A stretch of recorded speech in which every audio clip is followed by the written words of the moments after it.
Good morning, ladies and gentlemen. Welcome to the Thursday, May 14th, 2026 open session for the Board of Carroll County Commissioners. As we always do, we'll begin with the Pledge of Allegiance and a moment of silent reflection. I pledge allegiance to the flag of the United States of America and to the republic for which it stands, one nation, under God, indivisible, with liberty and justice for all.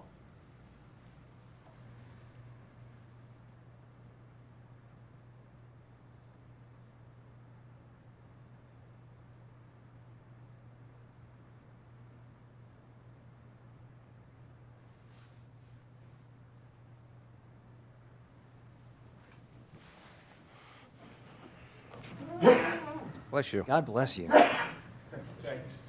On that note, I hope everybody is doing well today. Allergy season. Allergy season. It's getting all of us. So first up, as always, we have Priority Carroll, and Commissioner Kyler, would you like to lead us off today? Sure. Busy week. Mother's Day. I hope everybody had a great time with family. And it was a special day. We had the sheriff's pear breakfast and office picnic. And a lady last night reminded me, chastised me probably. Very often I talk about the value of EMS, firefighters, volunteers, sheriffs, people, state troopers, and everything. And she said, you never mention the correction officers. And to me, they're part of the sheriff's department and the deputies, but I would like to say I very much value our detention center and the correction officers. A lot of them, that's where they start, and I think it's awesome. We talked about data centers a meeting or two ago. I talked to Michael Oakes yesterday, who's one of the candidates for governor, but and he had some strong feelings about it. I felt like we kind of kicked the can down the road. I think we need to be strong on data centers and their problems, electric, water, and I've asked a couple times of different people whether they recycle water or what they do, and I'm now hearing that a lot of the water evaporates and then they get a lot of metals in it. So I think we need to be cautious about that. Carroll County Board of Elections, it's very disappointing this year. Their location for early voting and their location for drop boxes. I've sent them an email, at least one of the area mayors have sent them an email. It's not fair, but I guess what it is what it is. There is no drop box, there is no early voting site in Manchester, Hampstead, Finksburg, or any of District 2. And the closest one for us is actually Westminster, but we're encouraged that the one for our area is Charles Carroll. I just think we've heard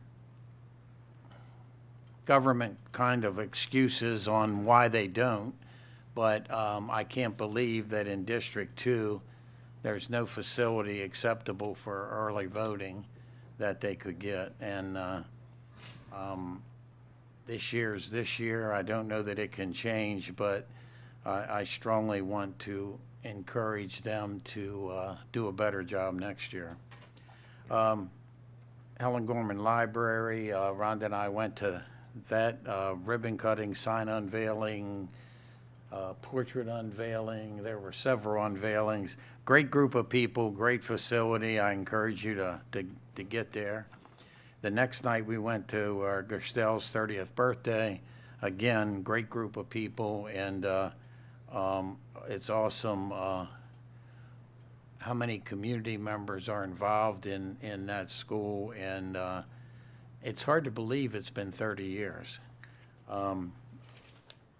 Unfortunately, Rhonda and I have 2 viewings at funeral homes this week, And I wanted to mention with the Dell family and prior Commissioner Donald Dell, his son-in-law Frank Armacost passed sitting on his couch yesterday morning. He's had some medical issues, but was just examined on Monday, and everything was okay, and he passed. So deepest sympathy for all the Armacost families and Dell families. Hampstead Day is coming up Saturday, and that's great. I got to speak at the homeless all-day event, and it's just, again, you go to some of these events and you see how many people are there learning, teaching. It's a great presentation to kick it off, and we forget sometimes. We all have our special interests, but we forget how much Carroll County and the community college does for all kinds of people. And thank you. Thank you very much, Commissioner. Commissioner Gordon? Good morning, Carroll County. I'm going to start off, as Commissioner Kyler mentioned last Friday, the Historical Society of Carroll County had the unveiling of the Helen A. Gorman Library at the Historical Society. Also a wide array of other rooms that were sponsored by various members of the community. So the Cocky's Tavern property on the Historical Society area over there has been renovated extensively. There's access to a wide array of the collections now, which is over 40,000 items, which some of that was less available in years past. Definitely something to stop in and take a look now that it's back open. And then on Tuesday, Commissioner Kyler and I were at the 11th annual drug overdose vigil. As always, just a very powerful event, a number of speakers as well, and just a time to reflect on the losses we've had in the community. If there's one, I guess, positive I would say is they are seeing numbers on a downward trend. So that is a positive, but clearly a significant situation that is still very much affecting Carroll County residents. Last evening I attended the Historic Preservation Month reception that was at Sunday morning at Savannah's in New Windsor. Number of members from the Heart of Civil War Heritage area were there. Included with that was good conversation about a variety of the things going on historically between our three counties that are part of the Civil War Heritage area, and it was a great location to be out in New Windsor and be out in the middle of the open land that we have in Carroll County. Last week I had mentioned an open session. I had mentioned about Viramar going to Maryland Youth of the Year Awards. Well, Carroll County got its 6th Maryland Youth of the Year. So in the past several years, we've now gotten 6. So that's quite impressive, and congratulations to him. He's going to be going on to the national competition, but will also be representing the state of Maryland and Boys and Girls Club of Maryland through a variety of various events and things over the next year for the state as well as Carroll County. Also, another Boys and Girls Club, congratulations to Reagan, who's a 7th grade West Middle student, for being named the Junior Achievements 18 under 18. So she was recognized, I believe it was the same day as he was, so there were multiple people from Carroll County being received and recognized. So just absolutely fabulous to see the youth in our community and what they're accomplishing. And then have to also mention from McDaniel, we have Downtown Business Westminster owner Steve Moore of Runmore recently received the 2026 Delta of Maryland Lifelong Learner Award from the Phi Beta Kappa National Honor Society at McDaniel during the academic symposium, which I believe was about a week or so ago. So congratulations to Steve. Also would be very remiss if I did not mention that it is National Police Week. So I want to thank all of our brave men and women who serve in the line of duty, the safety and protection of others, from various shifts, all the calls, be it those working in our jail, those out on the road, those behind desks that are doing the investigative work. Just want to thank all of you And that is from everybody from the Sheriff's Department to all our municipalities and Maryland State Police. Truly, you're what keeps us safe here in Carroll County.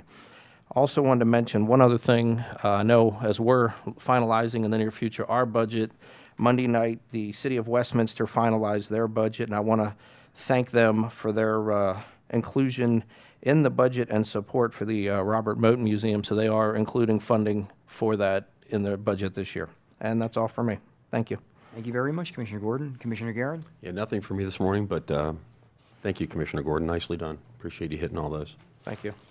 Commissioner Krebs? Yeah, thank you. I think interviewing some of those Youth of the Year was really a wonderful experience, and it's just awesome what's happened with those Boys and Girls Clubs all around the county now. They're in every middle school as well. I'm going to keep on that same theme of youth. Well, before I start that, let me just talk about the early voting, because just a little background. When the early voting started years and years ago, I was in the legislature, and at first they only will let you have one site. The state tells you how many sites you can have. And so we used to have one. And then they somehow had to approve where that one would be. It was always in Westminster. And then after a while, they made you have two. Well, two, but I don't know how they choose that.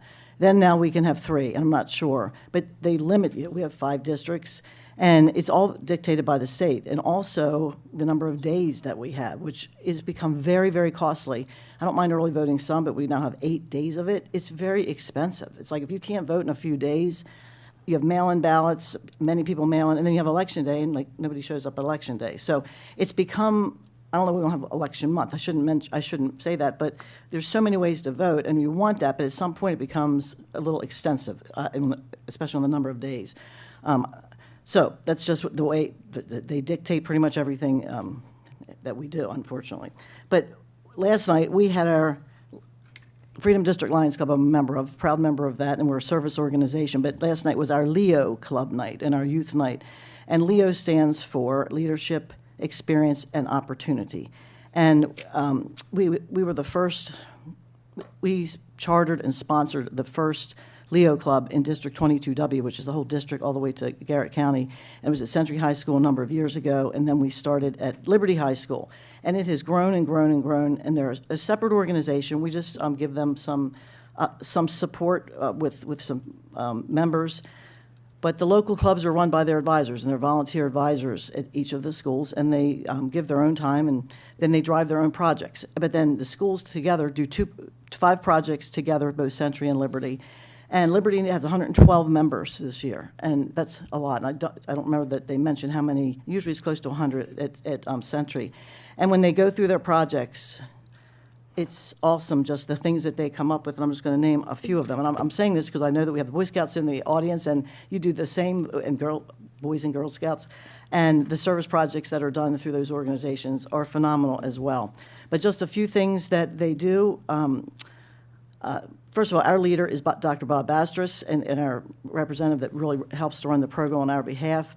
And he was the first principal at Liberty High School when it opened 40-some years ago, and he's now, one of our Lions, and he is the head of our youth outreach. I'm a member of that, but he is the one that really is, gets up at 6:30 in the morning and gets there at 7 so they can have their meetings before school. But they do Thanksgiving dinners. We partner with them on that. The Lions Club helps fund that. Christmas shopping, we spend lots of money on Christmas shopping for underprivileged kids. They do trunk or treat. They do magic yards for childhood blankets for childhood cancer. They do a walk for heart for the American Heart Association. They've been doing Flags Across America and helping out at different locations for that. They shop and do school supplies for all of the schools in the area so that there's a supply for students that don't have everything that they need. And we shop specifically for we are with them for every single school for extra supplies so that they're there at the beginning of the year and they give us their lists of what they need. They also do an international project called Rise Against Hunger, where they actually package food that gets shipped to a third world country, and it reminds them of, here's a meal in a bag of rice and protein and whatever, and that's your meal for the day, and how fortunate we have it. So it's an interesting project. And then they do French fries at the carnival. So so proud of all the Leos and all of the Lions Clubs in the county. and all the service organizations. And then last night, we also had visitation night, and Linda and Steve Auerbach were there. And Linda is the Roaring Run Lions Club president, and she's very involved in the vigil that you were able to attend the other night. So just wanted to give a shout out to our youth. We often talk about youth doing, what are they doing these days? They're doing a lot. They're doing a lot, and it's phenomenal. When you watch it, you know our future is good. So we got to focus on all the ones that are doing all the work. So thank you. Oh, that's it. No, thought maybe you saw it a little more. Thank you very much, Commissioner Krebs. I just wanted to make sure I wasn't going to cut you off there. As Commissioner Guerin, I'm going to prescind my own comments this morning because I know we have a lot to get to on today's agenda. I thank all my colleagues for covering everything that we did so well over the course of the last week. So thank you, everybody, for that. So up first, we have some very special guests from Scouts of America to make a presentation. Please come on down, sit here at the front, and we're very excited to hear what you have to say and what you have to share.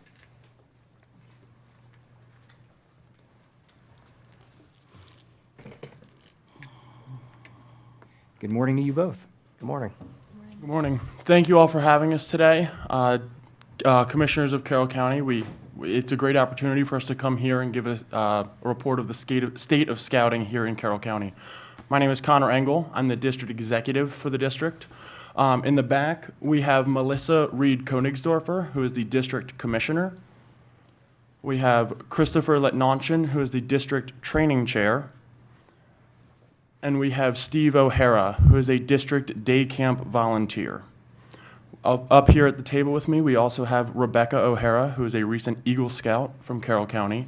And I'm going to turn it over to her to give a little state of scouting. Good morning. My name is Rebecca O'Hara, and I attend Westminster High School, and I'm an Eagle Scout from Troop 8634, chartered to Trinity Lutheran Church.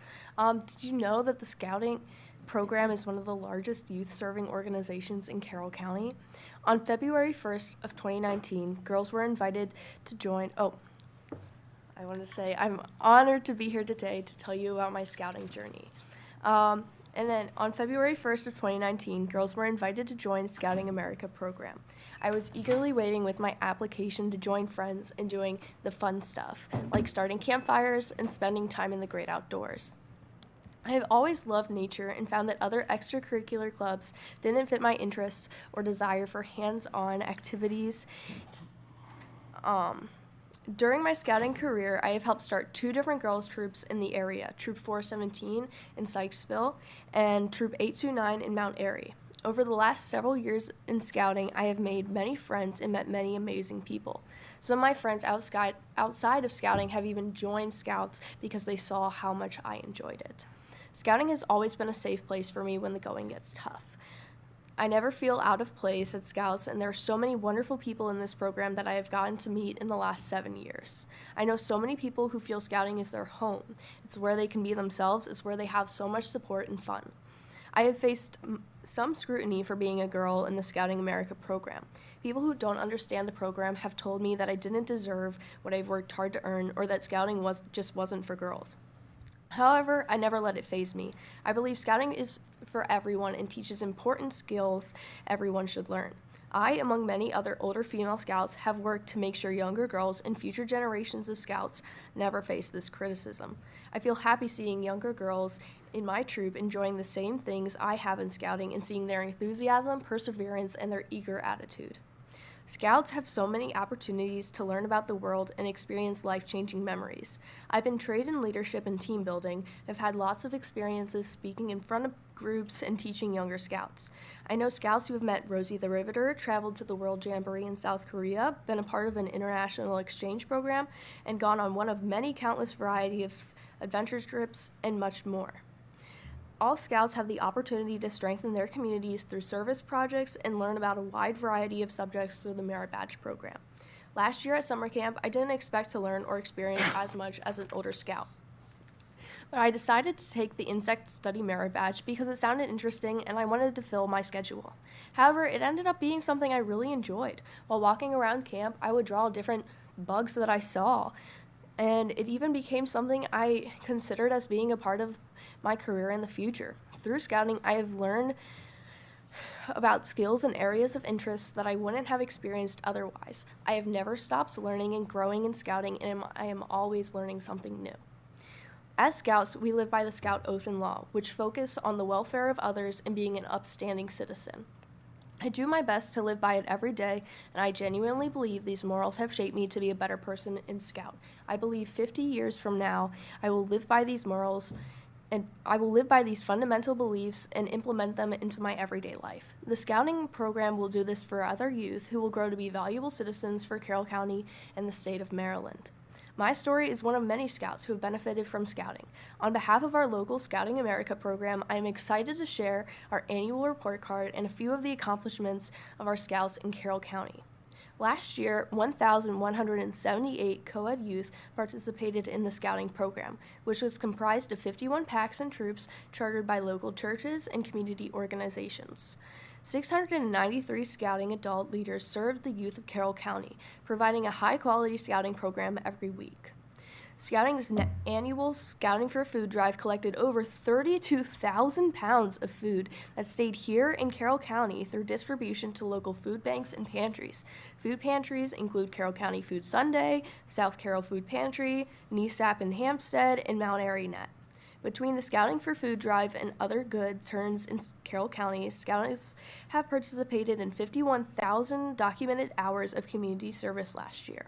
Furthermore, Scouts earn nearly 2,000 merit badges, helping them learn new and valuable skills that they will use for the rest of their lives. In 2025, 47 Scouts earned the prestigious rank of Eagle Scout. Through their Eagle Scout projects, they provided leadership to the youth in their truth and contributed more than $35,000 worth of materials and labor to their local communities. Scouting has been instrumental in shaping me into being a more effective leader, equipping me with invaluable skills, and fostering a sense of responsibility into our community. Thank you for your interest in the Scouting program. We appreciate your partnership with us for the benefit of Carroll County. Well, thank you very much for that absolutely fantastic presentation and for all of your service to the community. So let me ask you, what has been the most challenging aspect of being a Scout? I think the most challenging aspect of being a Scout has probably been, sorry, I'm thinking. No, that's all right. Probably been balancing it with my everyday life and just making sure that I can be the best Scout in Scouting and like help all of the other younger Scouts in my troop while also balancing my grades and other things that I have going on in life. That's absolutely awesome. And I want to throw things over to Commissioner Gordon here because he has a little experience with this himself. A little bit. From one Eagle Scout to another, congratulations on that. That's exceptionally impressive. It's always great to hear. I know we get to interact with you all each year, and it's great to hear what's going on in Carroll County. To me, it's just absolutely tremendous to hear what our youth are involved in and the leadership qualities and skills that are earned, which you're going to use those the rest of your life. I don't have to tell you, you're part of a very prestigious group of people that have done everything from scientists to leaders to individuals that have accomplished many great things, and you're going to get to utilize that all in the future. So congratulations. Thank you very much. You're welcome. Any other thoughts from my colleagues? I have to say something because Scouting, this is one of my favorite activities I do every year. We've been attending the Scout of the Year or the Good Scout Award breakfast. I've done it, I don't know how many years, but it's got to be 2020. For as long as I can remember, I've never missed it. Very well attended here in Carroll County. The business community supports you, and they always have a Scout of the Year from the business community, so we keep up that way. And one of my favorite activities for the last 20-some years has been attending Eagle Scout ceremonies. I try to not miss them in my district if I don't have to. But it's interesting that things have changed, and I think you've pointed that out, and I'm glad of that. I was a Girl Scout and cadet and Brownie, but I still have my sash, but my sash had things on there like knitting and ceramics and things like that. That was a long time ago.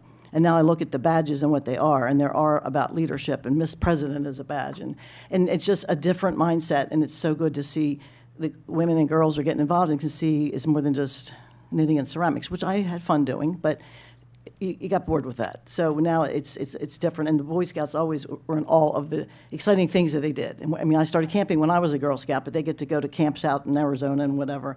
So the leadership that comes from that is awesome, and I'm so glad that you're a part of it. And you said balancing things. The Scouts that do this stuff, they do have to balance. They play sports. They might be in drama, but they also, getting that Eagle Scout is the culmination. And when somebody says they're an Eagle Scout, you think a little different of them, because you know that the bar is here. And we used to give out legislative scholarships for 20-some years, and there was never an Eagle Scout that did not get a scholarship because of the qualities that we're looking for in a scholarship applicant. You get it automatically just by being an Eagle, because all the things you have to do. So it just like checks all the boxes of service and showing up on time and being there and just getting good grades, and all of those things automatically make you someone that you want to invest the taxpayers' money in a scholarship. So I always like to point those things out, but watching the nature of scouting, I still call it the Boy Scouts and Girl Scouts. I need to stop that. It is Scouting America. And I appreciate that we have really a strong group of scouts in Carroll County, and that's because we're a service-oriented county. So thank you for presenting today, and I learned a lot from what you just told me, so thank you. Well, thank you for having us today. Anybody else? Yeah, thank you for all you do. I've been lucky enough to have several meetings with scouting groups, and also been at several Eagle Scout ceremonies. One of them in Hampstead was for another young lady, not a gentleman, and it was awesome to see what she had gone through to achieve that. And I know, what was your special project? I was building 2 wheelchair accessible picnic tables. Nice, nice. So thank you, and thank some of the older Eagle Scouts here and the scouting volunteers, because the volunteers don't always get enough credit. You young adults are great, but without them, you wouldn't have the structure and the meetings and everything and the opportunities you have. So I want to thank them also.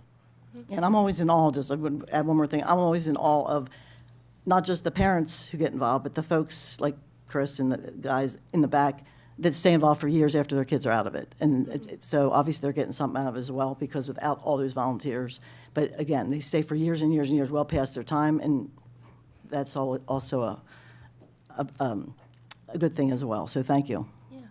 All right, so we certainly want to do a picture, and on behalf of myself and the body of commissioners, we have a challenge coin for you for services rendered to the county and exemplary leadership. So let's do a picture. Do you want others to come up? Come on up. This is just some of the stats that she read out.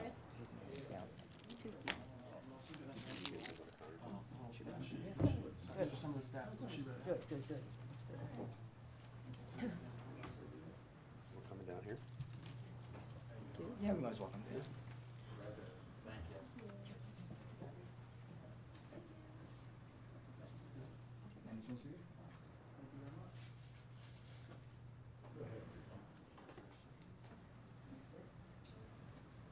I think we got us right, Matt.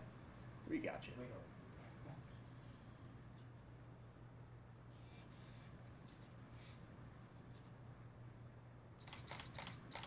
Thank you. Thank you all for having us today. Thank you for coming. Chris, I didn't know you were so shy. Oh, don't knock me off. Thank you. Absolutely. Oh, thank you very much. Yeah, it's always very interesting to have these statistics. You spoke very well. Thank you. Congratulations, and best of luck to you in the future. Thank you again for having Thank us you all again. today. Thank you all as well. Well, next we're going to recognize National EMS Emergency Medical Services Week, and I'm going to ask some gentlemen to come up. We've got Chief Michael Robinson, we've got Deputy Chief Paul Supko here, and then we've got Assistant Chief for EMS Eric Zaney here, who, by the way, was just appointed to the statewide Emergency Management Services Advisory Board. So congratulations, Chief Zaney. So like I mentioned, starting next week is National Emergency Medical Services Week, and this does seem like a fitting proclamation when you consider the leaps and bounds this county's made in EMS over the past couple of years, which is absolutely extraordinary. So this is a real pleasure. National Emergency Medical Services Week, May 17th to May 23rd. Emergency medical services is a vital public service, and the members of emergency medical services teams are ready to provide life-saving care to those in need 24 hours a day, 7 days a week. Access to quality emergency care dramatically improves the survival and recovery rate of those who experience sudden illness or injury. And emergency medical services fills healthcare gaps by providing important out-of-hospital care, including preventive medicine, follow-up care, and access to telemedicine. And the emergency medical services system consists of first responders, emergency medical technicians, the EMTs, paramedics, emergency medical dispatchers, firefighters, police officers, educators, administrators, pre-hospital nurses, emergency physicians, trained members of the public, and others out of the hospital medical care providers.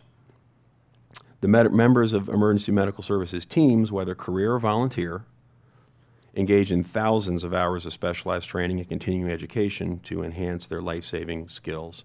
And the theme for the 52nd anniversary of EMS Week is Improving Outcomes Together. It is appropriate to recognize the value and accomplishments of emergency medical services providers by designating Emergency Medical Services Week. Now, therefore, we, the Board of Carroll County Commissioners, do hereby proclaim May 17th to May 23rd Emergency Medical Services Week. Again, thank you, gentlemen, for being here. And I'd be remiss if we didn't mention Dr. Stephanie Kemp as well, who has been just an integral part, obviously, amongst many others of what we've been able to accomplish here in the county. So with that said, I'd be happy to turn it over to one of you gentlemen. Chief? Well, we sincerely appreciate the proclamation, and EMS Week actually began in 1974 by executive order from then President Gerald Ford. And each year we spend a week celebrating the excellence that EMS provides. Here in Carroll County over the last 4 years, we've obviously gone through a big transition. I'd like to mention that EMS is still very much both a career and volunteer entity. Within Carroll County, we have over 100 paramedics and around 500 emergency medical technicians, and together we provide excellence in pre-hospital care each day. About 20,000 times a year, we serve the citizens and visitors of Carroll County, and I'd like to acknowledge the work of Assistant Chief Eric Zaney, our EMS chief, who has brought us to a new level of excellence. People throughout the state are trying to do things that we're doing, and just recently the city of Annapolis implemented a whole blood program, and Chief Zaney and his staff worked very closely with the Annapolis Fire Department to implement that. We're now working with both Baltimore City and Baltimore County to help them implement their whole blood program. So we have become a model for the rest of the state. Our patient care and our clinical excellence has become second to none, and as you saw from our annual award ceremony, we're actually saving lives each and every day. Next Tuesday at the Public Safety Breakfast for the Chamber of Commerce, we're going to be recognizing some of our individuals. And this past Friday, I traveled with 3 of our providers to the American College of Surgeons annual trauma conference held in Baltimore, and 4 of our personnel were recognized there as the Maryland EMS Providers of the Year. So to start receiving those formal accolades is certainly a testimony to what we've been doing in EMS. And this next Thursday afternoon, we invite all of you all to come to the Public Safety Training Center when the state EMS agency, MIMS, their executive director, Dr. Delbridge, and a group of people will be there to present some of our providers, what is known as the annual Star of Life Award for their excellence in patient care. So we continue to move forward. We can't become complacent with our success. We have to continue to train and to enhance our level of care. So we thank you for this honor. Defer to Chief Zaney if he wants to add anything. I knew he was going to defer to me. Well, in 1974, I was in kindergarten. But I was definitely watching Emergency, the television show, which sparked my interest right at an early age, and I've been moving forward ever since. One thing, though, that I really want to point out is that the emergency medical technicians and the paramedics that we have in this county are some of the finest in the nation. And I don't think we really realize that we have it here in Carroll. Our goal is to continue to exceed standards. If you didn't see the recent Facebook post in regards to our out-of-hospital cardiac arrest save statistics, we are exceeding both state and national benchmarks when it comes for cardiac arrest saves outside of the hospital. The other unique thing with Carroll County is we have the highest bystander CPR rate in the state. So that just shows you how community-oriented this county is. Our bystanders are starting CPR prior to EMS arrival and fire department arrival, helping to save those lives. Pretty spectacular stuff. So we have a lot of big things coming this year. So we're working on some more cardiac arrest management. Our ventilators are up and running. We just finished some training. We had the opportunity to do that with Dr. Levy in the Howard County group. They came up to sort of see how we're training our personnel so they can bring it back to their county. So we love to see that. Our medication management is increasing with the introduction of some IV pumps because of the new state guidelines and state protocols, with a ton of medications that are going to be given infusions in the field.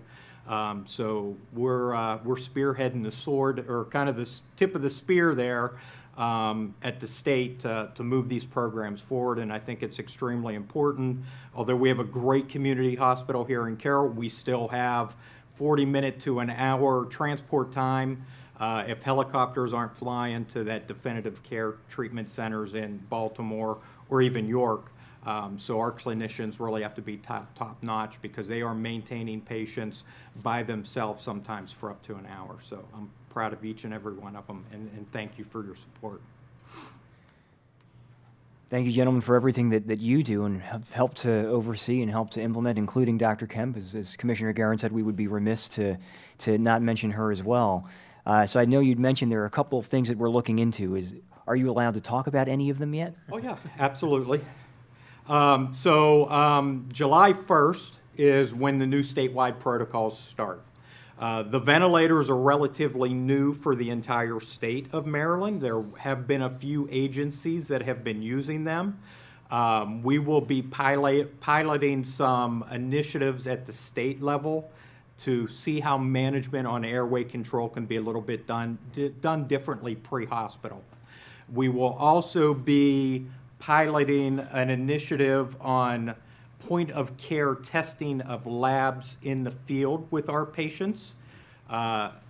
We have been selected by Johns Hopkins for a couple reasons. One, our clinicians routinely draw labs in the field just to have them ready for the emergency department so we can kind of facilitate that treatment and get it moving a little quicker. So that's one thing that we've been doing for years here. With that, though, we have the opportunity now to do a lot of testing that hasn't been done really in pre-hospital medicine at all. So the study coming out of Carroll County is a nationwide study on this point-of-care testing, with everything from identifying head injuries right there at the bedside prior to them even getting to the hospital, just with some clinical markers that we will see in this point-of-care testing. So we're pretty excited about that. Dr. Kemp, of course, was instrumental in pushing that program through with us, especially with her connection to Hopkins. They were looking at a ton of other agencies here in the county, but when they began to review success rates on not only our whole blood program, but our medication management, the clinical expertise of our field providers, Hopkins felt it was a no-brainer to kind of get this program up and running in Carroll. So we're pretty excited about that. And it will make national literature, medical literature, so we should see our name hitting the nationwide stage when it comes to that, so I'm pretty excited. And of course, the providers, they're leading the way, right? I just help guide and come up with ideas, but it's these EMTs and paramedics and firefighters that we have in the county. I can speak volumes about them, so. That's awesome. Any other comments from my colleagues? I just thank you for sharing that with us. I get chills when I even think about it. It's not just the lives you saved, but the families that would have been impacted by those lives. And I want to thank you. This organization has been incredible, just how short of a time it's come together. And what I love about it is the enthusiasm, not accepting the status quo, just forging forward with ideas, not being told by us, you have to do, we don't know what we don't know. And you guys are leaders, and I appreciate it. And I'm proud to be a part of this. Thank you, all of you, and the whole team, take every one of those people. Gentlemen, any thoughts? I have a question, because you guys are innovative, and it's great for Carroll County, and we're a hybrid system, and you guys work well with it. The law is supposed to change, I think, in October on this cancer screening. There's a big concern with the volunteers that they will now be screened. Now, the question I keep getting asked, if there's an old volunteer like me who maybe doesn't ride the fire truck or the ambulance anymore, I was exposed for 20, 30 years, do I still get screened? And a lot of them think they will not, and I thought they would now. We had applied for a grant for this current year, and in fact, yesterday, we received 228 test kits for all of our people for this year under the grant that you all thankfully approved for us. Moving forward, there was legislation initially that only covered career people. Companion legislation, as you say, was passed. So we have a small working group, and we're looking at that, and the challenge will be is budgetarily, it's all under our physicals that we have, and currently people that are eligible for physicals are the people that are actively responding. But we're going to take a look at that, and we'll be working with our budget analyst to see how far we can take that, because you are correct. It's the generation that all three of us grew up in that are most vulnerable to the occupational cancer.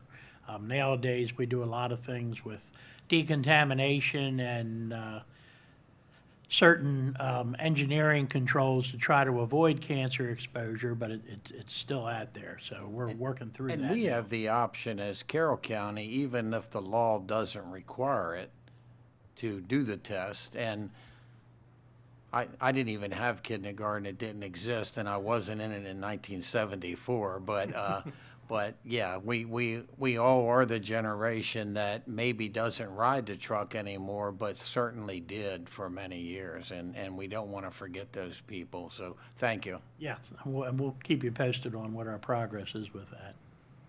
I'll just align myself with my colleagues' comments. Truly appreciate all the hard work.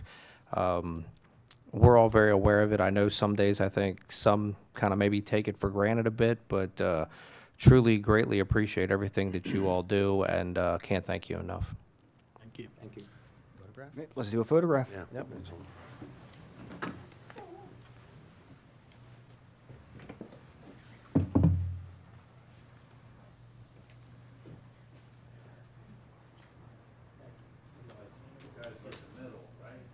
Sure. Yeah, sure. Why not?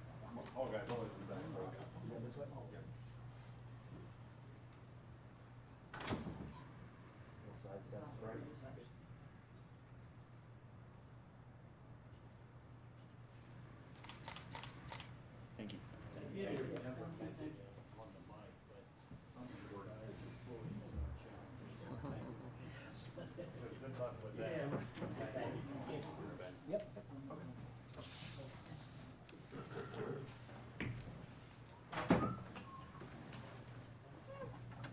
All right, up next, I believe Commissioner Krebs, you have something for Older Americans Month. Yeah, it's hard to believe I'm part of that group now. Just a couple of us here. I'm going to read the proclamation, but I want to thank everybody. I'm proud of also what we do with our seniors, and we have a growing senior population in Carroll, and we're expected to have one of the largest percentages of senior population of anybody in the state in a few years. So I think we do a wonderful job with them, and the most important thing is keeping people active and connected. And I'm so passionate about that, and I know we do it in lots of ways, but in our senior centers, it's not just about dropping someone off anymore and having a place for them to be. It's about being active. It's about going to exercise class. It's about play pickleball. It's about people there all day long. It's packed. It's a place for people to go. They've lost a spouse. They can go there for socialization. They might. It's just watching what goes on and the relationships built and the support for each other at hard times in their life. It's incredible to have a place for our seniors to go instead of being alone and isolated. And the highest suicide rate is among seniors, and you don't really hear much about that. And if they belong to the senior centers and participated in activities, it might be different. So I encourage people to look into their senior centers. My kids tell me not to tell people that I go to the senior center, and I said, I'm proud that I go to the senior center. It's not for old people anyway, it's for young at heart, and it's really, we do a lot with that here in Carroll. So thank you both. We appreciate it. So I have a proclamation for May is older. They don't say what older is. Oh, it is 54 years, but that's how long they've been doing it. May is Older Americans Month. Whereas Carroll County Division of Aging and Disabilities has been providing services to older adults in Carroll County since 1972, which is 54 years. And whereas May is the Older Americans Month, a time for us to recognize Carroll County's older adults and the roles they play in mentoring new generations of leaders while applying their experiences to help us build tomorrow. And whereas this theme, Champion Your Health, highlights the importance of prevention, wellness, and personal responsibility as cornerstones of healthy aging, it encourages taking an active role in managing your own health, advocating for yourself, assessing preventive care, and making informed decisions that support independence, supporting Carroll's older adults to take an active role in their health leads to stronger, more independent, connected lives. And whereas, according to the census, the number of adults age 60 and older in Carroll County grew 47% from 21,770 in 2000 to 33,296 in 2020. As this demographic increases, it enriches our community while highlighting the importance of accessible services, inclusive policies, and opportunities. And whereas it's essential to ensure that all older adults, particularly those with the greatest social and economic needs, have equitable access to services, opportunity, and resources that promote independence and dignity. And whereas promoting healthy aging through evidence-based programs, social engagement, and lifelong learning empowers older adults to remain active, independent, and connected. And whereas programs administered by the Carroll County Division of Aging provide essential services, including nutrition, health, promotion, caregiver support, and access to information for individuals age 60 and older, people with disabilities, caregivers, and veterans. Now, therefore, we, the Board of Carroll County Commissioners, do hereby proclaim May 2026 as Older Americans Month, adopted this 14th day of May 2026 and signed by the Board of Commissioners. And two other things that we talk about, we were at, Commissioner Cotter and I were at their Transit Advisory Council meeting. We also are very cognizant of not everyone can drive when they're older. So we're trying to make sure that our older can get to doctor's appointments, they can get to a senior center by having our local transit be available for them to be able to provide that transportation so they're not isolated. And the other thing I'm very proud of this board for doing is for seeing the needs of housing for seniors in senior communities, not just that they're age 55 and they all live there, but a way that they're connected, they can age in place. This is something going on all over the country, and I'm proud that we're moving in that direction because we're going to be up there with the ones that are a little bit ahead of us, and I'm proud that we're taking that stand to do why we build these kind of communities. And it's for health. It's the same as the senior center, but it's now in your community that you have hopefully some affordable options to live. So we're doing a lot in the county for seniors because we're all growing, and we're all going to be hopefully get there someday. And thank you all for the support that you give. Thank you. Thank you. We wanted to thank you for the proclamation, number one, but also for all of the support with this Board of County Commissioners for our older adults and seniors in our community, and even our centers that we have. I'm with Rich Otone as our Community Services Supervisor. He oversees all of the senior centers. And we have 5 beautiful community centers here in Carroll County, and all 5 of them have hours of operation that are from 8 a.m. to 4 p.m. And our hours of operation at all of those centers exceed hours of operation in many of our other sister counties because we provide that dedicated level of service to our older adults. And the senior centers really serve as a hub of, as you noted, for nutrition, for activities, for fitness, for wellness, for resources, and just supports to older adults. And older adults with the site councils at our senior centers have input into what activities happen at those centers. So we are listening to the voice of our members, and also with the Commission on Aging and Disabilities, we also are listening to the voice of the folks in the community, bringing back to our commission on ideas for what they're seeing in their local jurisdiction or their local municipalities, what needs to happen, or what service gaps there are. So we are always, as you are, looking for additional input from folks to make sure that we have the services and activities people want and need, as far as doing even more collaboration with state and other nonprofits and other health-related organizations, hospital staff, and health department across the county. So that being said, as you noted, we definitely have a lot of great wellness opportunities. Some of the statistics we want to share with you today are about the usership at our centers. Specifically, we had in FY26 so far over 2,000 unduplicated individuals that have come in and used our centers for fitness classes. That's a large number of folks that are coming into our senior centers. There's a lot of opportunity for fitness elsewhere, but we had 2,000 members already coming in to utilize our centers specifically for fitness classes, and we offer some of the best. So I think it's a testament to the services we provide. And we also have a great congregate meal program at each one of our centers. We serve daily meals, and there are different selections for those meals at our centers, and they are, it's an important component for health, but also for the socialization side of it. So people, if you're single, you don't have to eat at home alone. You can come in and you develop that camaraderie at our centers, eating with other folks that you have met through your center activity, or bringing your friends along with you.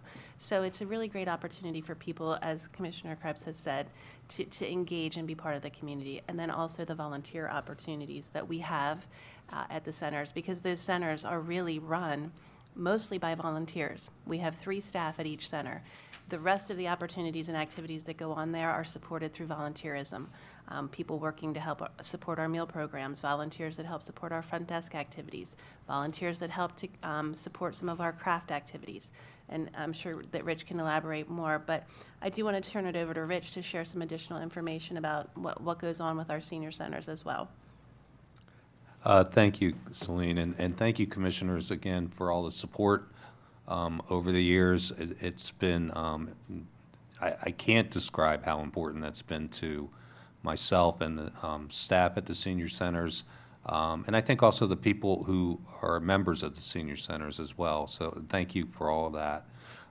Again, just to build on what Celine was saying, she kind of hit everything, but we do have, I always say to people, you know, if you go to Planet Fitness for your exercise, well, come to the senior center. It's the best deal in town. You're not paying, and we've got pretty decent equipment. So from 8 to 4, if you're free, come exercise there. The meals are, again, we ask for donations, but the meals are good. We provide over 100 meals per day, 127 meals per day across all the 5 senior centers. 550 people come to a senior center on a daily basis. That's the average now. That has gone up since 2021. It continues to go up. You know, and we have our struggles. We go up and down sometimes, but you know, to reiterate again what Celine was saying as well, and Commissioner Krebs, the senior centers, the level of conversation inside a senior center has changed, and the types of conversations that people are having inside the senior centers has changed a little bit as well. Expectations are changing a little bit. It's a different dynamic, different demographic. I think, you know, I'm also old enough to be a member of a senior center, and my son also says Don't tell people that. My wife just recently came to a senior center for the first time. Oh, now you're going to get in trouble. Now Yeah. you're going to get in trouble. Yeah. You never tell her age. She's in there incognito. She's not using her married name. We'll delete that for you. Yeah. Yeah, right. You only have to be, what, 55 or 60? How old do you have to be belong to the senior center? 60. 60. You have to be 60. 60 is young. 60, yeah. 50 with a, if you have a disability, 50 and over. Getting close. So I just encourage people to come to their senior centers, to not be afraid to seek out staff and ask questions, because we will connect people to where they need to go. And, you know, we talked just a couple weeks ago about the area plan and all the things that the Division of Aging and Disabilities does. Well, the connection there is the senior centers. People can come there and start that process. And I'm proud to be a part of that. It really does make a big difference. So thank you. Thank you for the proclamation. It does. And I did want to add a couple more just really special things that are going on. We have an expansion project for more activity space at Tawnytown Senior Center. I was gonna and that ask. was, again, that is almost complete. So we are excited about that new space. That has been Excited. something we've talked about for many years, and this board was able to help make that happen, so thank you. And then looking at other projects that we can do at some of the other senior centers, and some funding for some enhancements at Westminster Senior Center. Some really great things, thanks to the support of this board, are happening at our centers. So we appreciate that. And just shows a testament to what the commitment is about our older adults here in Carroll. And I think to your point, when you said that you know your daughter doesn't want you to say you go to the senior center either, last year I think the theme was flip the script. So what we envision is a county where, you know, the senior generation can be like the elitist generation. And so these senior centers can become this elite hub of where everybody wants to go, but only certain people can come in, right? you An attest to get to that. exclusive club. An exclusive club. No, but all joking aside, I really feel that Carroll County provides a great opportunity for our older adults, and we are just looking to make that even better.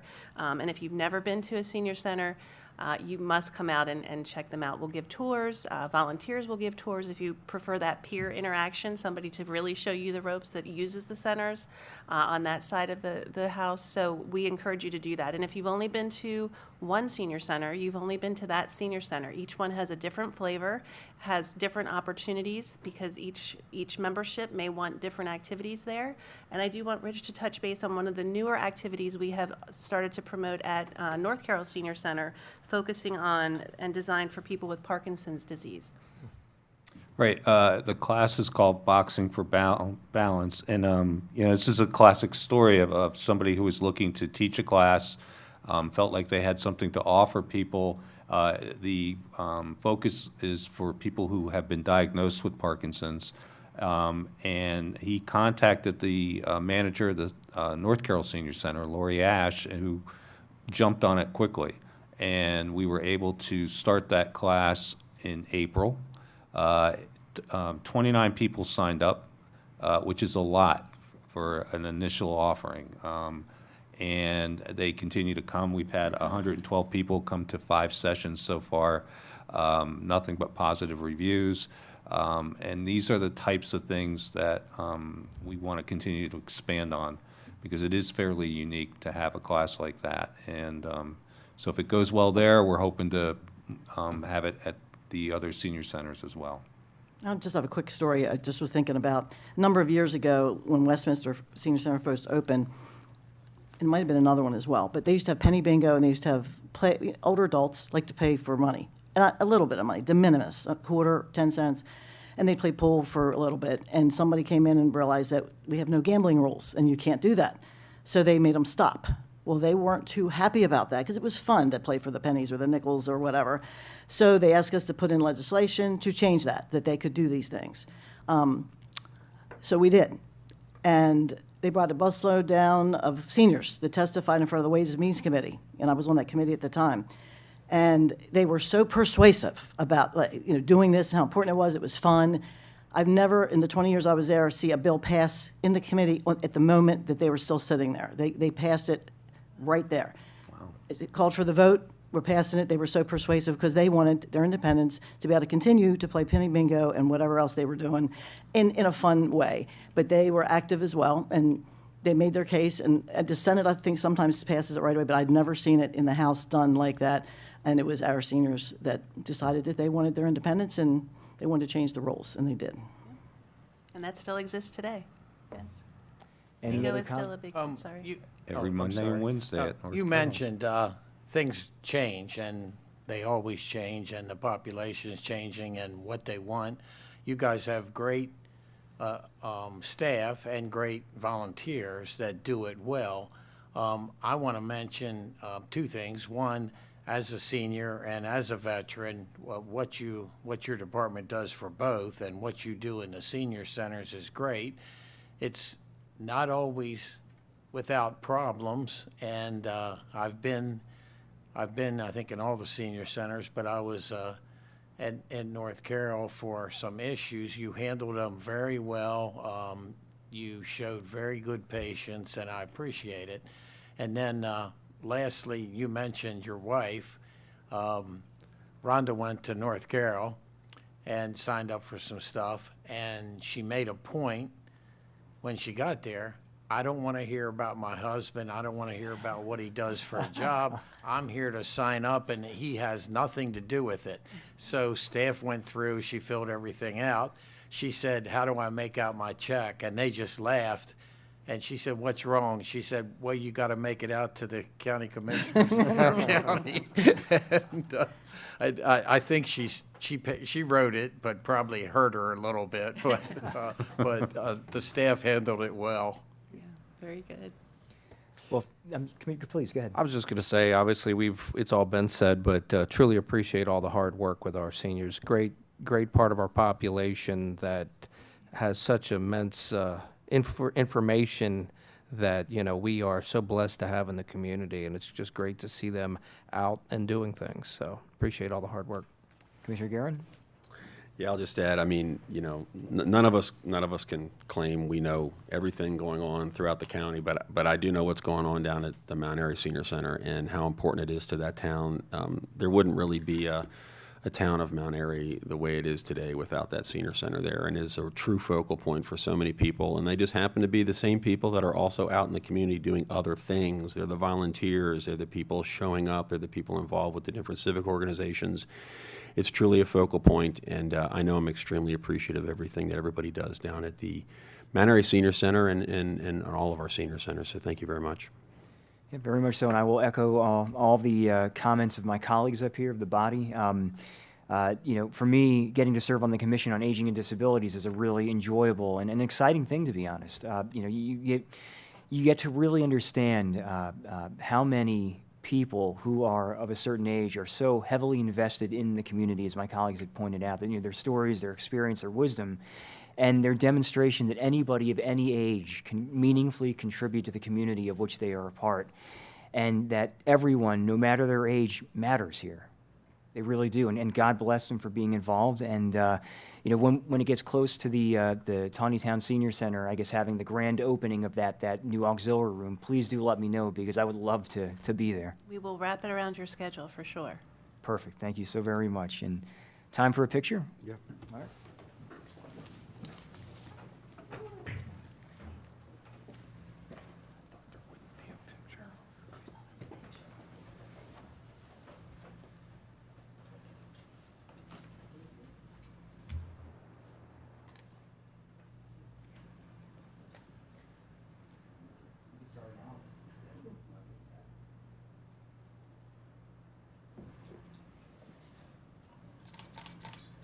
Thank you.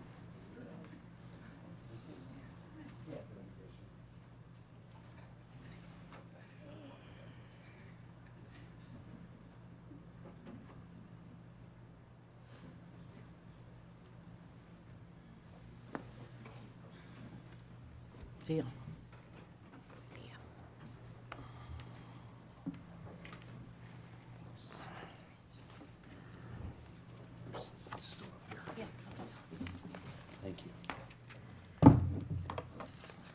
All right, and so up next on our agenda, we have contract award for coordinated community support services for Carroll County Public Schools.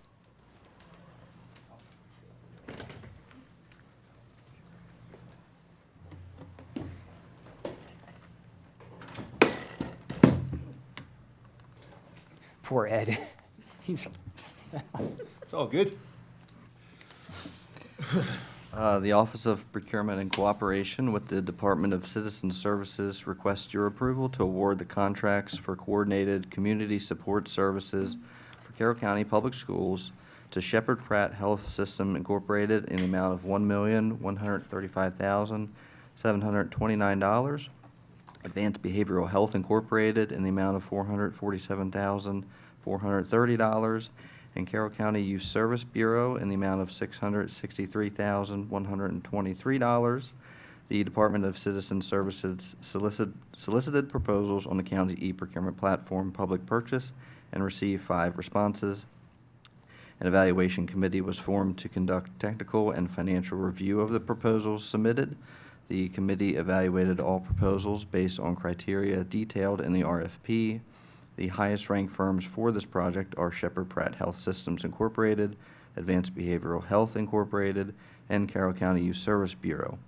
The project is part of the Maryland Consortium on Coordinated Community Supports, which is administered by the Maryland Community Health Resources Commission, and the programs are 100% funded by the MCHRC with no county match. The amounts are approved in the FY26 adopted budget. Any motions or direction from the board? I move the Board of Commissioners award the contracts for coordinated community support services for the Carroll County Public Schools to Shepherd Pratt Health System, Inc. in the amount of $1,135,729. Advanced Behavioral Health, Inc. in the amount of $447,430. And Carroll County Youth Service Bureau in the amount of $663,123. Second. We have a motion, we have a second. Is there any discussion? I have a quick question. I know it was mentioned in the briefing.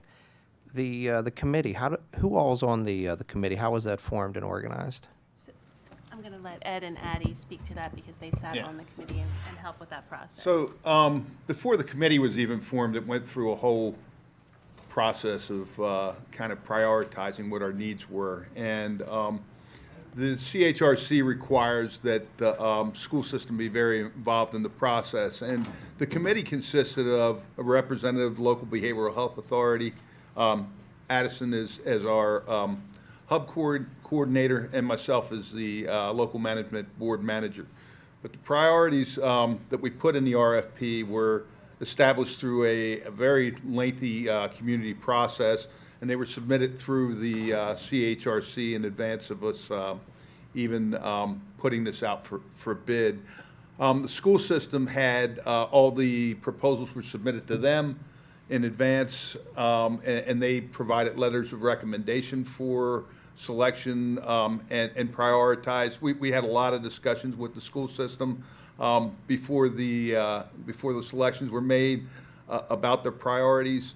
The school system did not feel like and that they should be on the actual selection committee because they had reviewed the proposals in advance and made recommendations and prioritized them in advance of us putting it out, and they felt like it would be a conflict of interest. We had talked about putting the school system on that group as well, but there was consultation with them throughout, and even when we got to the point, we had submitted a larger figure and more programs to the CHRC, and when we had to reduce those programs, we went back to the Hub Steering Committee, which includes the school system, the LBHA, our director, and the L&B representation to discuss how those priorities were laid out and made sure everybody was it was in alignment with what the school system needed. Okay, thank you. Any other thoughts or I discussion? have a question to it, just because it came up. So did they give each of these have a certain amount that went with them when they proposed it, and then you apply for the total amount of money, or do you have a total amount of money and then you apply that?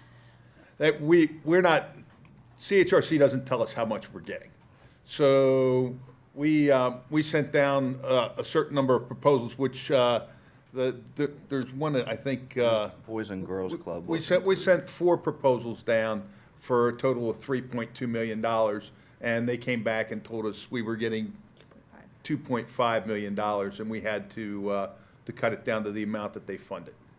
So did they base it on a certain thing, or then did they just say, this is what you're getting, then you had to go back and? They said, this is what you're getting, and then we had a week to go back and, essentially a week to go back and fortunately, we had laid out the priorities in the RFP to start with. We kind of knew the ones that were on the top were the ones that the school system most needed. The school system actually gave us a prioritized letter that we didn't use in the ranking process, but we had that at the time when we had to go back and make reductions as to where their highest priorities and needs were.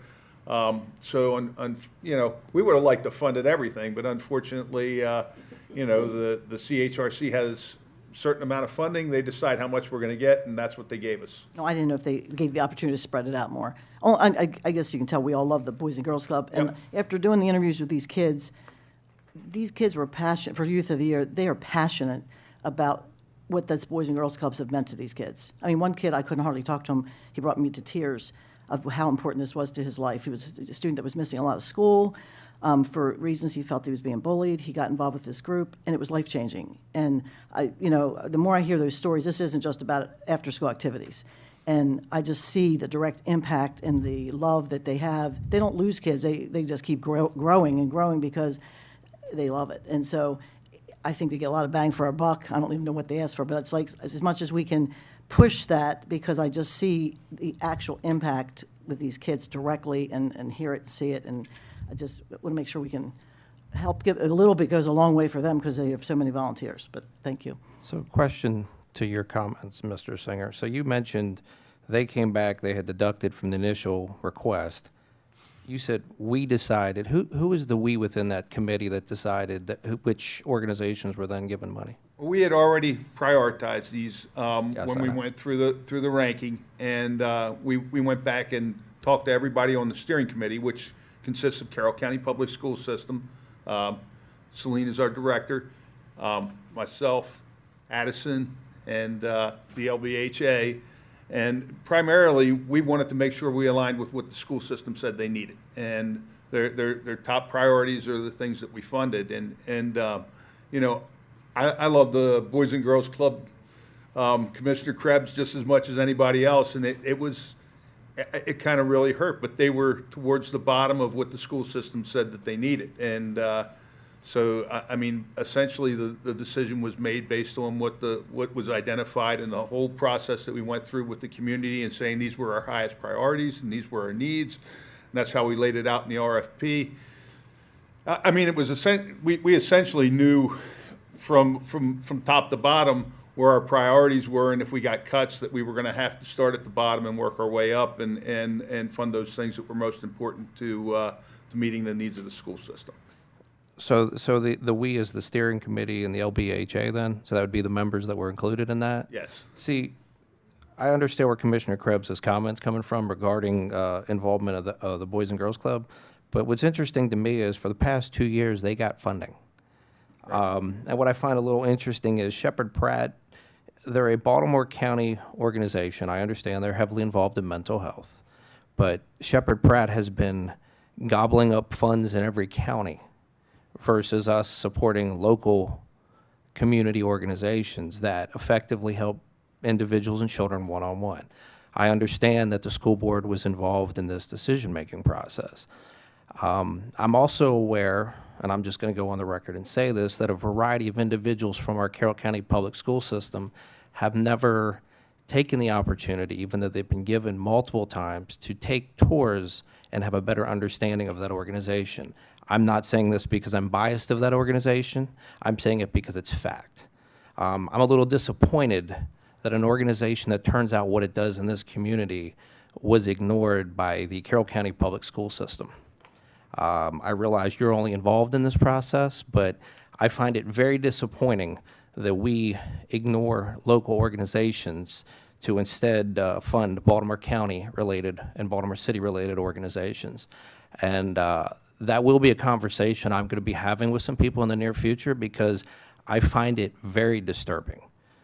I wasn't going to bring this up this morning, but given the circumstances, I think it's only fair to put that on the record because I've heard some very interesting commentary from some individuals that served and were involved in this process. And I find it very biased and very offensive. I realize I'm not directing that at you, but I just want to put that on the record this morning. And that's all for me. And Commissioner, thank you, and certainly we'll follow up with you on that as well. I do want to just say one of the pieces with Shepherd Pratt and the school system prioritizing them is Shepherd Pratt offers a service, an inpatient service that we do not have here in Carroll. Oh, right? I'm aware of that. And so that was the one piece of it. I'm not trying to advocate, but just so there's an understanding of how that was prioritized, because we need families to have that relationship built with the providers of those services in the event that then that individual would need to go to an inpatient facility, that there's a comfort level for that warm handoff. And I think that is something the school system identified as a heavy need that they don't have, to make sure that families are comfortable, because that's a huge step, right? And so families are comfortable to have their loved one then go into a facility. So I think there's that piece as well. And if we had that infrastructure locally, now there, okay? So yes, that I believe would be a game changer. Do we know how many, just out of curiosity, with these 5 organizations, do you know roughly off the top of your head what the breakdown is of how many each of these organizations is going to be interacting with? The number of folks? Yes. In the programs? Yes. We do. There's, I believe it's 200 for the Shepherd Pratt program, and these are very intensive cases. It's not, it's easy enough to say that we've touched 1,000 people if we have a program that sees a large audience. The types of clinical programs that we're talking about with the Shepherd Pratt program are often one-on-one or family engaged with the counseling. The other piece, and I want to address your question, but the other piece that I wanted to add to what Celine was saying, the one thing our hospital really struggles with here is we don't have a pediatric behavioral health unit in Carroll Hospital Center. And that's the one thing the school system felt like we're really missing, is just being able to serve those kids who need that level of care. And we don't have that here. And it's a struggle because people go to the emergency department and the problem is our hospital system doesn't have anything that they can really do with them. The thing that we've essentially been had conversations with Shepherd Pratt with, and the thing that the school system really needs is an ability to have that, I guess, priority access to that level of care for those kids that have that level of need.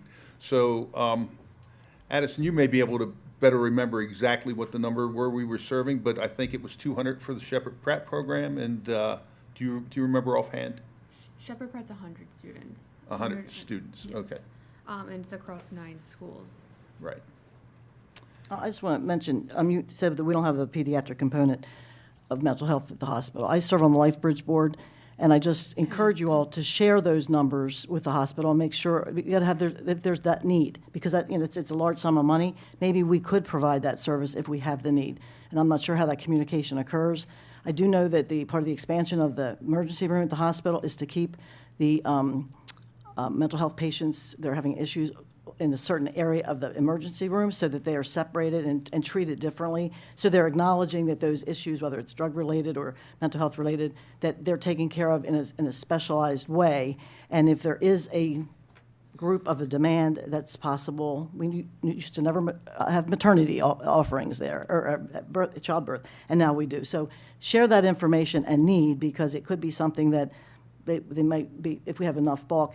And I just want to go back, when the girls, one of the reasons I support what the Boys and Girls Clubs do, because I think it prevents what we're doing here. These kids, it's middle school, it's tough times, and when we first started the, we keep changing the name, opioid prevention work group, Right. is that whatever it was called back when we first started it, and you started it, thank you, Ed. Everyone in the community was involved, the school system, the sheriff's office, the state's attorney, the local police, the behavioral health people, everyone's at the table. And we decided, what do we need in our county to stop this crisis of the drug crisis, 10 years ago? And the number one thing that came out of it is that we need to stop the pipeline with drugs. And it was about starting in middle school. And everyone agreed that, we can deal with all this stuff in the end, but we got to stop the kids from wanting to use drugs or whatever, having the mental health issues. And we ended up coming up with our number one priority was putting stuff at the middle schools, and all the groups agreed with that. And then out of that, they put out the RFP and decided to take the one little Boys and Girls Club in Westminster, and they got to expand all the schools. And they've just, I think Mount Airy's the last one, Oklahoma, this is their first year. And it's been a huge success, and watching this thing grow. And so I'm looking at it that I don't want to see a kid get placed. And I know that the reality is not that, but it breaks my heart that kids have mental health issues. My generation, we didn't hear of that. And now we've got the crisis. So we've got to start it on the front end. And it is about, instead of being on your tablet and on your Facebook, it's going to the Boys and Girls Club. It's having these group of people so that we're not ending up in these situations. And so that was our priority. We all agreed on it at the time. And I really believe stopping that pipeline.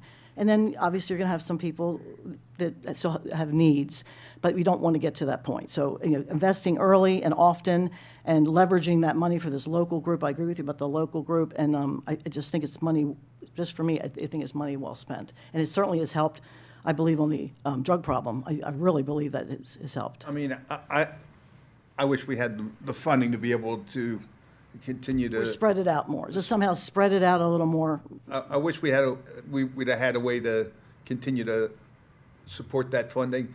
I do want to address the Carroll Hospital issue. We do have a representative sitting on our LMB. We've had a member of LifeBridge. Melissa's on is the Access Carroll person, but she also has that relationship with LifeBridge. And we talked about this being our highest priority, is trying to address this population, the thing that we got the proposal from Shepherd Pratt, and they would have had to apply for the grant through us and ultimately to the CHRC, because we sent these down to the CHRC for their review and approval. If they would have wanted that funding, I mean, they could have just applied as for the easily been that they'd applied for it, but they didn't choose to apply for it, and they may not be ready for that right now. It's and that doesn't mean it won't change somewhere down the road, but right now, the hospital didn't apply, we don't have it available.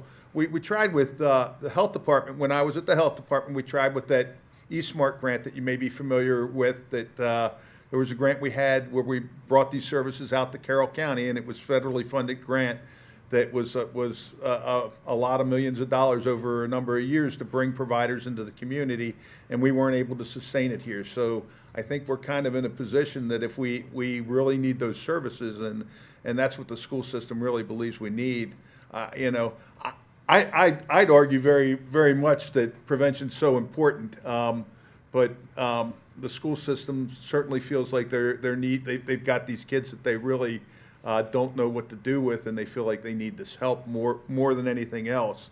And it's so hard, and the reason that what we did with the Boys and Girls Club was it really took the commissioners to step up back then to fund the programs that are in all of our schools with the Not in Carroll money, because it's hard to convince state funders that to show the impact of prevention programs, because it's really hard to show how many people did not become addicted to drugs because you had these after-school programs in the middle schools, and everybody's always looking for that data, and prevention always winds up at the bottom of the list. And I agree with you 100% that I think we're a little short-sighted when we don't fund prevention, but there's obviously, the school system felt like there was an identified need.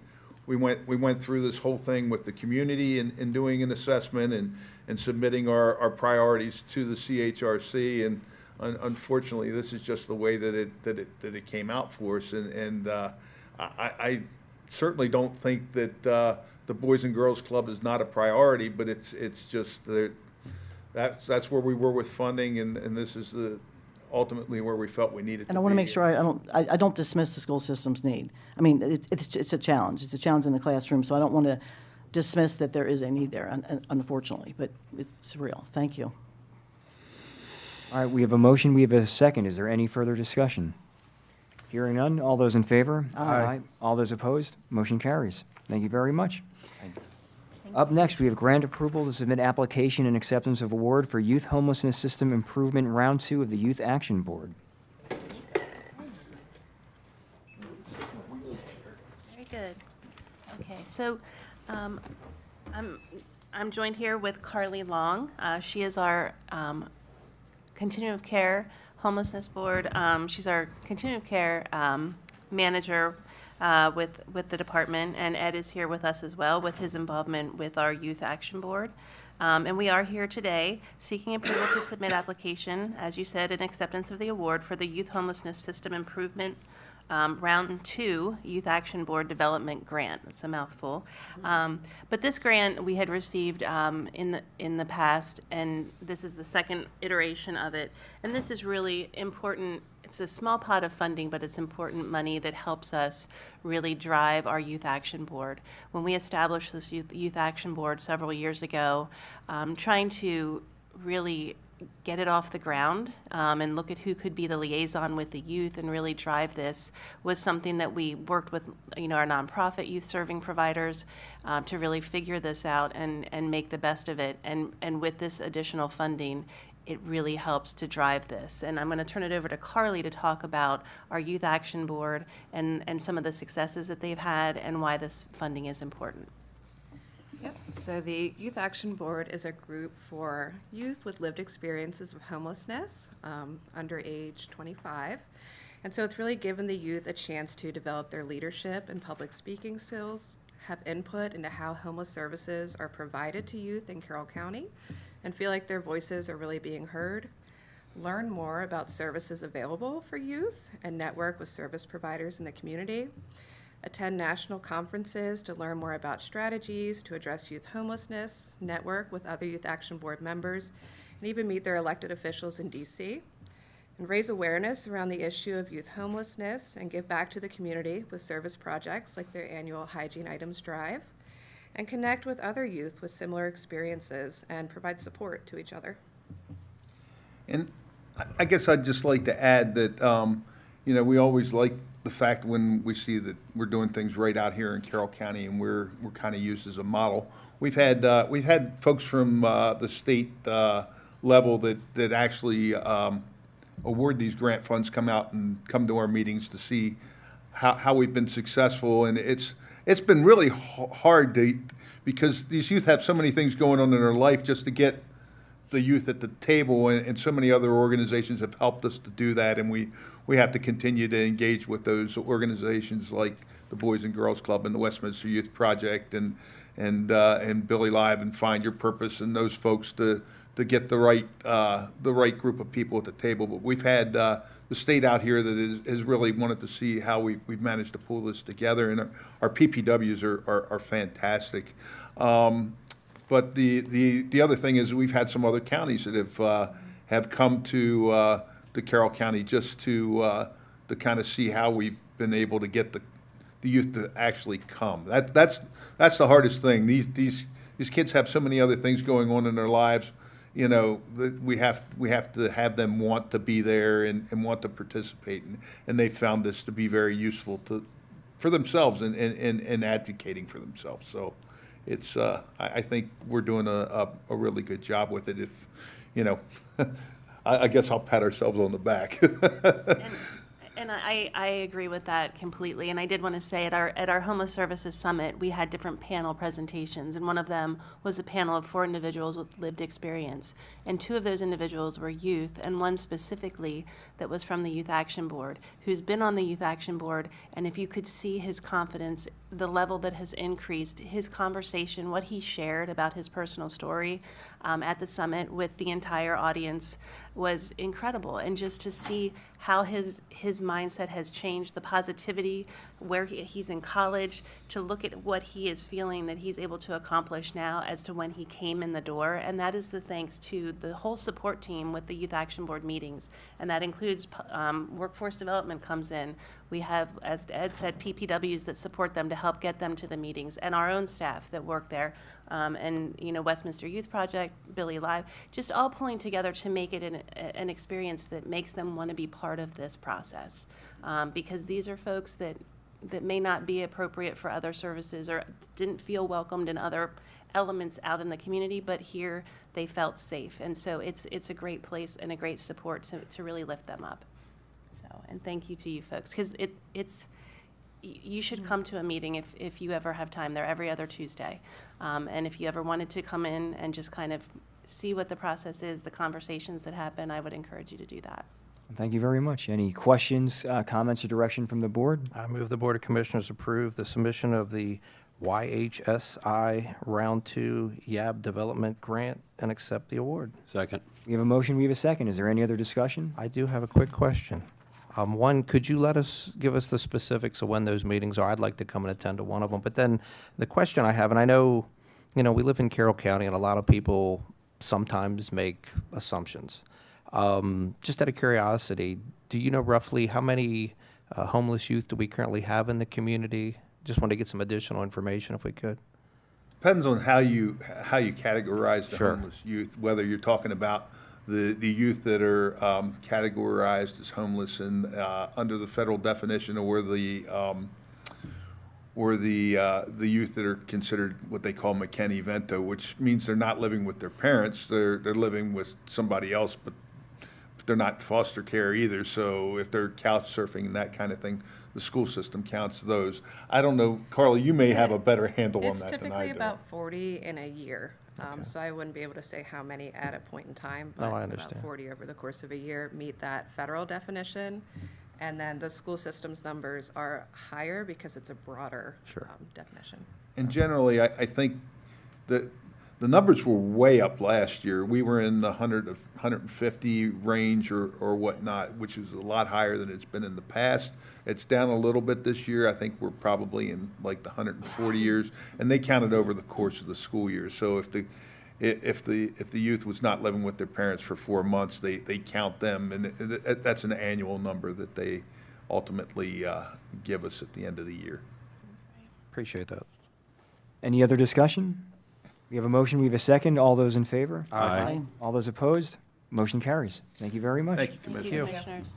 Up next, approval to submit application and acceptance of award for Mar Bidco Local Government Cost Share Program for the Faithful Friends Farm LLC Expansion Project.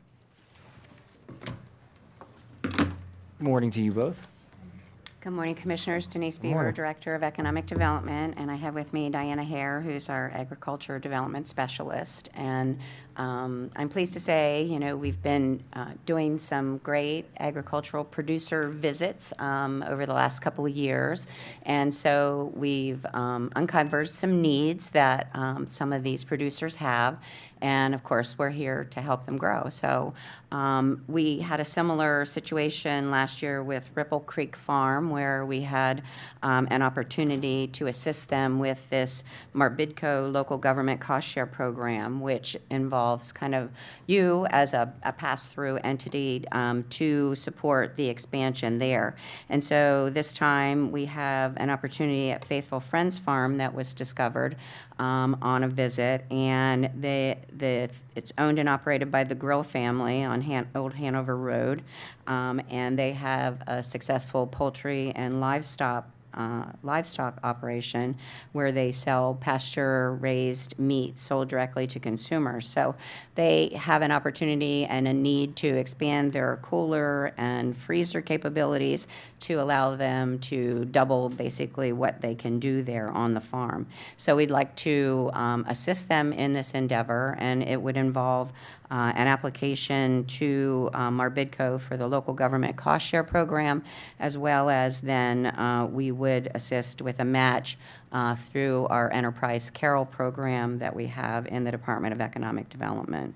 So we're here today to get your approval to submit this application and acceptance of award. I think the deadline was extended till tomorrow, so your decision today. Diana's got everything ready to go with the application, so upon your approval, we'll submit those today and hopefully can get some help to this farm.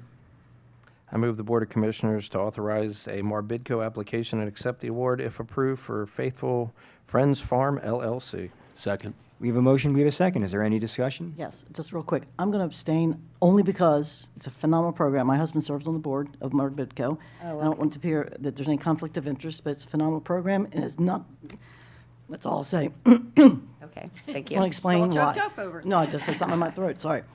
But just, I want that to be clear. It's a great Okay. program. Thank I you. respect that discretion, Commissioner. All right, we have a motion, we have a second. Any other discussion? All those in favor? Aye. All those abstaining? All those opposed? Motion carries. Thank you very much. Thank you. We do have one other thing that Diana would like to share, because we talked about this last year, if that's okay. Sure.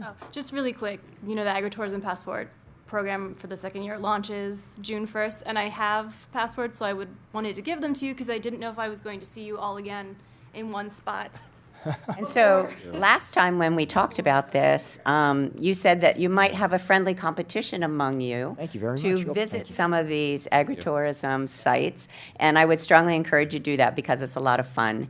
And the thing that Diana and the team has worked on this year is we also have a Let's Rally app so that it can be tracked on your phone if you download the Let's Rally app, and that's RALLIE. And then you can also, you know, check off your visits on that app in addition to if you want to take the passports. I think the passports turned out really cute again this year, so Who good picked the work with the cover team. photo?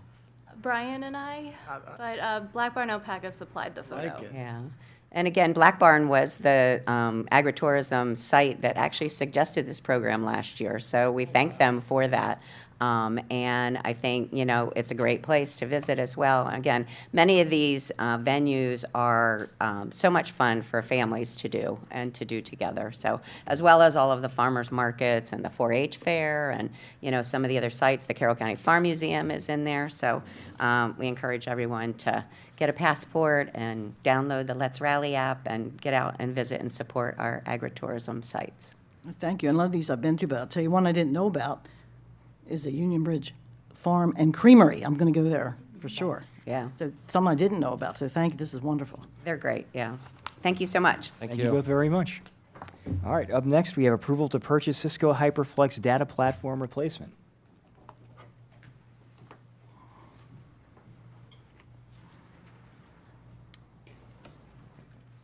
Morning, everybody. Good morning. Good morning.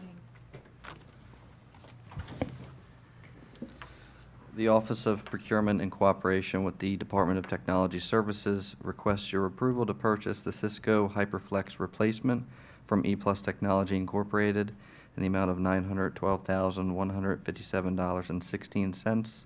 This purchase will be made through a State of Maryland CATS Plus contract that was competitively bid and awarded to ePlus Technology Incorporated. This amount is approved in the FY26 budget. So Cisco HyperFlex is the data platform that hosts all of our virtual servers and our storage within the county. The current platform is no longer supported, and so this replacement project will move from HyperFlex to a product called Nutanix. Any questions, comments, or direction from the board? Move the Board of Commissioners approve the purchase of Cisco HyperFlex replacement from ePlus Technology, Inc. in the amount of $912,157.16. Second. We have a motion, we have a second. Is there any discussion? Hearing none, all those in favor? Aye. All those opposed? Motion carries. Thank you very much. Thank you. Up next, approval to purchase pavement testing and rehabilitation recommendations. I'm imagining we're not actually purchasing recommendations, though. We're paying for them. The Office of Procurement, in cooperation with the Division of Engineering, requests your approval to use the existing term contract with O'Connell and Lawrence Incorporated to evaluate and provide pavement testing and rehabilitation recommendations in the amount of $112,474.50. O'Connell and Lawrence Incorporated was previously awarded a term contract that was competitively bid. The amount is approved in the FY26 budget. Thank you. This evaluation of 84 roadways totaling 44 miles will consist of visual condition evaluation, non-destructive testing, pavement coring, material sampling, and subgrade soil classification. There may be also some laboratory testing of that subgrade. The final report is what we're going to use for our pavement repair strategies for next year's paving projects. We're anticipating our final report in mid-July.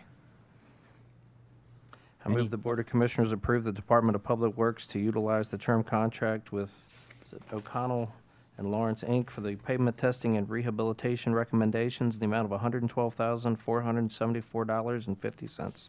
Second. We have a motion, we have a second. Is there any discussion? Hearing none, all those in favor? Aye. Aye. All those opposed? Motion carries. Thank you very much. Thank you. Thank you. Up next, approval to purchase stormwater pipe CCTV and evaluation services.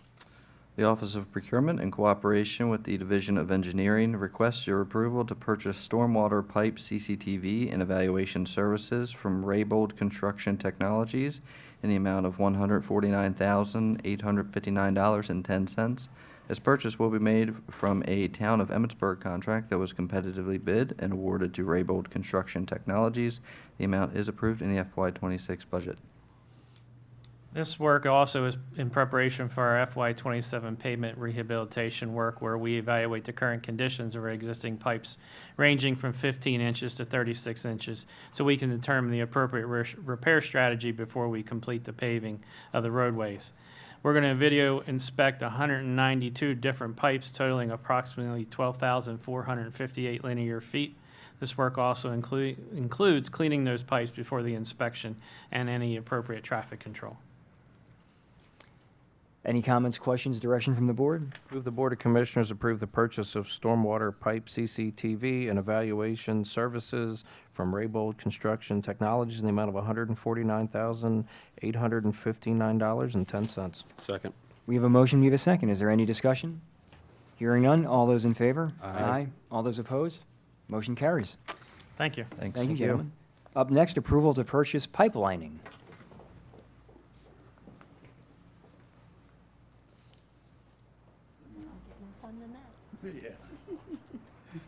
Morning, gentlemen. Good morning. Morning. Morning. State of Alabama. The Office of Procurement, in coordination with the Division of Roads Operations, requests your approval to contract with ProShot Concrete Incorporated for the pneumatic application of shotcrete to the inverts of 4 pipes located along Woodside Drive and Glen Drive in Westminster. Additionally, the project will include a pilot installation of thermoform pipelining on 2 separate pipes. The total project cost of $57,800 includes mobilization, joint repairs, debris removal, maintenance of traffic, invert restoration, and full circumference lining where applicable. Funding for this work is available within the approved budget. These services will be procured through a competitively bid State of Alabama cooperative contract. Move the Board of Commissioners approve the purchase of pipelining and rehabilitation services from ProShot Concrete, Inc. in the amount of $57,800. We have a motion, do we have a second? Second. We have a motion, we have a second. Is there any discussion? Hearing none, all those in favor? Aye. All those opposed? Motion carries. Thank you, gentlemen. Very good. Thank you. Thank you. Up next, contract award for janitorial services of multiple county-owned buildings. Morning. Morning, Commissioners. So in January, the Office of Procurement, in cooperation with the Division of Facilities, was before the board to award a contract for janitorial services. Since that time, a mutual decision has been made to terminate the contract with the lowest bidder for convenience based on vendor staffing issues. The Office of Procurement and the Division of Facilities reached out to the next 2 lowest responsive bidders and were also unsuccessful in securing contract terms from those vendors. The 4th lowest responsible bidder and prior vendor, Summit Building Services, has agreed that the service should continue without interruption. Commissioners, upon review of the submitted proposal, we recommend awarding Summit Building Solutions or Services the janitorial service contract for the facilities. For the past 5 years, Summit's, they've been doing this work now, so they know all the 11 buildings that we currently have on the contract. Also on this contract, they also got to go through a rigorous background check as well. Entering some of these courthouses, it's definitely a secured spot. So with your approval, I recommend awarding Summit this contract. Once again, they held this contract for the past 5 years, doing great work, so it's just going to be an extension for another 5 years. I move the Board of Commissioners award a contract for janitorial services for multiple county-owned buildings to Summit Building Services, Inc. in the amount of $259,930.02. Second. We have a motion, we have a second. Is there any further discussion? Hearing none, all those in favor? Aye. All those opposed? Motion carries. Thank you very much. Up next, contract award for commissioning services for Carroll County Community College Systemic Renovation Central Plant. I'm sorry, I missed one. I apologize. Approval to purchase IT partitions. I You threw me apologize. for a second. Sorry about that. I apologize. Fake out. The Office of Procurement, in cooperation with the Division of Facilities, requests your approval for the purchase and installation of new partitions and furniture at the IT area at the county office building to Duron in the amount of $121,466.88. This purchase will be made via MAP contract, which was competitively bid. This purchase is within the FY26 approved budget. Once again, Commissioners, Doron has been selected to provide and install new modular partitions and furniture for the IT department area within the county office building here. As part of this project, Doron will also redesign and reconfigure the existing layout and optimize space to improve workflow and support the current features that the IT needs. The existing partitions that are currently down there are well over 25-plus years old, so they're in definite need of an upgrade. Any comments, questions, or direction from the board? Move the Board of Commissioners approve the purchase and installation of new partitions for IT to Duron in the amount of $121,446.88. Second. We have a motion, we have a second. Is there any discussion? All those in favor? Aye. All those opposed? Motion carries unanimously. Now, up next, contract award for commissioning services for Carroll County Community College Systemic Renovation Central Plant. Again, my apologies for slightly jumping out of order there.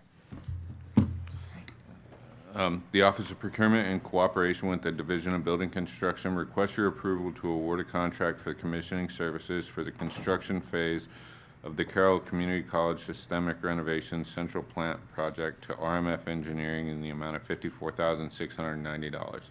This award will be made via Carroll County term contract that was competitively bid. This award is within the FY26 approved budget. Good morning, Commissioners. Morning. As you know, the boiler chiller replacement is in very early construction over at the community college. So this is just a step of the construction process. Have a third-party commissioning agent make sure when the contractors finish with their work, they're handing over a system that's running correctly. So.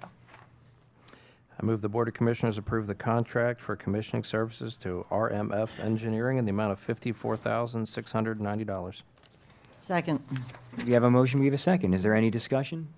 Hearing none, all those in favor? Aye. All those opposed? Motion carries 5-0. Thank you very much. Up next, approval of additional cost for the state's attorney's office, which is a change order.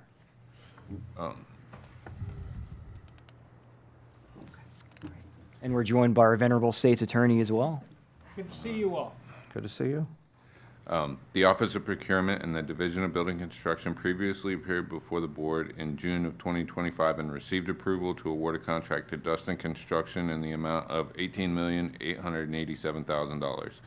This project involves the construction of the new state's attorney's office on Greenwood Avenue. Since that time, 2 change orders have been issued, this being the second in the amount of $106,971, which exceeds the $150,000 threshold in accordance with Resolution Number 1162-2022, Delegation of Authority. Board approval is required to authorize these additional expenditures. These additional costs are attributable to unforeseen soil conditions for the building slab undercut. Funding for this change order has been approved in the FY26 budget. All right, good morning, Commissioners. I did want to introduce one of our new project managers, Court Mishka. He is the project manager helping us run that state's attorney's construction project, and he'll just give you a little bit more information about this change order. Well, good morning and welcome. Morning. Welcome on board. Thank you. So the job site had received a lot of winter snow and rain and ice, and it delayed the project over a number of days, over a number of weeks, to the point where it was so muddy we just couldn't make any progress. So we had to have a site meeting with the general contractor and the geotech engineer, Eric Ruling, and come up with a solution to resume work. And that involved a significant undercut of all the soil that was under the slab.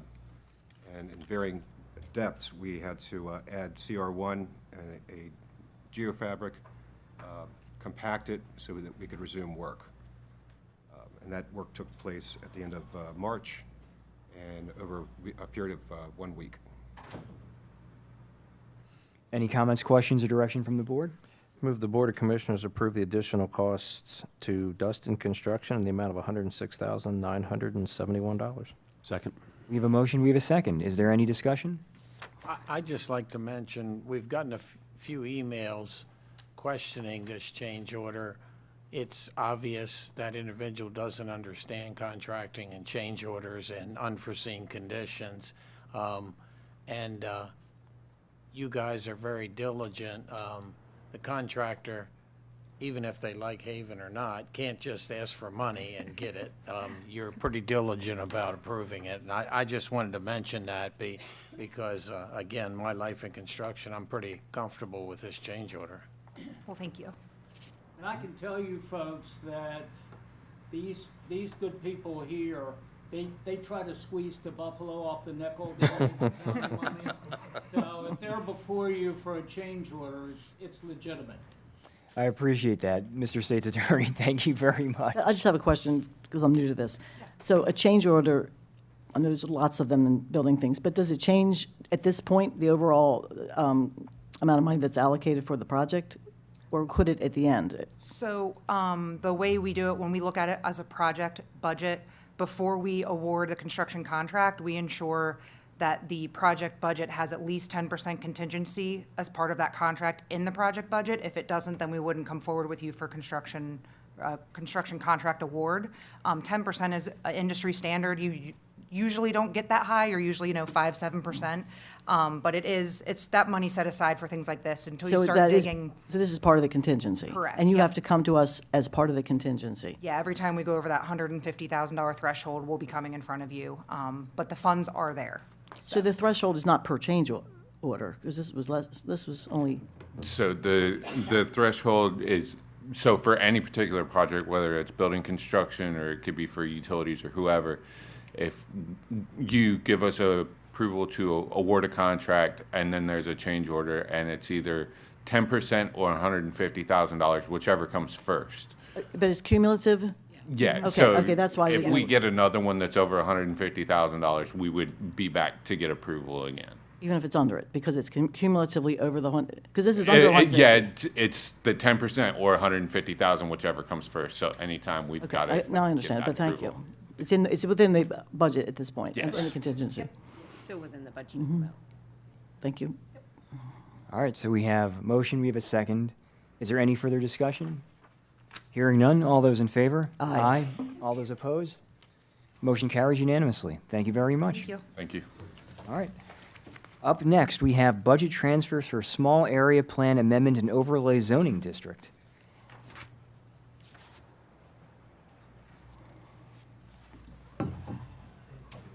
Good morning to you both. Good morning. Good morning.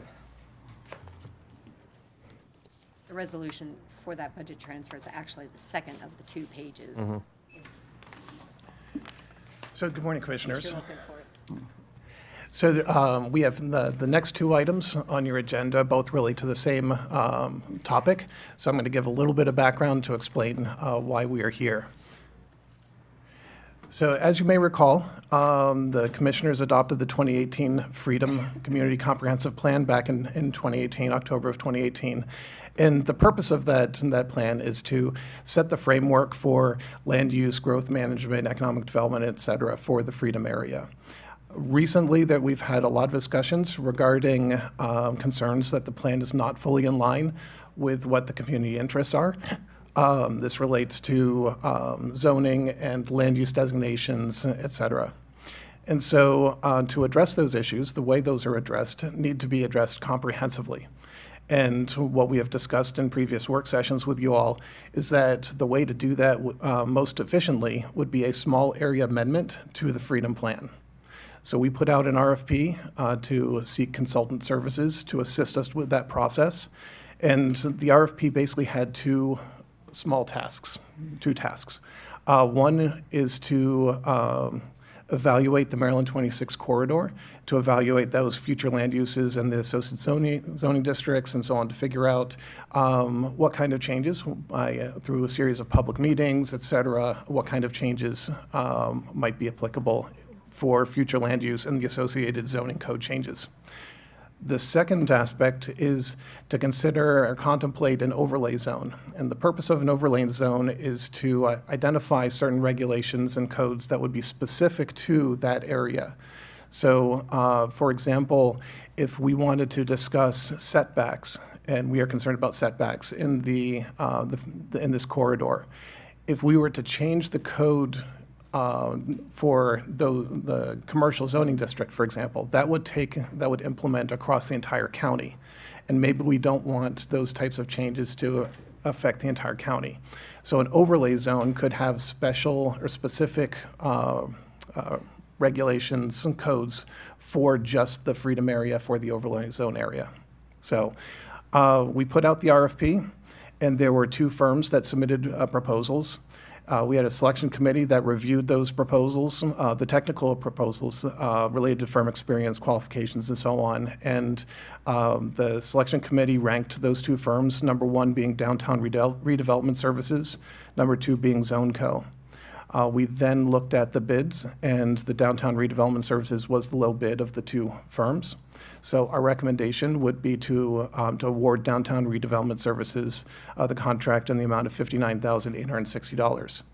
And again, the reason why we're here with 2 agenda items is that this is not a budgeted project. So the first item would be to transfer funds for that project, and then the second item would be to award the contract to Downtown Redevelopment Services. All right, thank you very much. Any comments or questions or direction from the board? I just have a question. Thank you for this. I know we decided this back in the fall, and it needs to be done as soon as possible, but I thought we had decided that we also needed to go from 26 up to Johnsville Road, and that part of it, is that part of this as well? Yes, so the exact bounds of the small area amendment and the overlay district and so on have not been set in stone. I'm just generally describing the 26 corridor, but yes, and we anticipate that it may go up and down 32 a little bit as well. Just where the commercial goes up? Yes. Thank you. Just want to clarify. So I will put my glasses on so I can read. I move that the Board of County Commissioners approve Resolution O 26.05 to transfer $59,860 from Reserve for Contingencies to Planning and Land Management Administration for consulting services. Second. We have a motion, we have a second. Is there any discussion? I have a quick question. So with the hiring of the consulting services, not that this part is germane, but I did find it fascinating. They're both out of Ohio, but Yes. that was not really my question. That was just more of a comment. But the consultant group we would bring in, now would they be a third party that is expected to give us their interpretation of the entire process then? Yes, so they're going to supplement our staff and assist with the overall process and lend their expertise to text amendments and in the process of doing a small area amendment. Okay, Yes. but we'd want to find out what independently their thoughts were, looking and overviewing the whole Absolutely. thing. Okay. Yes. Thank you. All right, we have a motion, we have a second. Is there any further discussion? Hearing none, all those in favor? Aye. All those opposed? Motion carries unanimously. All right, now, contract award for small area plan amendment and overlay zoning district for consulting services. The Office of Procurement in cooperation with Planning and Land Management requests your approval to award a contract for a small area plan amendment and overlay zoning district, Carroll County Freedom Area, to Downtown Redevelopment Services, LLC, in the amount of $59,860. This project was advertised on the county's e-procurement platform, Public Purchase, and received 2 proposals. An evaluation committee was formed to conduct technical and financial review of the proposals submitted. The committee evaluated all proposals based on criteria detailed in the RFP. The highest ranked firm for this project is Downtown Redevelopment Services, LLC. Any comments, questions, direction from the board?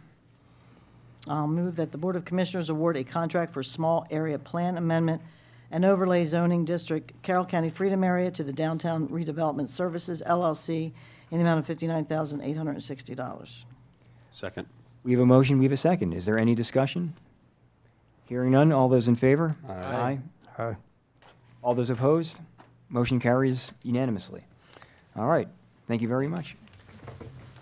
Up next, we have possible extension of deferrals on retirement communities and cluster subdivisions in the Freedom District area.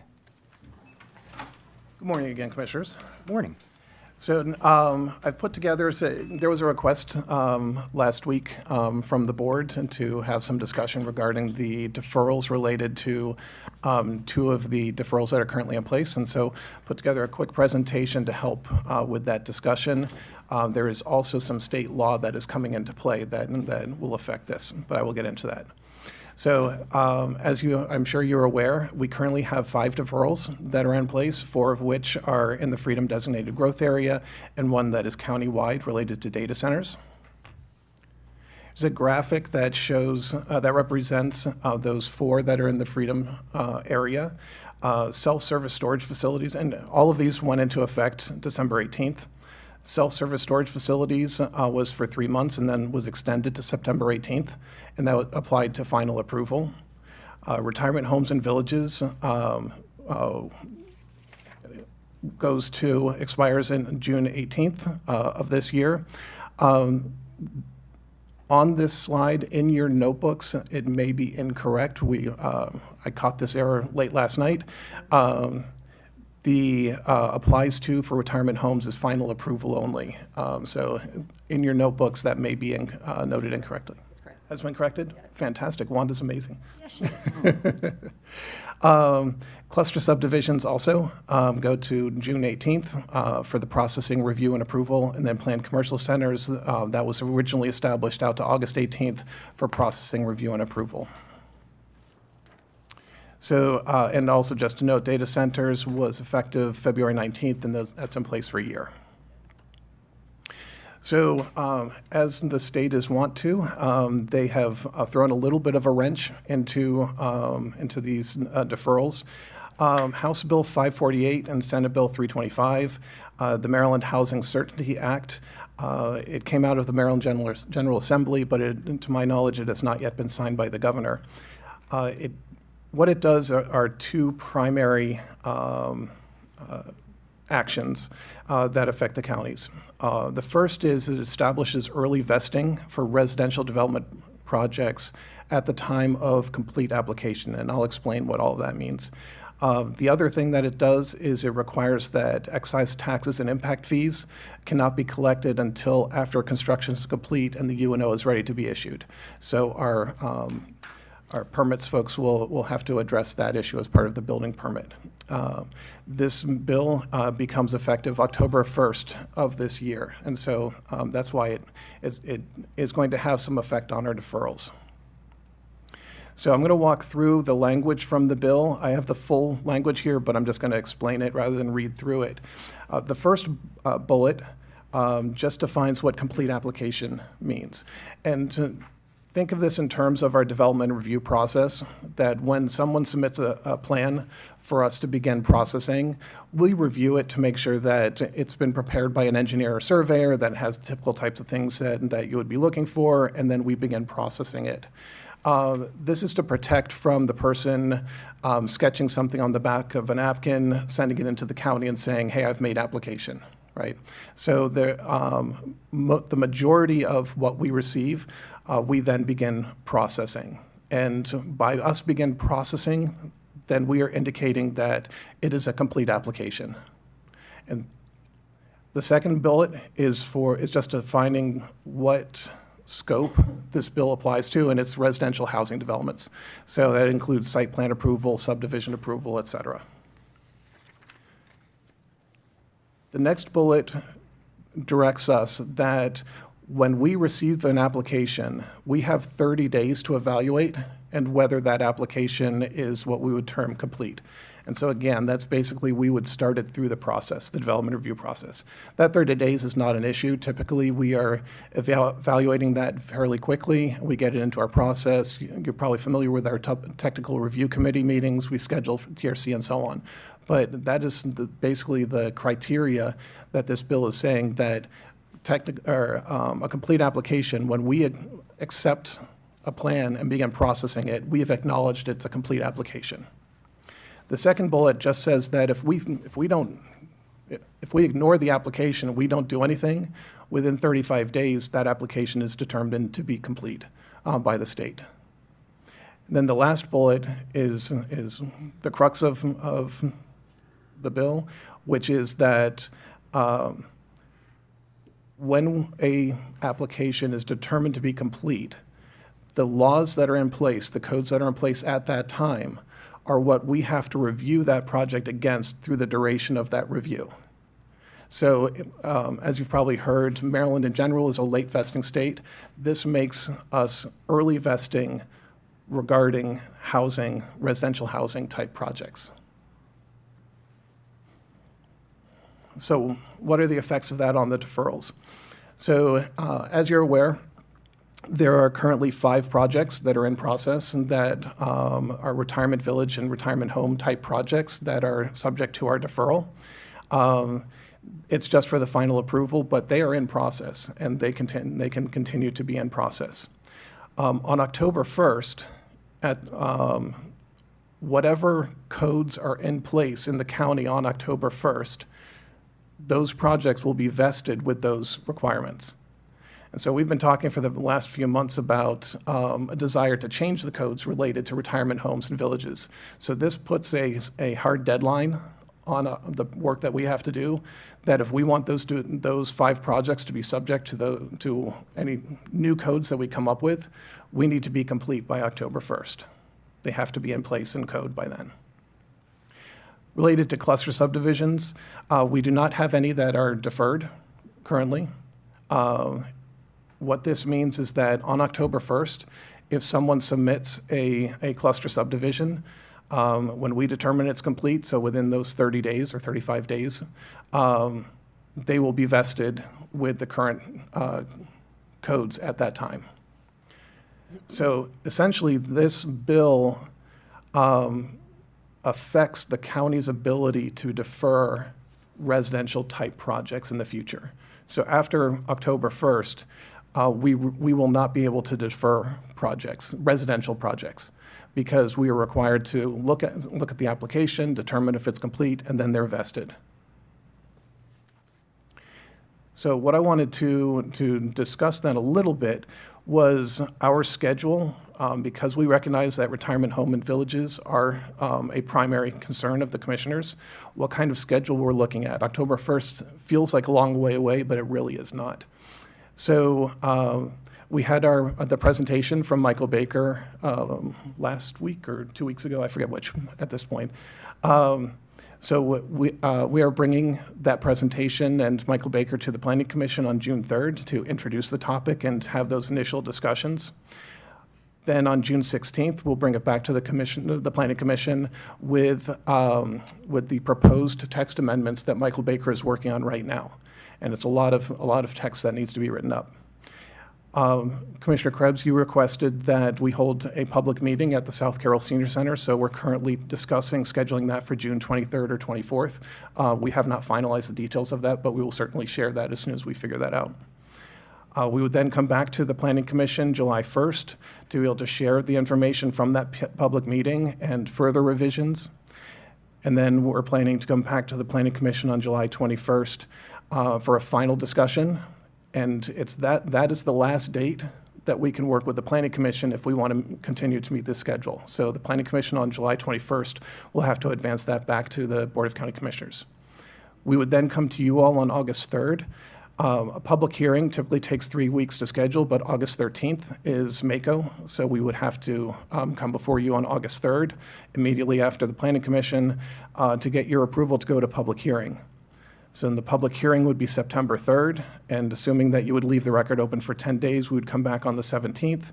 And then if there are any code changes that you desire to put into effect, you would approve those, and then it takes 10 days for those to be in effect, for everything to then be done by the October 1st deadline. So there's a lot of work that needs to be done over the next couple of months. So how does that affect the deferrals? So what we're anticipating is we're working on 6 different text amendments in parallel. So we've got the retirement villages and retirement homes, which we just talked about. We've talked with you about accessory dwelling units. State law requires that we have those in effect on October 1st as well. So that is moving in parallel at the same time. We're talking about cluster subdivisions, that if we wanted codes to be in effect on October 1st, we would have to do those in parallel as well.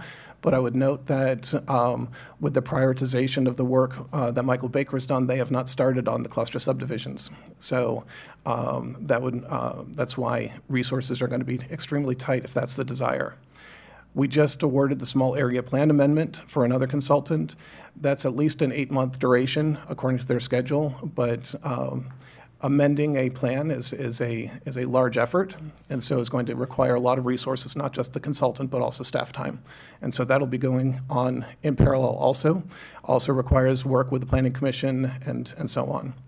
And then self-service storage facilities and planned commercial centers are out there as well. So as that results to the deferrals, my recommendation would be that we focus our resources on the retirement homes and villages, that the deferral be extended to October 1st. Again, we'll be working with a lot of resources on the accessory dwelling units to get that in place by October 1st. Where this sort of falls apart is related to the cluster subdivisions. My honest opinion is that we do not have the resources to make any meaningful text amendments by October 1st. We will certainly have the consultant complete the work for task 1 and task 2, which is the evaluation, the recommendations, and so on. But as far as making meaningful text amendments and so on and have those in place by October 1st, I'm struggling to see how we can get that accomplished.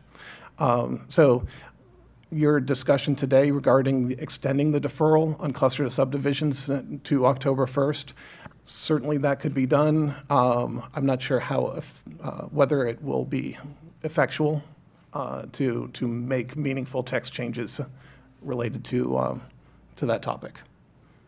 So I know I've thrown a lot of information at you. I'm certainly happy to answer any questions. So just a question. Yes. I'll use ADUs as an example, or solar, or whatever the case may be. I know that the Maryland Housing Certainty Act hasn't been signed yet, so it's not officially law. But in those cases with ADUs and solar, a law was passed and it required us, highly suggested, that we go in and change our ordinances to reflect those laws. Would the Maryland Housing Certainty Act require the same type of action? Do we have any of this even in our ordinances? Is this a situation where we have to amend or add to our ordinances, or is this is just a different flavor, a different? Yes. Yeah. So this bill, the Housing Certainty Act, does not require the county to change any codes or anything like that. All it does is it establishes that vesting. So the codes that we apply to development, before this bill being passed, we could make changes to codes as a project was working through the process. Whether there was a formal deferral or not, a project could take a year, 2 years to go through the development review process. And during that year or 2 year time period with late vesting, the commissioners could make changes to the codes that affect that development at any time. And then it would be up to you whether to grandfather them in or to require them to comply with those new codes. What this state bill essentially says is, day one, when it's a complete application, you're locked into those codes through the development process. But it doesn't require us to change any codes or anything like that. Okay, thank you. Any other comments or questions from the board? I've got a few. On the standards, a lot of our things that change frequently, as was mentioned, is excuse me, is state regulations. So are they exempting themselves too? So they've got to hold everything in place, they can't change and make things more strict and so for all that period of time? I will have to go back and look at the state law, but quite often, and I'm not sure if that provision is here, is that it's strictly related to local codes and does not preempt any state or federal regulations that may come down on us. So, for example, stormwater management. As we know, MDE is working on new codes there. I do not believe that those would be subject to this locking in the standards. I think it's only related to local zoning and land use regulations. But that's something I can definitely look into. No, and to me, that is just typical.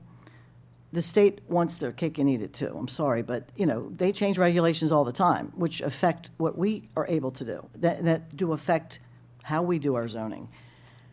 And the fact, if that is true, that they could keep changing things and it's not locked in, the plans keep changing. And maybe we have to change our zoning or ordinances to reflect what that's doing.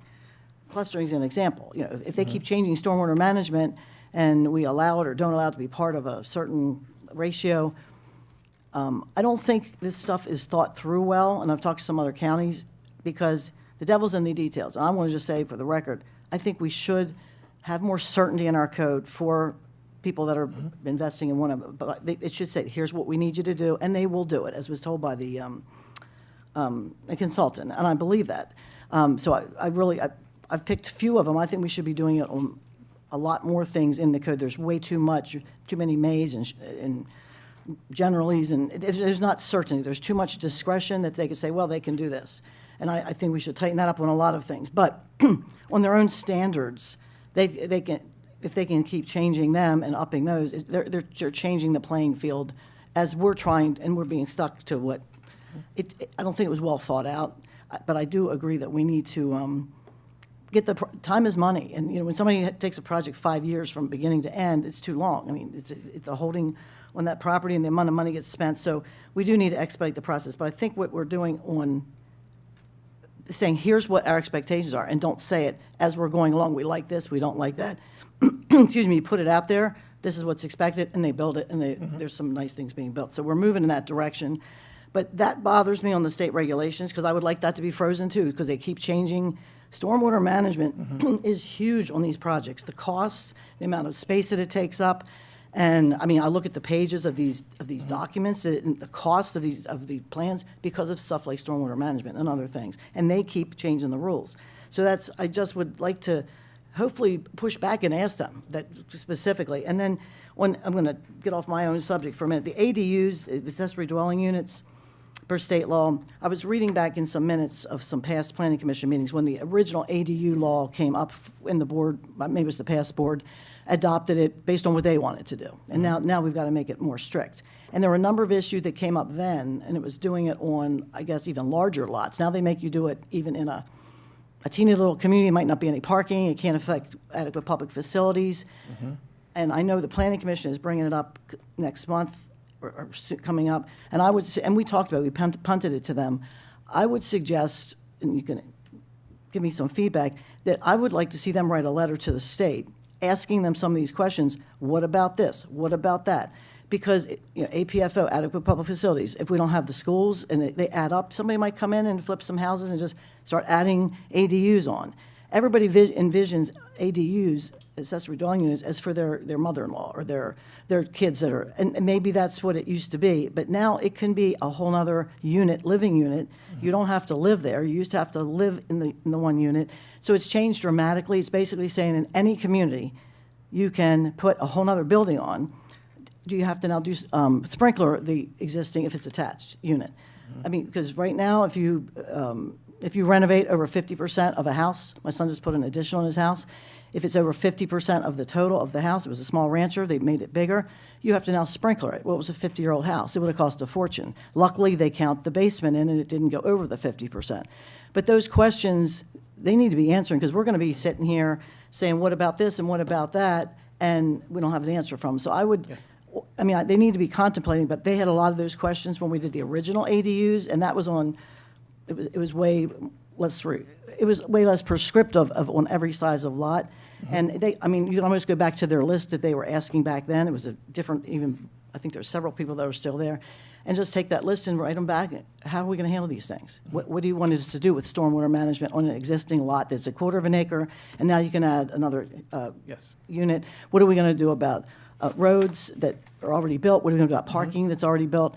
And so, you know, when you start thinking about that, I think we should be making them contemplate that instead of jamming this down everybody's throat, thinking it sounds like a great idea. Yes. So that's basically our process, right? That is the work that our staff does in in conjunction with working with the Planning Commission to ask those questions of the state and to get those answers so that we can have informed discussions with the Planning Commission to come up with the text amendments that we then bring back to you. And I would encourage the other planners in the other counties to be asking those same questions, because things sound lofty and great sometimes, but, you're trying to implement them, and a lot of it's their rules. How are you going to make this happen when something is already there that's older, and you're going to have to retrofit it, or you're just not going to do it? So it's very problematic, even though it sounds somewhat simple. So the question I have on what we have in front of us, and again, I've always wanted to expedite these deferrals. I mean, from day one, we tried to get them done quickly. So, and we're moving in the right direction, but this new issue that's come up, which I think they went too far too fast, going from, it would take 5 years, that now you have to do something in 30 days and you can't change, you don't have time to actually get things changed. But and you said it does not require the county to include it in the code. I'm going to suggest in the future, even with the solar, I didn't like it that we put the language in our code, because that makes people think it's our rules. And I think if you say, what I think a lot of my colleagues do in other areas that don't like some of these rules, we basically say, put it in the code, but then say refer, and there's a link, refer to state law, but you don't adopt it into your own law. If it fits into your own law somewhere else and there's other things, fine. If you have landscaping requirements, but then instead of just actually taking their law and put it in ours, you're now adopting their law. So I don't like that, especially when we don't agree with it. We don't agree with what they told us in solar, but somebody reads our ordinance and says, hey, it's in your ordinance. So like for this, it would say there, you must follow state law, here's the link to it, but it's still, they own that law. And I think it's a better way of doing things, and so it doesn't become, hey, it's in your ordinance. No, it's still not in our ordinance. We're just telling you it's right here, go to the state law.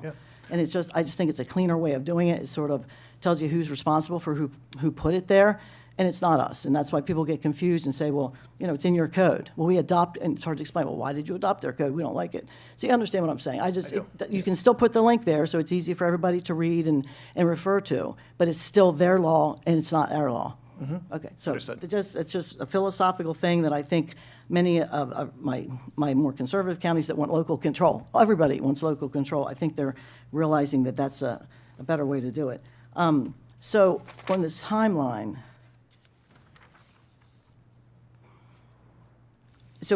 right now, you've given us, thank you for this very good timeline. We've got to have this code in place.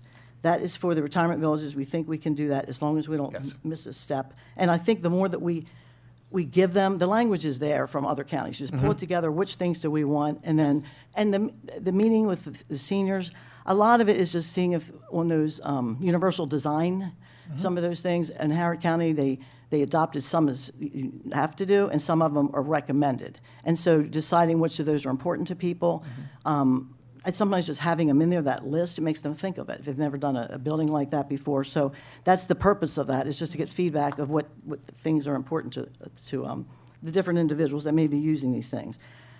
On the cluster subdivisions, we don't have time to do it. My question to you is, can we take it out of the code just to get rid of it? And then if we go over, we'll bring it back. There's no intention to not bring it back. But if we just take it out, it won't affect it. And then when the consultant gets to it after he's finished with the retirement homes, then we could redo it and put it back in. Because currently, it does not hold up a developer, they just couldn't cluster in that whatever, they can still build it just regular.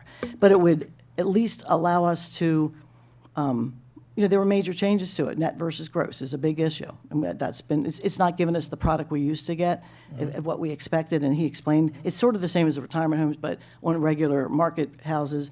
But to get past this timeline, and we don't have any, the two that we had in the works are all moving forward. We agreed to let those move forward because they were far along, and they were reasonably done. They were nicely done. So there's none in the works right now. It wouldn't affect anybody. Could we just remove it to give us time to get past the October 1st, since it's recommended? That's the deadline. And then we would be able to have them. I don't think it's going to take, it's not going to take anywhere as long as the retirement stuff, just because it's more simple. Right. And then we could, just to technically be in step, and then come back have them do that, it might be November. But then it would just be that short period of time. No one would be held up, and if they want to move forward, they just would have to do it traditional. So, yeah, the short answer is yes. There is a process, though. And so we would have to have those discussions with you all as far as how much are we going to excise out of the code, how much we're going to take out. And then that has to go to the Planning Commission because it's a land use change. We would have to discuss it with the Planning Commission, have to come back. So it would add a 7th text amendment that we're considering and so on. It would be a relatively simple one, but there's a process that we would have to go through.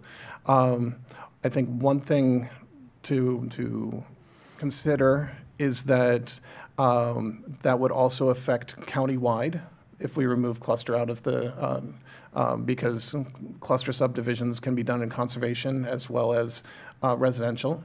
And so we would have to discuss, are we cutting it out of both?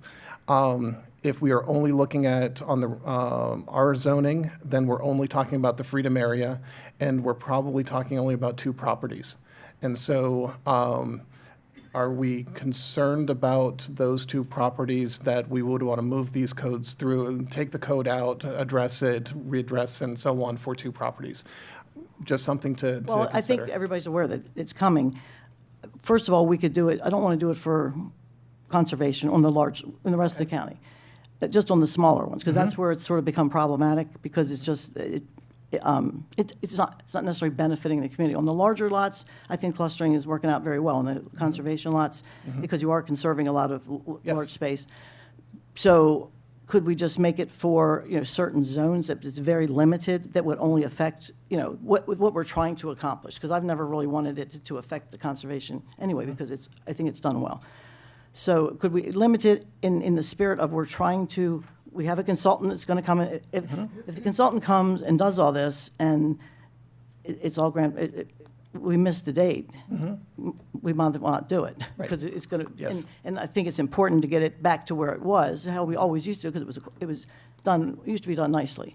So is that a way to get around it? And the expectation is we're trying to get back to getting it finished. It's just this artificial deadline that we now have because of the October 1st. It certainly could be done. It doesn't have to be a big discussion about it. It's just, this is our intention. That's my intention, and it might be a month later. Yeah. And clear direction from the board Yes. saying that, you want the planning commission to, eliminate at the moment cluster subdivision provisions or whatever the right words are, and staff would help you with that, in the residential zones, until would be helpful too. And it's clear- Limit the, the focus. And it's clear that we want to get this done because we've hired the consultant and it's on his absolutely. list. Yes. So, it's not that we're just putting it off, and we got a timeline that, it shouldn't take that much longer. I would say no longer than even the end of the year. I'm just picking that. So if you could, that would just be a way to get that accomplished how we intended until this wrench got thrown into it. And I wish they would have given us a little time. October 1st is a very little time. If they said December, or considering the timeline, all the other counties are going through the same issue.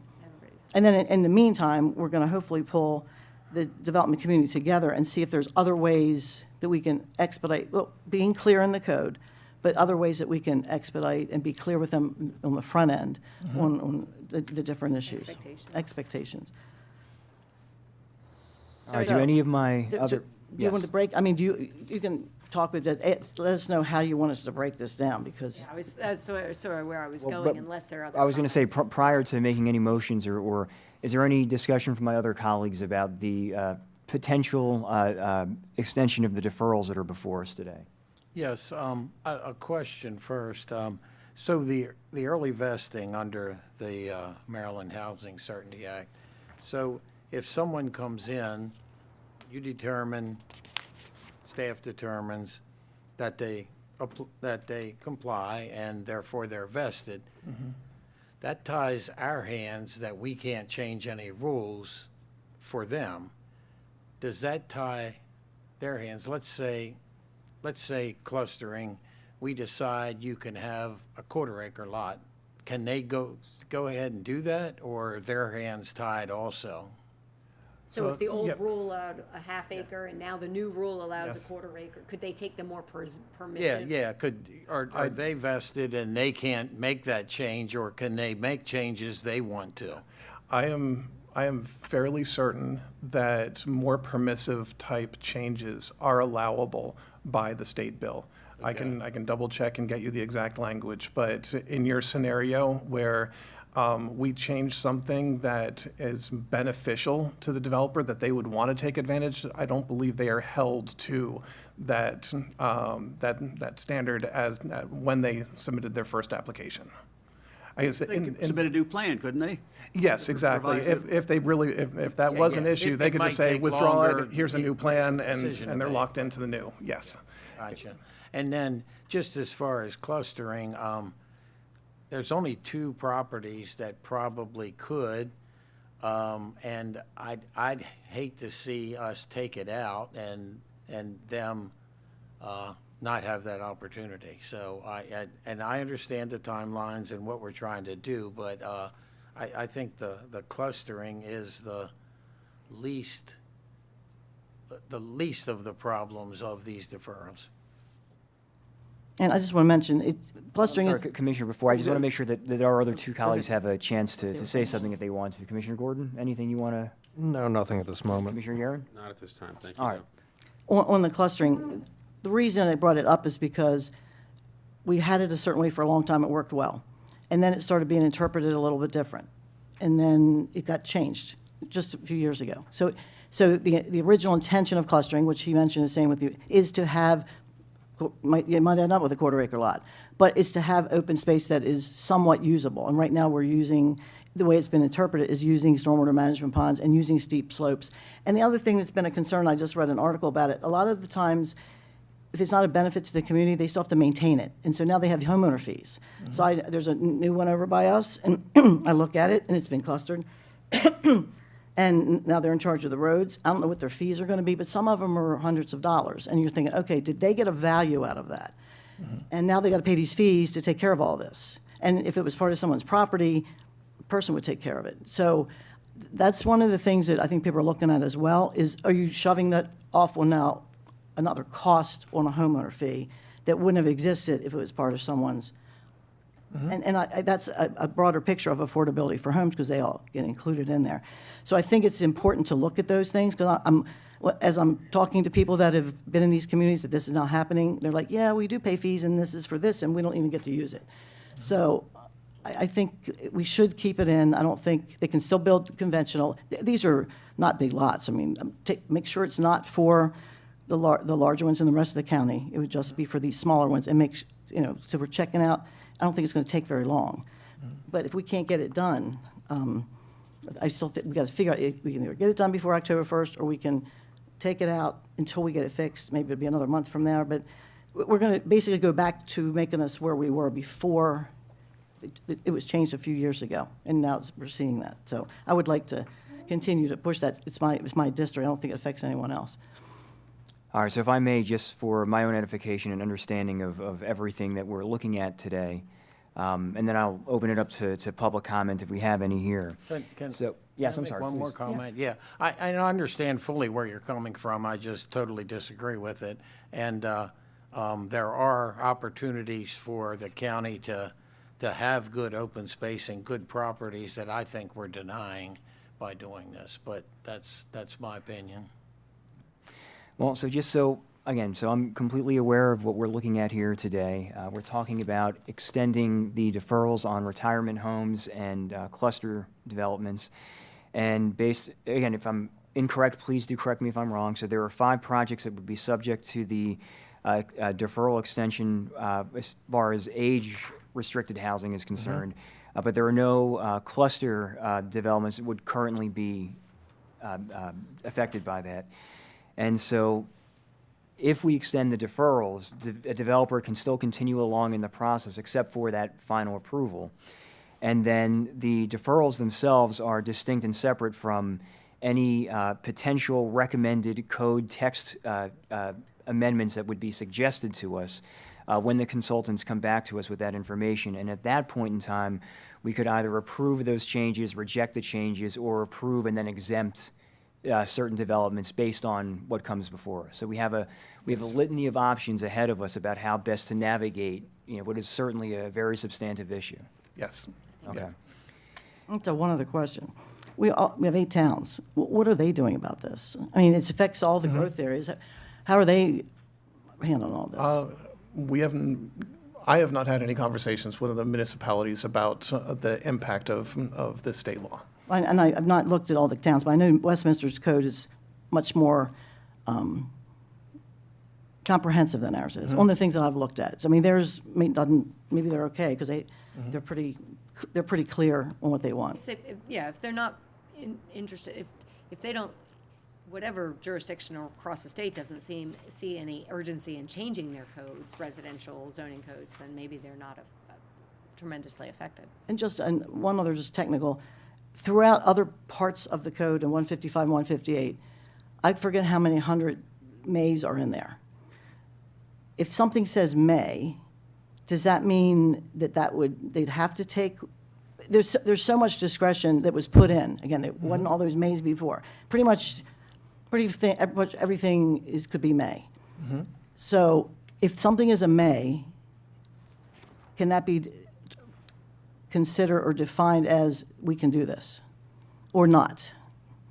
Or they have to stick to it? I'm just concerned because there's so much non-certainty in it with all the mays in other parts of the code. And I almost wonder if we should take them all out until we have to put them back in more deliberatively. Would that matter in other pieces that we haven't looked at yet? Would their hands be tied? So I'm going to defer to Mr. Burke on the legalities of mays versus shalls, but in my opinion, the mays offer flexibility. And there is often the desire to allow folks to have flexibility to do various things, so that's why it's typically in the code as a may. A may is not necessarily a bad thing. No, I don't think it's a bad thing, but I want to make sure, because of this certainty, I mean, that it wouldn't be that they say, oh, you have the discretion, you have to do this. I mean, it would be that, yes, you do still have the discretion. Yeah. So I'm not concerned about any of our code being of issue October 1st. All it does is it establishes that vesting, that on October 1st or whenever somebody submits that application, it actually provides them more certainty, is that they know that, and they made the decision to make application that they want to develop something and hear the codes. There's that certainty that those codes are not going to change on them through it's the same concept as the DRRAs and so on that provide certainty to a developer that as they go through the process, things won't be changed. With Maryland being a late vesting state, before this bill, there was always the potential that legislative boards such as yourselves could change the code and upend what somebody had been working on for a year or two to get through the process. So this is just giving people that certainty. So I'm not concerned with the code. It's just if you all have codes that you want to have, that you want to affect projects that are under a deferral or moving forward, just recognizing that we are now, as of October 1st, going to be an early vesting state for residential. A question about the technical manuals. I mean, we don't see they're not our ordinances, so I've never even looked at the technical manuals. Does that include technical manuals as well? Yes, most of the technical manuals have been adopted by the Board of County Commissioners. Because that concerns me, and it concerns me because of the road width issue. There's things in the technical manual, and we haven't looked at these. Some of them haven't been new ones updated in many years. And some of the issues, one is the road widths, and they're in the technical manual somewhere. So how do we make sure that we're able to change that, even if it's in a clustered subdivision or whatever? It's an issue because I never knew about that, that it was in a different book that we've adopted just by, I guess no one's ever looked at it. And you said one of them was 25 years old. How do we make sure that even our technical manuals are up to date if that's what we're going to be using? And that might not be, because the safety issues to me are very, very important. And there might be things have changed so much in 25 years, I don't even know what's in a technical manual. Should staff be looking at that and saying, should we get a new technical? I'm sure things have changed in 25 or whatever years of the manuals. Not necessarily. So certainly some things have changed, and over the years, and I can speak to, I'm pretty familiar with the DPW design manual. As things have changed over the years, there have been addendums to the manual and changes made. And so it's kind of a living document. There has not been a wholesale revision of the document. But I think, as Commissioner Kyler can attest to, the building of roads and things like that have not changed much over the centuries, but the fundamentals of them. I don't believe. I do not have a concern related to the technical manuals. I think they have evolved as necessary. But if there was a desire by the board to review those and so on, because they are adopted and they would be included as part of the vesting, my understanding would be that October 1st, when a project is vested, that the county codes and design manuals and all of those, a project would be vested in what the current version of that would be. So who decides? I mean, we don't even know that we have to update the stuff, and I don't know if the planning commission does. How does anybody know that, hey, we need to update this technical manual to the one from 10 years ago? Oh, so the staff, so technical side, the Department of Public Works is very in tune with their design manual, whether it's the roadway or utilities and so on.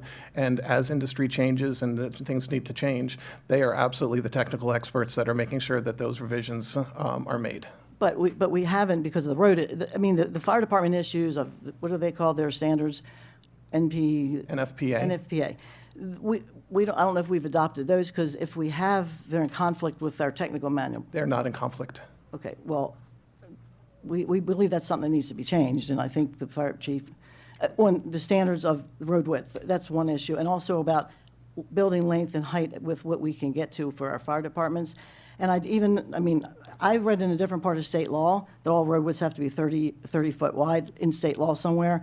I still can't figure out how we allow, and I know Westminster does all 30. I know that Tawnytown's looking at some of the problems they've had with not doing it at 30 feet. It's a fire code rule. It says it in state law, and somehow we do our site plans differently. And that's one of the things that's of issue. And I'm trying to make sure that there's not other things like that, that are more safety issues. And then you said the design manual. One thing I've been frustrated, we don't have design codes. I mean, depends on what we're talking about. We don't have anybody really looking and saying, what do we want something to look like? I know storage facilities we've talked about, they're going in all over the place, and I don't like where ours are going. However, many places are making them have design standards. They make them fit into Main Street, or they make them look like a barn. We won't even have that opportunity for the many that I think are going to come all over the county, because they're allowed pretty much anywhere now on any commercial or residential or whatever property. I shouldn't have said that. Something that was residential has been switched over. But if we wanted to adopt that and they wanted to come up Main Street somewhere else, how would we be allowed to change that design standard and say we want it to look like to fit into this neighborhood, or it just appearance-wise, so it doesn't look like? You mean after October 1st? Yes. I mean, if we don't have design standards for anything This in our. only relates to residential. Oh, okay. Yes. But even a residential project, of something that's a big, big retirement home, they're coming up. We have one that's in the plan. We don't have design standards for it. Could we do that? I mean, I'm looking for design standards. Not by October 1st. Not by October 1st. Well, and I'm hoping that I don't know how we adopt them quickly. I know that Westminster has design standards. I know all the counties have them, design review committee, and it is about appearance and look, but it makes them look nicer, and we don't have them for the unincorporated areas, and it happens to be my area.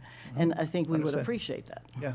If I could go back just for a second on the roadway widths, I'd be very curious to know where you saw the documentation of the 30-foot. That's something that I'm sure our Department of Public Works would be very interested in looking at. Regarding the NFPA standards, my understanding is that it's a 20-foot width that NFPA requires. All of the county road standards allow for that. Even the smallest width road that we have is an 18-foot open section, and so with the open section you have shoulder, and so you achieve that 20-foot width. And there's no parking. The difference is the parking. So We are in compliance with NFPA from that perspective, but I believe that's something that DPW could speak to. Yes, and I will tell you. I'm sorry, I apologize. I don't want to get too far afield away from the discussion at hand, which is about whether to extend the deferral. So I want to bring us back around to that. So my last question before I open it up to public comment. The 5 projects that are age restricted, how close are the 5 of those to final approval, if you know offhand? Let's see, 3 of them are fairly far along. One, I don't believe has gone to concept. 2 have not gone to concept review with Planning Commission, and 1 is very, very early on. So it varies across the 5. Okay, so for the 3 that are a little further along in the process, are you talking about a couple months away, 6 months away? General sense of. If they were to continue along, I hesitate to give Okay, a prediction. I think 2 of them are working on final plans. Now, how close they are to meeting all requirements and so on that they would be looking for approvals, I can't say. Okay, I'm just trying to get a general sense of where we are with them, because, as I've said from the beginning, since back in December, that as we go through this process, and let's say we decide to, and I'll just use a random example here, if we say every house needs a fire hydrant in front of it, right? And a developer said, hey, look, we're willing to do that in advance of you making any change. I certainly wouldn't want to hold them up or prevent them from continuing to move on in the process if they're willing to work with us. So, if I may, similar to one of the other project types that has been deferred, where they have all their approvals and the deferral is holding them up, I would certainly notify the board if there was a project that got to the point where they had all technical approvals and they were being held up by the deferral. I would certainly let you know. All right, thank you very much, Chris. Roberta, do we have anybody here for public comment? I have no cards. Can you give Roberta the salmon card, please, that you have? Thank you. Okay, great. Who do we have, Roberta? Mr. Tom Pilon. Thank you, sorry. Tom, I'm sorry, what? Pilon. Sorry. Sorry, I'll introduce myself. I'm Thomas Pilon with St. John Properties, Executive Vice President of Development. Thank you for the opportunity to be here this morning and speak about the deferrals. I just handed Ms. Wyndham a copy of a letter that she'll distribute to you, I guess, afterwards. There's several copies. And I'm just going to read a statement from that letter. And I'm speaking specifically about the ordinance number 2025-07, which relates to retirement villages and retirement homes. As you're aware, St. John Properties is the owner of the Beatty property in Eldersburg, which is comprised of 4 parcels of land. 2 of the parcels are actively processing as retirement villages. As such, we've been cooperatively and interactively working with the county on these projects for over 4 years. The above referenced ordinance is not a deferral, it is a moratorium. Any extension of the moratorium would be highly damaging to the lawful actions and multi-million-dollar contracts consummated by St. John Properties and to the good faith reliance by St. John Properties on the laws, plans, and longstanding processes of the county, thereby rendering any moratorium extension as applied to our projects to be unconstitutional, illegal, and manifestly unfair. For these reasons, we ask that the moratorium established by the referenced ordinance be allowed to expire without extension. Thank you. Thank you. Roberta, do we have anybody else? Nope. All right, hearing none, I'll open it back up to my colleagues for any further discussion or direction. You're going to need to walk me through what we're trying to do, what we need to do. I've got pages in front of me, in what order? I think that I started to go there a little while ago. I think they're basically, just. Close this out. Yeah, thanks. Yep. I think they're basically, and I'm looking to Chris, I think they're basically 3 decisions. 2 relate to the deferrals, to extend or not. And on each of them, the retirement-related ones and the cluster-related ones. And then, if you want to make a motion, Commissioner, about doing something with direction to the staff and the Planning Commission on a cluster, then that would be a third one. So the two that are so you have one here that is the potential action of extending the two deferrals. But you clearly, of course, these are always recommended motions. You can modify that in any way that you'd like. But then I would take if the board wants to take up the direction to staff about the clustering and potential removal of language from the zoning ordinance, I would take that up as a separate motion, just to be very clear.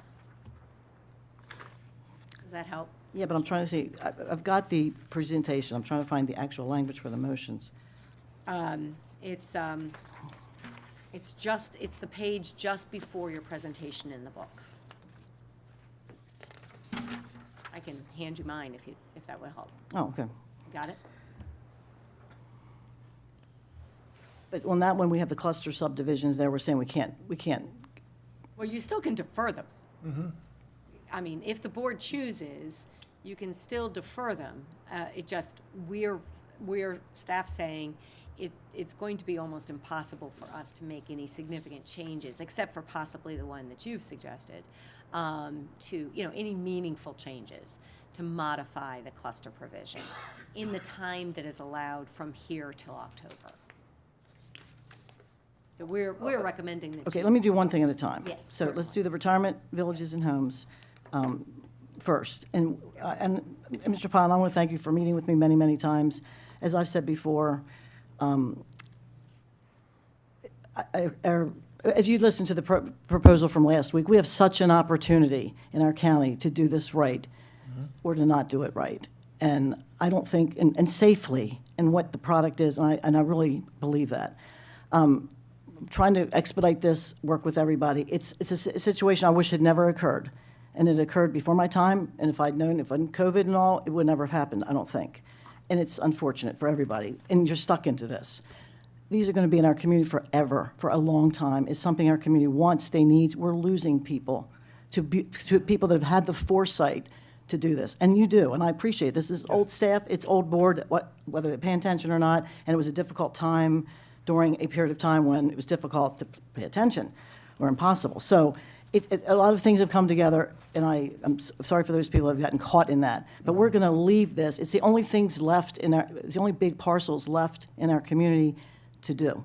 And they're all going to retirement homes because they were 3 stories high, and not because they can, and as they said, and I didn't say it, the consultant said it, why would you? There's another developer in one of these parcels that's doing the beautiful community up in Amberley. And I just ran into some people this weekend, some of my neighbors that moved up there, and they're like, we love it, it's this wonderful place. It's the same builder that could be putting those same units on the property they're doing. They could do it, they have it. Here's the models, they're all different, it's beautiful. So I see that it can be done, I don't think it's that hard. I know MV Homes has the models like that, they exist. They don't have to go redraw these things. It's just, obviously you do what you can do, the least common denominator. I'm not saying, I shouldn't say it that way, but it is the least common denominator, and everything's the same. And it is a hardship. So, when this stuff gets through, there will be some adjustments that need to be made on these. We acknowledge, I think there's one may not need adjustment, and one isn't that far along. I just hope, I'm just saying, my goal would be that we would push this through if this goes through, it would be that we would give all attention to getting it moving as fast as possible. I will even help sell them for you. But anyway, If I could ask a question before you. So again, for my own clarification, the deferrals, whenever they're scheduled to expire or not, if there is any consideration at all given to extending those deferrals, we've got to go to a public hearing for that, no matter what. Yes. Is that So okay? this motion would give you direction to staff to take it to a public hearing, too many Ps. So that would, which would obviously have to take place before June 18th. I don't know what day of the week that is. Okay. Yep. And so on this one, where's the motion now? We do one at a time. Move that the Board of County Commissioners direct staff to conduct a public hearing on one ordinance, which would extend, let me write that down, would extend the temporary deferral for processing, reviewing, and final approval of retirement villages and homes in the Freedom designated growth area. What you want to change? That's where Yes. the error was. That's where the error What- is. where's the error? So the original ordinance allowed continued processing. So that's where Chris Yes. thought it was in the chart. It was actually in the motion. The error, so the original motion, when the deferrals were put into place, allowed the continued processing. And final It approval just of- eliminated final approval. So this would change that. I mean, you can go that direction, I think, unless Tim yells at me.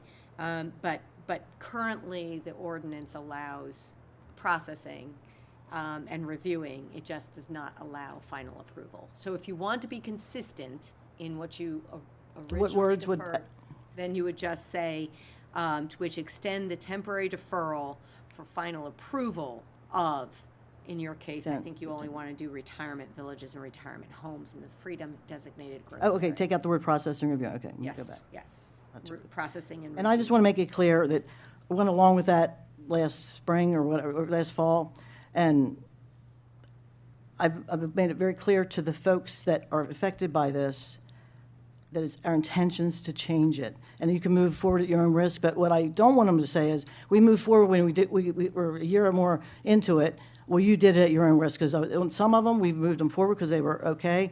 Many of these, it's a lot bigger reasons, some of it is the safety issues, road issues, it's not simple. I'm not backing down on it, my community's not backing down on it, they're becoming more aware of it. And if I have to go back and look at how it was done and the influences it had and the lack of any input into it, I will. So it might tie it up even longer. I don't want to do that. I want to move it forward.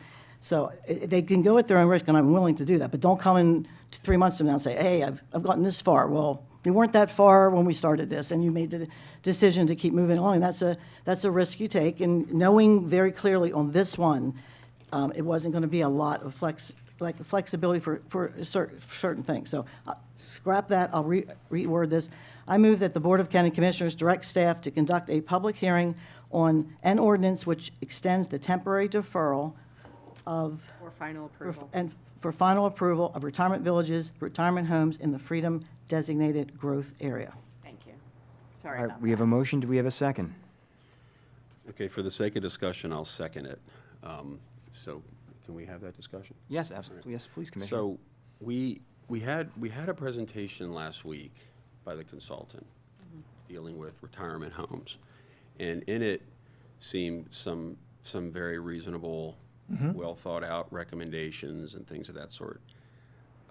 While this particular developer is moving forward with those age-restricted plans, how do we know that they haven't already agreed to, or not even agreed, that some of those provisions aren't already even in their plans, and whether they would be willing? I mean, we have DARA for a reason, I guess. They wouldn't be already willing to consider some of those provisions if they already weren't doing it. And so that's what I'm concerned about. I mean, I feel like we are probably kicking the can down the road a little bit with the public hearing, so some of us can get a better handle on this. But to me, that logic, I think that's a question worth asking. Yeah, absolutely. So let's say hypothetically that the deferral was not put in place, right? But the Board of County Commissioners wished, as you've expressed, to look at the code for retirement villages and homes, and that we work through this process, which we are currently going through, to make amendments to the code. At some point, we would get to the end, and we would have text amendments. It would be at that point in a normal situation that you could make the determination as to whether you're going to grandfather in the projects that were in process. That's a normal thing that we've done many times over. That as we make text amendments, there are always projects in process, and then it's up to the board as to whether those projects, because we're late vesting, you would want those projects to be influenced. So if there was no deferral in process, that would be what we would be doing. We'd be doing the exact same thing that we're doing right now, which is looking at resources. In this case, we have a consultant helping us out, working through the text amendments, you all discussing them, adopting them, and so on. I'm not sure if I answered your question, but hopefully. That answers my question. Yeah. I mean, I'm not comfortable, again, your staff is busy enough, and that's why we have a consultant, and I'm pleased with what I'm seeing. Yeah. But then now to add sort of that level of, that onus of negotiation, if you will, onto your staff, it just seems like we're just adding more and more things that can't be done. So, I haven't spent a lot of time looking at the plans. I haven't. I admit that. But I think it's a question worth asking. I don't know if we move forward with the public hearing. I think that at the very least, that gives us just a little bit more time, if you will, to explore that possibility in a more targeted way, perhaps. And again, and I throw DARA out because that's why it exists. And I don't think we've utilized that for this particular project. So, I can support the public hearing coming up, but in the meantime, I think that we've got some significant conversations that we ought to be engaging with and with the developer at this point to see where we can go And how far we can get. Yeah, and what I would say is that, again, in a normal process, deferral aside, we would want the development community to be involved in those discussions with the Planning Commission and so on, providing their input, so that as we're contemplating these text amendments, they're the industry expert, they're in the industry. Whether something is extremely onerous or whether they agree that, yes, we do this in other locations, and if Carroll County adopts it, we would have no issue with it. And of these 10 things that you're considering, our project already is addressing 8 of them. Those types of conversations would naturally occur during the process as we work with the Planning Commission and have those discussions of the actual codes. The deferral, that just kind of locks down that final approval, that October 1st, if that's when it's extended to, that's, they can't get a final approval before that. Okay. And one of the projects two of the projects are on the same property. They're just divided into 2 are St. John's, and then one is in R10, and I think that one was fine. I've said all along that one seems fine. You have to check some of the road widths and parking. They had a different. They come out of Howard County, and I think they followed the Howard County code. They are used to doing these, and they seem to have done it. They're 2 stories, they're not 3-story. They're wider. They seem to have done it to the code that they are used to working in. It seems to me. I haven't checked all the widths. I don't know how to read the plans, but that one to me seems like it's going to be fine. But we couldn't separate them out. And then, so it really is, really, I keep saying it's 4, but it is technically 5 because one is divided into 2 parcels. So it's technically 4 projects that are 5 different things. And one of them I think will be okay. So that's where we are. All right, so we have a motion and we have a second for discussion, but I guess it really counts just as a second anyway. So is there any further discussion on the motion? Hearing none, all those in favor? I'm sorry, yes. Can I ask, I don't think we said until what date to defer. Should we say the date to defer? Do we say how many months? I don't mean to do here at the It's last October. second. I didn't want to be presumptive and put it in the motion, but based upon what we've heard, 10/1 is pretty much the drop dead date for these. So do you want to amend your motion to include October 1st as the end of the deferral? And then Commissioner Guerin, would you agree to that? I mean, Yes. does it matter? Okay. And again. We need a date. Yeah, anyway, okay, so amend my motion to say 10/1/2026. So amend the motion for a public hearing on the potential for a deferral extension to October 1st, 2026. Basically, for the retirement villages. And Commissioner Guerin, you good with the amendment? I would agree with that amendment. All right, we have a motion, we have an amended motion and an agreement to the second. Is there any further discussion? Hearing none, all those in favor? Aye. All those opposed? Aye. Okay, so it's 4-1 with Commissioner Kyler dissenting. Okay, and then I've got the same motion. How would you like me to do this on the clustering? I mean, there's a couple of options. One is there's some low-hanging fruit that you could change things and get it very simply. It wouldn't be done as prescriptively as we could do it, but it would get us back to where we were, just taking it back to net and defining what is usable space. It's not as thoughtfully done as and artfully done, but it would at least give that message, this is what we're going to go back and do it the way it's normally done and they recommended for, I guess it's sort of the same as the senior retirement community, because the liberties that were taken with that we've allowed to be taken with that, is sort of the same as clustering, except for they're not senior houses. So is it better to do that, or just say, we're going to take them out of the code, just for a temporary time, I'd say even until the end of the year. We can't put that in the motion, but we'll take them out until we get them back in. The intention is to get it back in. Those developers can do market right now. They just can't cluster them. So- They can get the same yield, supposedly. I mean, everybody says it's the same yield, the same number of houses, and most of them are half-acre lots, so instead of going to a quarter. So it's not substantially different. It would not be, it clearly would not be for the conservation district. I don't know if I need to put that in my motion or not, which would not affect anywhere else in the county. But which way would you think it'd be better? Is to give like a rough draft of what we're going to try to get to and have that in place, or to just hold off and say, if you want to move forward, go conventional, same, again, it's the same lot yield, from what it's been told to me over and over again. So I think. I was suggesting we do the deferral motions and then do, if you want to have a motion to change clustering, that you do that separately. No, but we're doing the defer, right now I'm going on to the Clustering deferral. the clustering for deferral, clustering. but if we can't get done by October 1st, which we've said you can, then why defer them to October 1st if we know we can't finish? So it almost has to be removed. Otherwise, we're going to be back doing another hearing on the.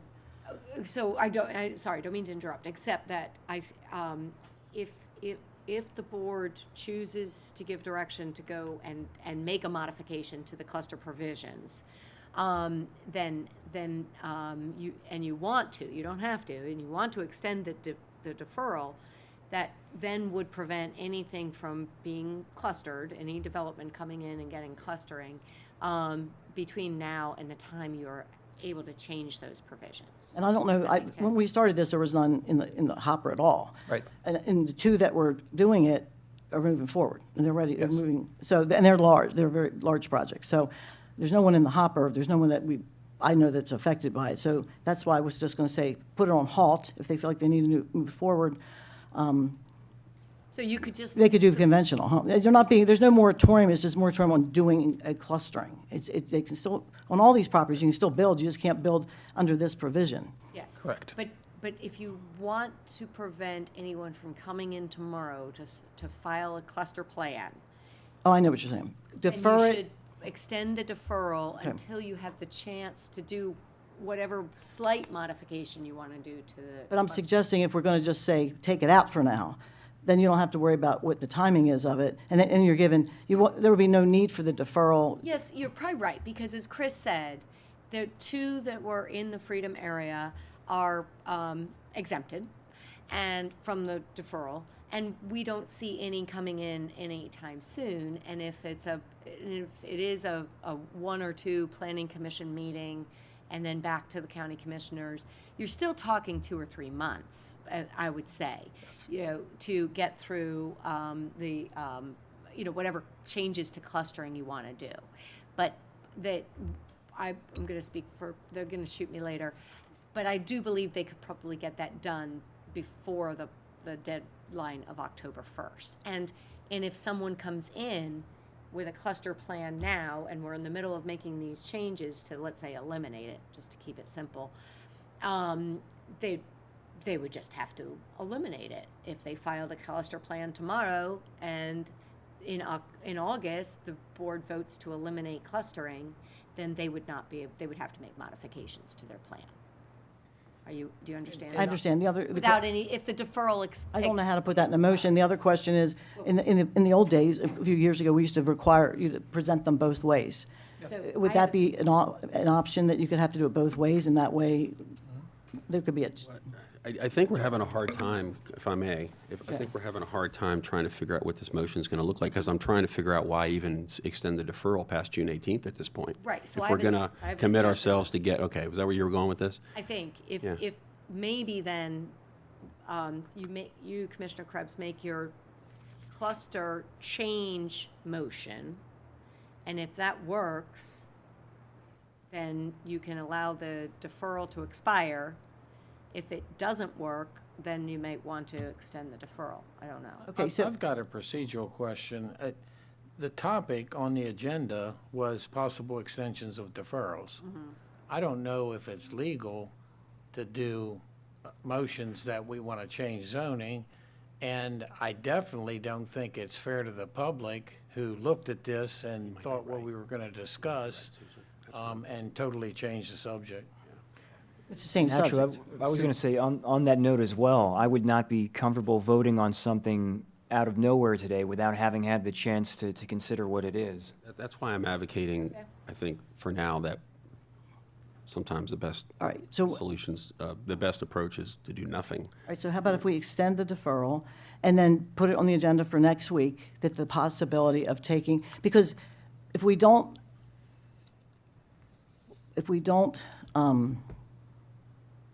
take it out for now, you're going to see people put the stuff in just in anticipation, and then we might as well not, the person will not have time to get the information done, to get the zoning changed, or get the definition changed. So if I may, we do not have enough time to put something together for next week. The reason being is that whether by motion or informally, you would like us to come back to talk about a revision to the cluster code. We would need to dive into that and come to you all with, here are some options, and then for you then to direct us to go to planning commission, so on the normal process. But I can't, sitting here, envision a simple way of dissecting through the cluster code so that you can make an informed decision as to whether you want us to go to planning commission.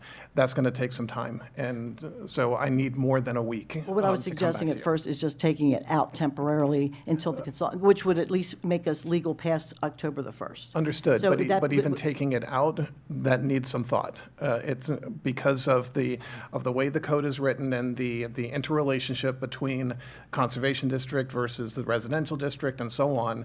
And I understand what you're looking to accomplish. I'm just saying that I need more than a week to come back to you all to have that discussion. What I'm trying to save some hearings, and having all these different hearings, if you can do them all at the same time. Totally understand. I just want to make sure that we are doing what the board wishes us to do. And so we need to get our thoughts together and come to you with a clear presentation on what the options are. And we definitely do want to make sure that Chris and staff have, the time to be able to do that effectively, because we have burdened them with quite a bit at this point. So I want to make sure that they have that capacity to be able to do it. Well, unfortunately, the state put the burden on us to accelerate, and we started off 2 months late because we didn't act when we were supposed to act on the contract. So we put ourselves in a delayed position to begin with, and it would have been done by now. But for the cluster subdivisions, we're going to conduct a public hearing on the same thing, same words, of the deferral, and then in a couple of weeks, maybe come back about taking it out temporarily. The intention, wouldn't say that, maybe the intention so that the consultant can finish their business and get back to that. And so should I make this, it wouldn't matter, it's got to be to October 1st. So I move that the Board of Commissioners direct staff to conduct a public hearing on an ordinance which extends a temporary deferral on cluster subdivisions in the Freedom Designated Growth Area. And that would exclude automatically the conservation area, if it's just in the Freedom area.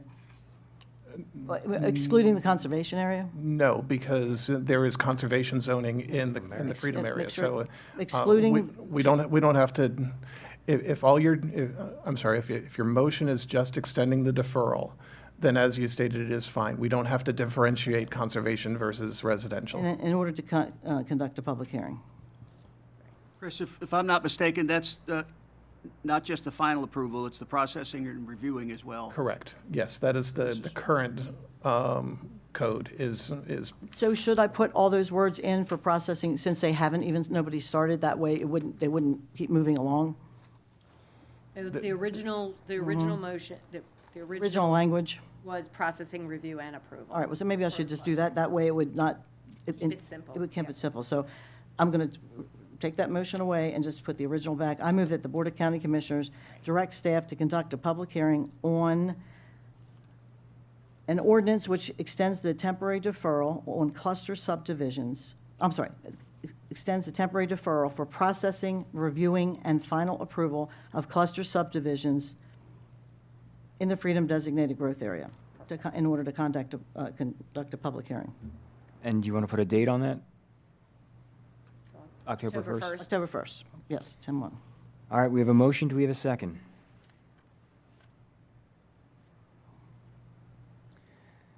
Lack of a second, the motion dies.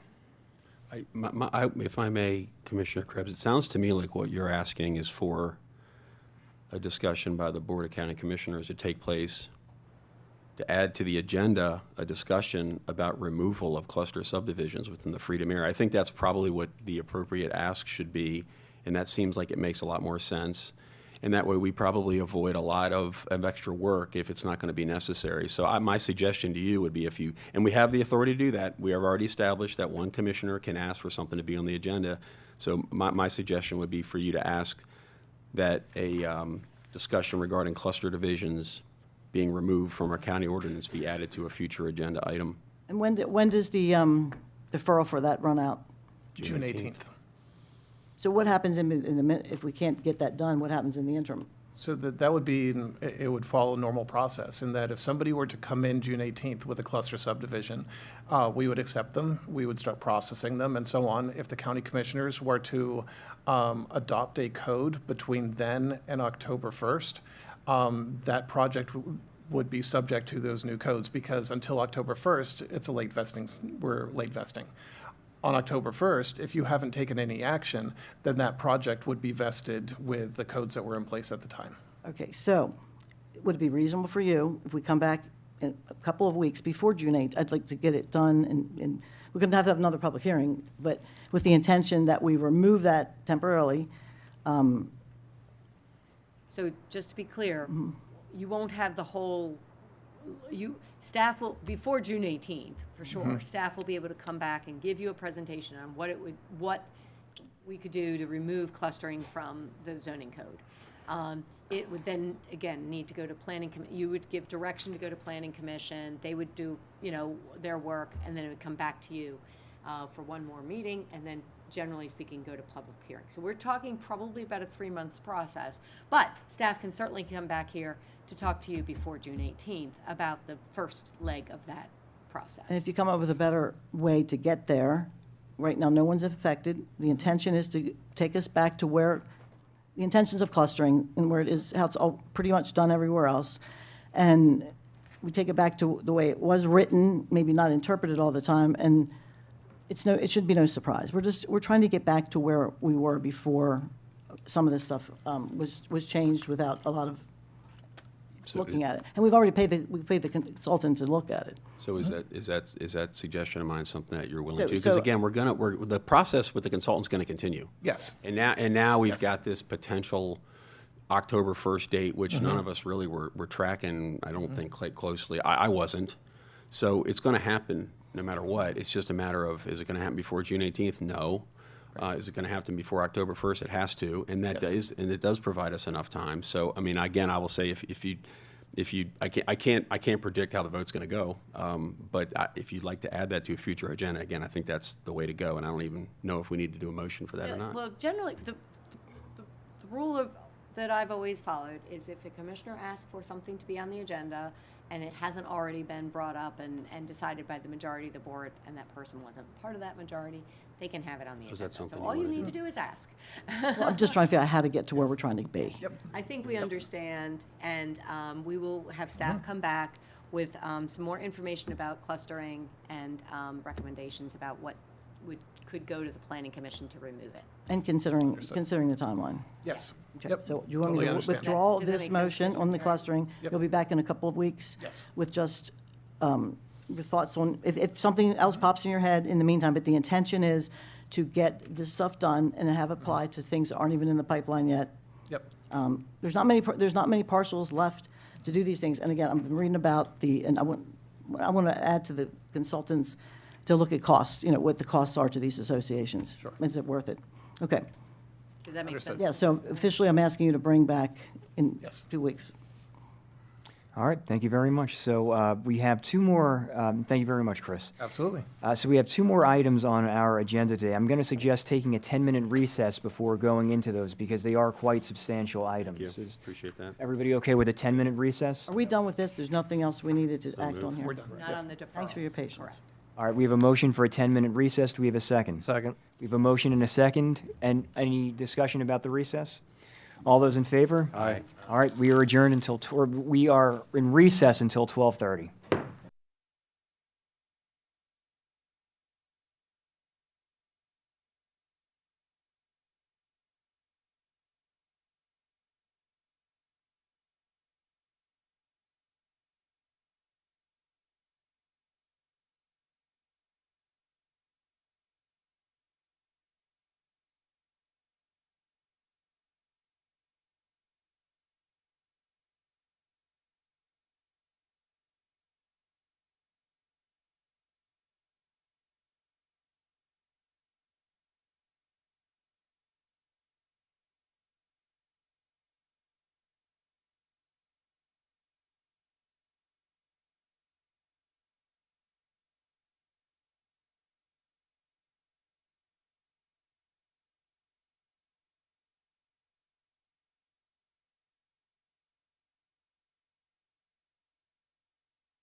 All right, and we are back in session. Welcome back to the Thursday, May 14th, 2026 open session for the Board of Carroll County Commissioners, and we are now up to item number 16, which is discussion and decision for amendments to Chapter 158.115, use of off-the-premises signs, and Chapter 158.113, general regulations, and Chapter 158, zoning regulations. And so what I'd like to do is to give Daphne the opportunity to give us a brief review of everything, and then because I know that this predominantly, at least initially, affects Commissioner Kyler's district, to give him the opportunity to speak first about this. So, Daphne, all yours. Thank you. Good afternoon. So we're here today for a decision on the proposed amendments to Chapter 158, 115, and 158, 113 related to use off the premises signs. I'm going to briefly give you the history on this topic, and I do have the text, the full set of text amendments that we've been talking about. In the interest of time, I'm not going to go through all of those, but I do have them available to look at if anybody has specific questions. So by way of background, this is a request that was brought forward in August of last year, at which time the board directed staff to work with the Planning and Zoning Commission to consider amendments to the text related to use off the premises signs. Specifically, the objective of the proposal was to allow for the consolidation of non-conforming billboards, also known as use off the premises signs. And the Planning and Zoning Commission looked at this in October and December of last year and January of this year. We shared their recommendations with you in February. We had a public information meeting on the topic in March, and the public hearing was held April 16th, and the record was held open for 10 days. The proposed text actually addresses three different portions of our code. One is, the primary one is 158, 115, which addresses use off the premises signs, and a specific section related to consolidation or consolidation and relocation. There are two other areas where text amendments are being recommended. One is in 158, 113, which is our general sign regulations, which would allow for the removal, relocation, or modification of signs when they are found to be obstructing traffic visibility. And then a few other changes back in 158, 115 that would update the language related to administrative adjustments. So with that, like I said, I have all of the text available for review if anybody has any questions, but I'd like to make sure we have plenty of time for questions and discussion. So I'll just keep that sort of in the back pocket for now. Understood, Daphne, and thank you very much for that. I know at this point all of us have gone through it and read it, and thank you again for keeping us informed about all of this. So, Commissioner Kyler, or did you Sorry, wanna- may I jump in with just yes, one please. point? I'm sorry. I No, wanted no worries, to point no out, worries. on your briefing paper, there are two potential actions for your consideration. One is to adopt the amendments. The other is to, as recommended, the other is to adopt the amendments with changes. So you may choose to perhaps change the maximum height that's suggested here, or the maximum square footage, or whatever. There is always the option not to take any action on the proposed amendments. So I just wanted to throw that out there as to clarify that there are a number of ways that you could go with these proposed amendments. Thank you very much for that clarification. I appreciate it. Thank you, Daphne. Commissioner Kyler, did you want to kick us off? Yes, and thank you, and I know this has been a lot of work, and good work, good discussion. As the briefing paper says, a taxpayer and a company approached us about consolidation of existing billboards. I thought people would maybe even embrace that because it would be half or less of the billboards in certain areas. I met with Hampstead Group, I met with Finksburg Group, I did emails, I did talks, text messages, you name it. And I thought the communities would like consolidation, but they do not. And my problem with modifications, I think if we reduce size to what the general public would like, it's not worth even consolidating and building them. So I'm not in much to modifications.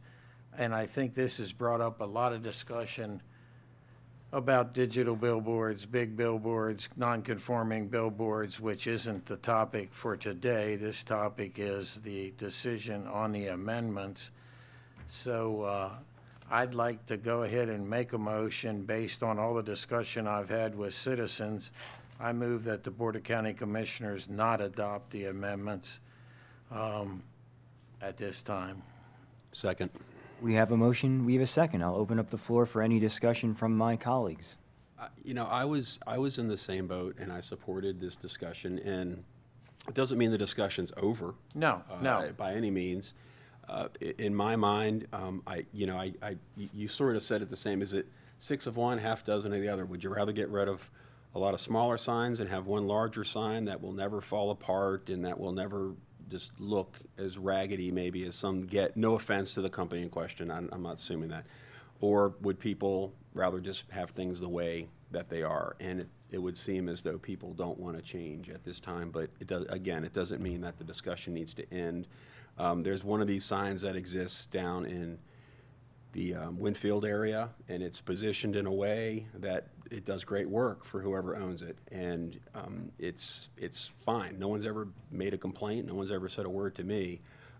And if there were 6 or 7 smaller billboards along the way that probably needed some work, I'm sure I'd probably hear about that. So I appreciate the motion. I did second it, but again, it doesn't mean the discussion has to be necessarily over either. So appreciate that. Any other thoughts from any of my colleagues? Yeah, when I first saw it, sounded good, and then I saw the different sizes, and then I didn't realize when I started, and after we sent it to the Planning Commission, I started driving up and down the 140 corridor more often. I'm thinking, and I didn't realize they were digitized. How did they become digitized? And then we started doing some work. I started doing some work on that. But I was around in 2002 when the Finksburg Planning Council, many of who are still very active, it was their big thing. It was in their master plan, and I was on the Freedom Area Citizens Council at the time, and it was a big deal. And we agreed with them. We wanted them to eventually phase out, and the agreement was made over time, 20-some years ago, that it would phase out. And that was in the master plan. It was their big deal, and that was always the intention, and it somehow, 2013, and I won't get into the details of that, but they got to be digitized. Well, now they're not phasing out. Now they're not becoming obsolete. I think if you look around, like the Hampstead bypass when it was done, Mayor smartly said, no billboards. Why? Because we live in a beautiful county, and it used to be that was the only way to advertise things, but now we have lots of other ways, and most areas aren't allowing them anymore.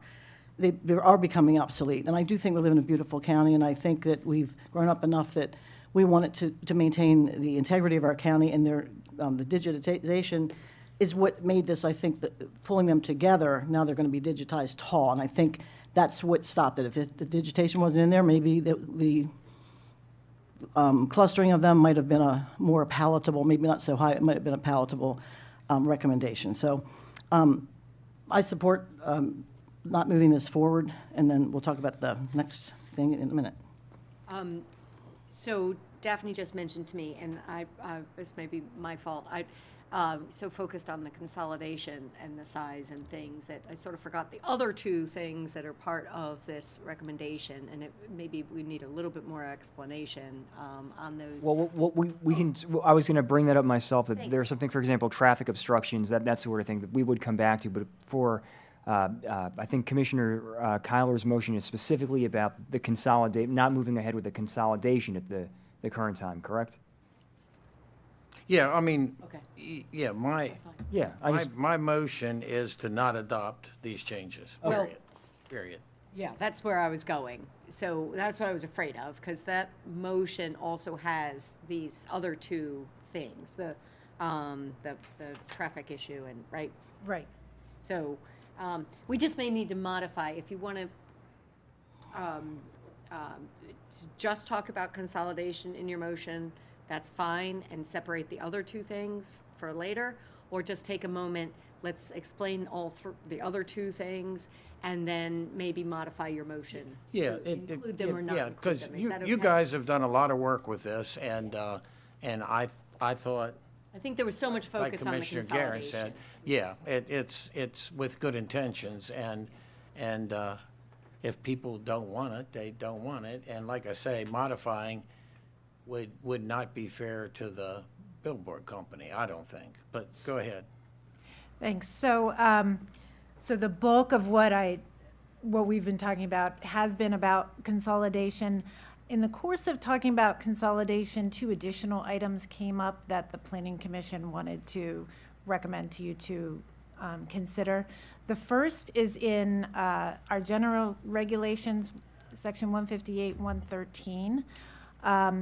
And this would add language that allows the zoning administrator to require a sign be relocated, removed, or modified if it's found to be obstructing traffic visibility. So this would be new text that is added into our code. The other section is really a little bit of cleanup language in 158, 115, which simply updates the references in our code to how a zoning certificate for a billboard is issued. There were some outdated references to a conference being held and that sort of thing. So it's really just cleaning up that language. And on this administrative adjustments, I was wondering, on the zoning administration, I know it says in there that they have to have an informal conference and they can deny it. Can we, and this can pass, but I'm still interested to find out how many of them get denied, how many of them get approved, and then how do we advertise that? Is this just like a regular advertisement?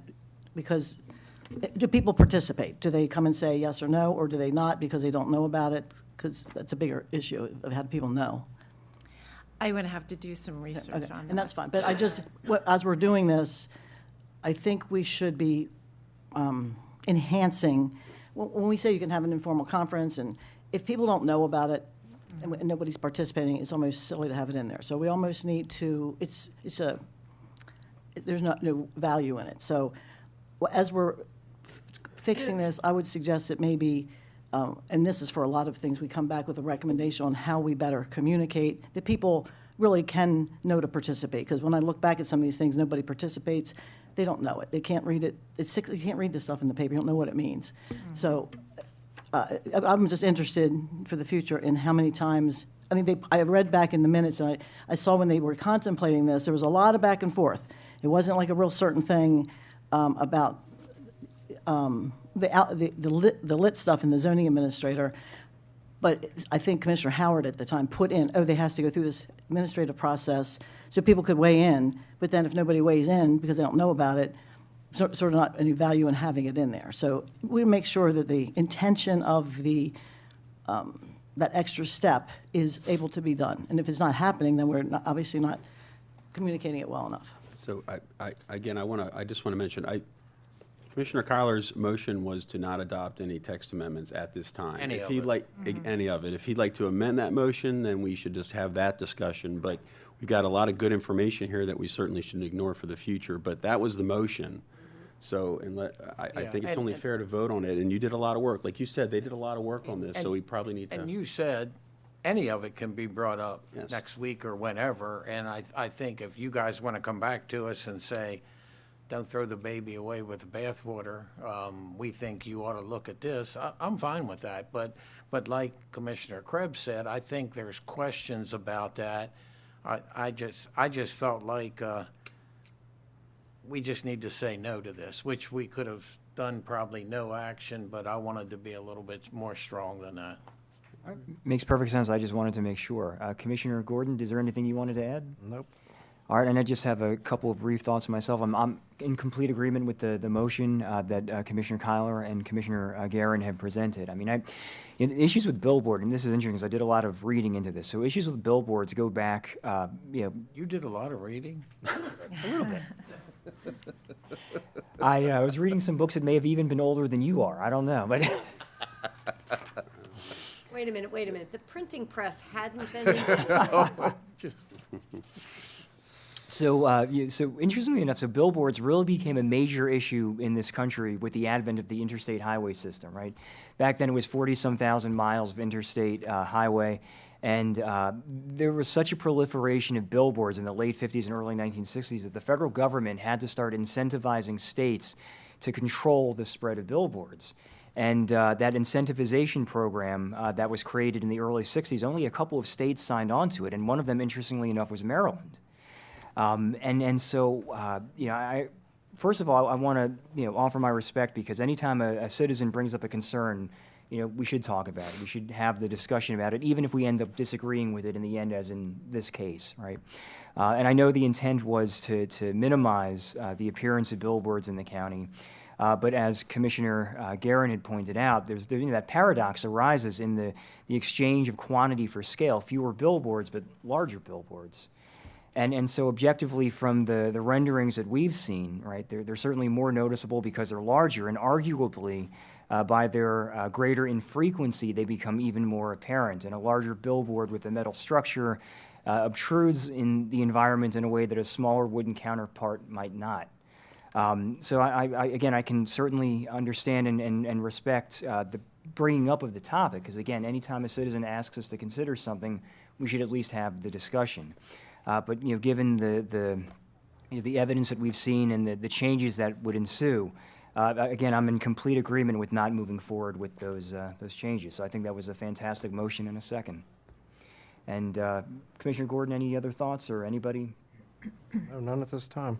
All right. Well, we have Just ask, on the administrative ones, I'm fine with doing this, but can I ask and get consensus that while the Planning Commission is looking at this, I think there would be general agreement if most people, they think they're missing the stuff when this is coming out and they're not finding out about it. Obviously, when we put it out on our Carol Connect, our wonderful website, and they sent it out to people, we had lots of people respond. So we really knew what they felt. They emailed, they came in. So I think it's a good tool. I would like them to, at least while they're looking at this last amendment, the administrative adjustments, some of it has to do with the zoning administrator. I don't know how people are communicated with for that process. That should be clearly in there. And then also just our basic communication process with this newspaper thing is, 6 font in a place that nobody sees it, nobody understands it. I would like them to put that more robustly in there, that we use. I'm suggesting something we already have in place, Carol Connect, that we would use that, put it in layman's terms, and we've been doing it. We've been doing it voluntarily now, but we need to codify it and make it so it's consistent. And I think that people will really appreciate that. So it's because I used to think, boy, I must be missing this stuff, and I think we'd have more input instead of reaction down the road, and people saying, well, how did I miss that? So if I could get some agreement to ask that, I was going to ask for this at some other point in time, but if they can do it while you're looking at this, and with our intentions of making it more available, and it was a tool that we already have in place. We could go back. I asked about this years ago with Commissioner Rothstein, and he came back and said, well, this is state law. And I said, state law is minimum. Do you want me to go? I can ask them to put something in for Carroll County in the law to make us do something else, but I don't want to do that. I want us to do it back here at home. I don't want to put a law in that says, here's what we have to do when we can do it here. So if you wouldn't mind, while you're doing it, I think it'd be a good opportunity. Yeah, I will definitely look into what some of the options may be. I know, for instance, the properties typically get posted, and people are able to request a hearing if they want to have one for some of the administrative adjustment. That they're handled administratively. But my point is just them knowing it. Just the knowing. Yeah. Again, I don't know anything how anybody goes to a zoning administrator. How do they know? Unless it's their next door neighbor. And there's a sign But if it's just the general public, how do they know that they have this option for this particular thing? And if we send it out to whoever's interested on that planning or website, which we're doing it now, but it would just be more robust and more codified. I think it'd be, it's me suggesting that's the easiest way, but it would be a good time to update this. So this motion is going to not move forward with any of these? No. Okay, just making Yep. sure. Oh, I get you. All right, and I'll certainly also, the last thing I'll say before I call for the vote is to commend my colleagues, because it was a long, robust discussion that we heard about, or we had about this, and, you know, our citizens certainly made clear where they stood, and I think that responding to our citizens matters, so. With that said, we have a motion and we have a second. Is there any further discussion? Hearing none, all those in favor? Aye. All those opposed? Motion carries unanimously. I'd like to make a second motion about this, and this has been a lot of work, this has been a lot of discussion, and I think I'd like to make a motion that we ask the staff and planning commission to look at anything you think we eliminated and shouldn't have, and in general, digital billboards in the future and billboards moving forward. It's been a lot of discussion about that. I don't know that about like when I listened to the taxpayer originally on this, you know, I don't know that I think any of that's necessary, but I think it ought to be looked at. You're talking about the entire billboard thing? Yeah. Okay. All right, so I got a motion for that, if you want it, get it written down. You just made one. Oh, you didn't say you made a motion. What's that? I said I have a motion, but you can make it, I just rather have it, make it. Okay. Yeah, I made a motion. All right, so we have a motion. Do we have a second? Second. What's the motion? The motion is for staff to bring back the administrative text amendments and take that opportunity to add any additional things they think we need to address in terms of signs. Digital billboards. Digital billboards, and so that's the motion. And non-digital. And I Yep. seconded it. All right, we have a motion. We have a second. Is there any further discussion? Hearing none, all those in favor? Aye. All those opposed? Motion carries unanimously. Am I? I'm sorry? I said aye. I Oh, didn't say okay. it, so I All wanted to right, make sure I said it clear. Wait, I'm sorry. So I in favor, I opposed. I'm for. I will vote Okay, for all it. right. I just That's have. it is unanimous, okay. I have another motion while they're doing this, because it was sort of included in what I was trying to do. One of my concerns from the very beginning is, I read the minutes for all the meetings when the digitization occurred. And it was months and months of discussion. It wasn't really about, I won't get into all that. The one thing that never, ever got mentioned is, how does this align with the master plan or not? No one ever mentions it. And I know you work on this stuff, and I know you work on the bicycle thing. We do all these plans, and I don't know that it's it's like having the Bible next to you and you read it. That's our Bible. It's their master plans, and it is required by state law, and it's required in our own ordinance to follow it. I mean, Tim said one thing that I read in our ordinance, and I've got it here somewhere, that we're supposed to follow our master plans. It was pretty clear in the master plan back in 2000, whatever the Finksburg plan was, the first iteration, 2003 maybe, that they wanted to get rid of billboards, and this was the mechanism to make them become obsolete. It was very clear. And then this particular 2013 amendment to allow them to be digitized was happening at the very same time that the new Finksburg plan in 2013, which is the newest one, was coming out, and it said no billboards. Now, it wasn't as exclusive as this is dated, exact same time frame. So I'm not sure if they weren't talking to each other, but the same planning commission who is writing this, and it says right in the back here, no billboards, okay? It wasn't as extensive as the one before, but they were phased out. And then at the same time, they approved the electrification of them. And I'm thinking, it's the same group of people. How did that connection not be made? Because it wasn't like they didn't read it from before. It's right here being adopted in the same very period of time. So I want to just ask this, and I'll put it into a form of motion, that we have language that ensures, and I'm trying to justify the work that you do on these master plans. We spend years and years putting these master plans together. And then they sit on the shelf, it seems like to me. At least I've said that about mine because it doesn't follow the spirit of the master plan. And I don't think it follows the words of it, and you're supposed to. And if you don't, you should explain why, or change the master plan. So I would like to ask you guys to come up with some language that makes it clear that that master plan, my master plan for Freedom is marked on every page. My Finksburg one, my old ones, because I've always been, I look back at it.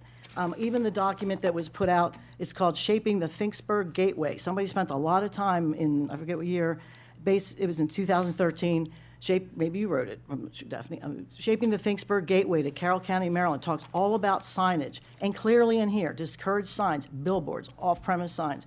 So it seems like we're at cross purposes. On one hand, we're saying this while we're doing the master plan, and then we're, in the same time, approving the digitization, which makes them stay on forever. Are we trying to make them obsolete, or are we trying to make them permanent? So again, I want to make a motion that you and the Planning Commission consider how to ensure that we're following state and our own ordinance in making sure that all of the ordinances that we pass are aligned with the spirit of the master plans. I think it's the words, the spirit of the appropriate master plans. It even says it in the, sorry, that's the end of my motion, but it even in the Carroll County Master Plan for 2014 says they want to clean up the gateways and get rid of billboards in the Carroll County Master Plan. So it's not like it's just one little place. It was a big deal back then that they would phase out. So that's my motion, is just trying to make sure that we're all on the same page with that Bible next to us, like the Constitution. It is our master plans. There's 3 of them. They're well, I think they're well written. We just need to make sure we're following and implementing them. So Commissioner, if I may, a comment and then a suggestion. So I think generally we do our best to try to adhere to those plans. And I think what you're suggesting here is the creation maybe of a written policy to the extent that we want to be writing down that we want to adhere as closely as we can to these other plans. And so my suggestion would be not to direct staff to do that, but I would suggest maybe you come up with some language that you could present to the rest of us that we could all consider for approval. Well, let's put it this way. In most ordinances, the very first page should say, all of these ordinances that we adopt. I don't necessarily, listen, I'm going to just say this. I spent a lot of time doing this stuff. A lot of our staff time was spent writing this ordinance for someone else, a citizen. I'm a citizen too, and I'm a commissioner, and I'd like our staff to come up with it. It should be on the first page of the land use article that everything in these ordinances should be aligned with the master plans that are adopted. The spirit, that's what, I think if you read, I was going to ask a consultant to do it, but it should say that so everyone knows. That book should be right next to the Planning Commission members. I know some of them don't even have it near them. So, and it should be everything that we consult. Otherwise, why do the master plans? There's no reason to keep, we spend years putting these master plans together and bicycle plans, and then the implementation is not aligned. So I'm asking the staff to do it. I have spent a lot of time putting this stuff together, and our staff does it for other citizens when asked, even though they're paid to do, they're getting paid, and our staff's doing some of the work. I'd like them to do it for me, because I'm a commissioner, and I'd like them to put some language together that would go in our front of our ordinances, and it would bring some attention to, that's what we're supposed to. It says it in state law, and it says it in our ordinance, but it's not very clear. Commissioner, no private citizens are having staff do work for them. And the other thing is this, again, your suggestion, I don't disagree with it, but I think it would be much better coming from a commissioner, because this is a policy decision. If we're going to be instituting a policy that we want in writing, it really should come from us. And so if it means, you're sitting down with Tim for an hour to put something together to bring, back to the rest of us, or whether it's, maybe you and one of us sitting down together to come up with something, I think that would be the most appropriate way to do this, because again, it is policy, and policy should originate with the elected officials. As for, you just contradicted yourself. You said any citizens who bring something up, and they did. I mean, and our staff worked with them. I'm asking them to provide me some ideas. We're creating policy. If a citizen comes to us and says, hey, I'd like you to bring up billboards, it's up to us whether or not we want to bring up billboards, right? As far as a policy about following the master plan and making, requesting or putting in writing that we want to make sure that anything that goes on adheres as closely as possible to that really should come from us. We shouldn't ask staff. I mean, staff is overloaded right now with everything we have going on with the deferrals and everything else. And I really do believe that the genesis of that kind of written policy should come from us. And I've been here since September, and I haven't seen one of us present a written policy like that yet. And I've spent I stayed up to 4 o'clock in the morning reading this stuff this morning and looking at the inconsistencies of how things were done. And I'm looking back and thinking, this should have never come to us. It should have never been an issue. And if we'd followed the plan, we would have saved everybody a lot of time, a lot of money, a lot of harassment for years because it wasn't followed. I think it's the basis for every ordinance. The first page should say, follow the master plans. And it's not in our ordinance, and it should be. It should have been put there. And I don't want to sit and write it. I could. I've done a lot of other things. I'm asking our staff to do it. It should be the front. You go read some other county and see what it says. It says, follow these 3 master plans, or follow this master plan. It's the basis for your ordinances. If otherwise, you have no direction. It refers to it throughout, but it never says at the beginning, this is the genesis for it. It never refers to the bicycle master plan. Okay, why do we go to all that trouble if we're not going to make it happen? So I'm going to ask them to provide something and ask this planning commission to come up with something, unless somebody's got some extra time, because I'm sort of on overload right now trying to do all these things. I think we probably all are, to be honest, Commissioner. And I'm not disagreeing with you on the substance. I'm just disagreeing with you about the source. So we have a motion to direct staff to craft a policy whereby all, how would you phrase it, all planning. It's just, it would be language for the front of language in the front of the 155, 158, the very starting page, that all these things would be based on the 3 master plans that are in place, and you name them. It's not that difficult. It's just, it would give clear direction in our code of what the ordinances are based on. They should be, but officially. It says it in state law, but we would say it right in the front. All right, so we have a motion as stated. Do we have a second? And I'm just going to say my frustration, we got a citizen there, we have spent months on their recommendation that doesn't follow the master plan. I'm trying to clarify it for the future to do this, and you can be stubborn about it. I'm sorry, this should be a basis for our master plan. This isn't a question of being stubborn, Commissioner. Don't impugn I don't think characters. If I may, I don't think anybody disagrees. It seems. You want me to write it? Well, we have a lot of help to write these things. I just. That's what I'm asking for. That if one of us has something like that, I think it's perfectly reasonable to work with staff on that language, come up with something appropriate, and then it could be a fairly quick discussion at a later date during open session that we vote on it. And so I think there's probably a faster and more efficient way to get to where you want to go. I'm perfectly willing to work with you on that, but I don't think anybody's disagreeing with you, but I think that's probably something that it appropriately would be for one of us to work with staff, come up with that language, bring it back for the rest of us to vote on. I mean, it just seems personally reasonable to me. Okay, I've got a motion. Can somebody we didn't even have a second to discuss it, and usually by courtesy, you give someone a second. I mean, I think we are discussing No one seconded. I'd like to make a comment on what you said. No citizen asked them to do that. We voted and asked them to do that. It says it right in the document that a citizen requested it. It's right on the front page. But it comes to the Board of County Commissioners. I understand, but a citizen requested it come. The citizen requested me, I brought it to the board, I got a second, and we voted to ask them to do it. The citizen did not ask them to do it. I understand, but the citizen is a paid lobbyist for a business, and I appreciate that. I'm a Delaware It's not a County. paid lobbyist, and is any of this on the All right, subject? I almost progressed back to construction. I'm asking for the It's courtesy of my board to give me the same opportunity to ask our staff to proceed with this, just like someone. And you didn't get a second, and it's over. Okay. I just want to make sure that everybody has a second chance, because this is Well, Commissioner, we're giving you a second chance. Commissioner Guerin gave you the option of working with him to craft something with staff to bring back to us. We've had that discussion about other issues, and that has not occurred, so I don't hang my hat on it. I've had that discussion about a number of other issues. Okay. All right, very well. Thank you very much, Daphne. So we'll move on now to Forest Conservation, Chapter 150 Code revisions.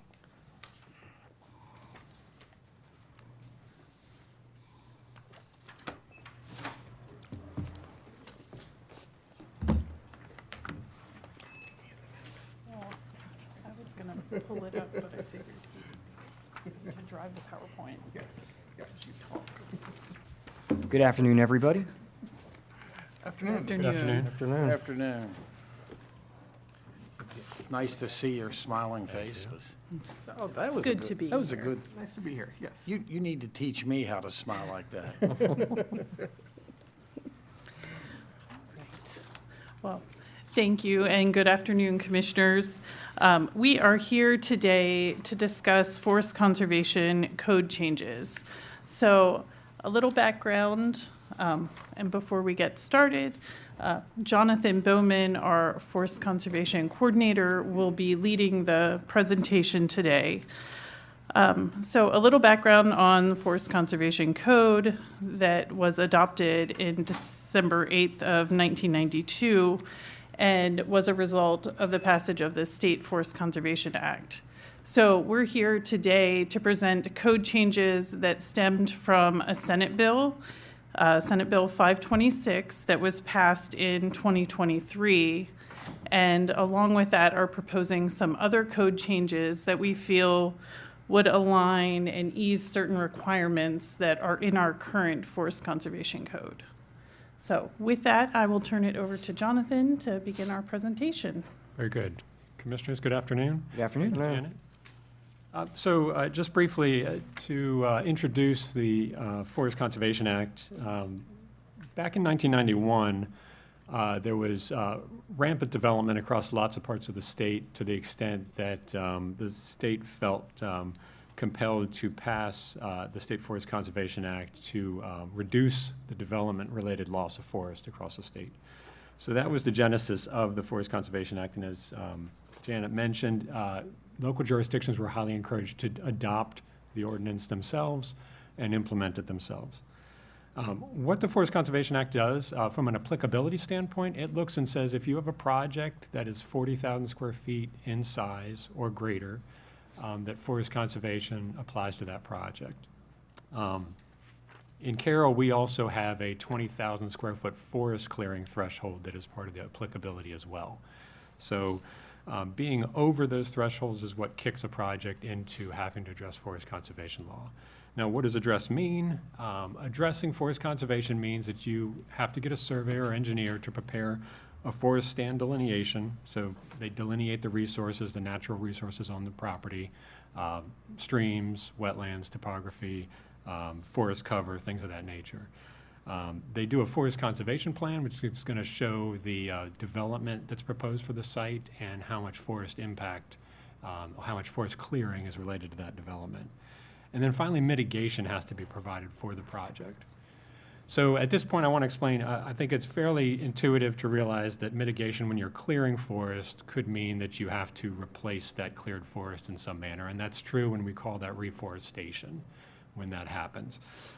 The other piece, though, of the forest conservation law is that you could actually be in a scenario where you have a project that is not clearing any forest whatsoever, and you would still owe mitigation based on a percentage of your project size. So that ends up being, depending on zoning, 15 or 20% of your project has to be mitigated for through forest conservation. And we call that afforestation when that happens. So there's these two different forms of mitigation, reforestation and afforestation, and those will be referred to as we move through this presentation. Okay, so it's important to realize that over 35 years, the state's policy around forest protection has evolved. When the Forest Conservation Act was originally passed in 1991, it was about reduction of development-related forest laws.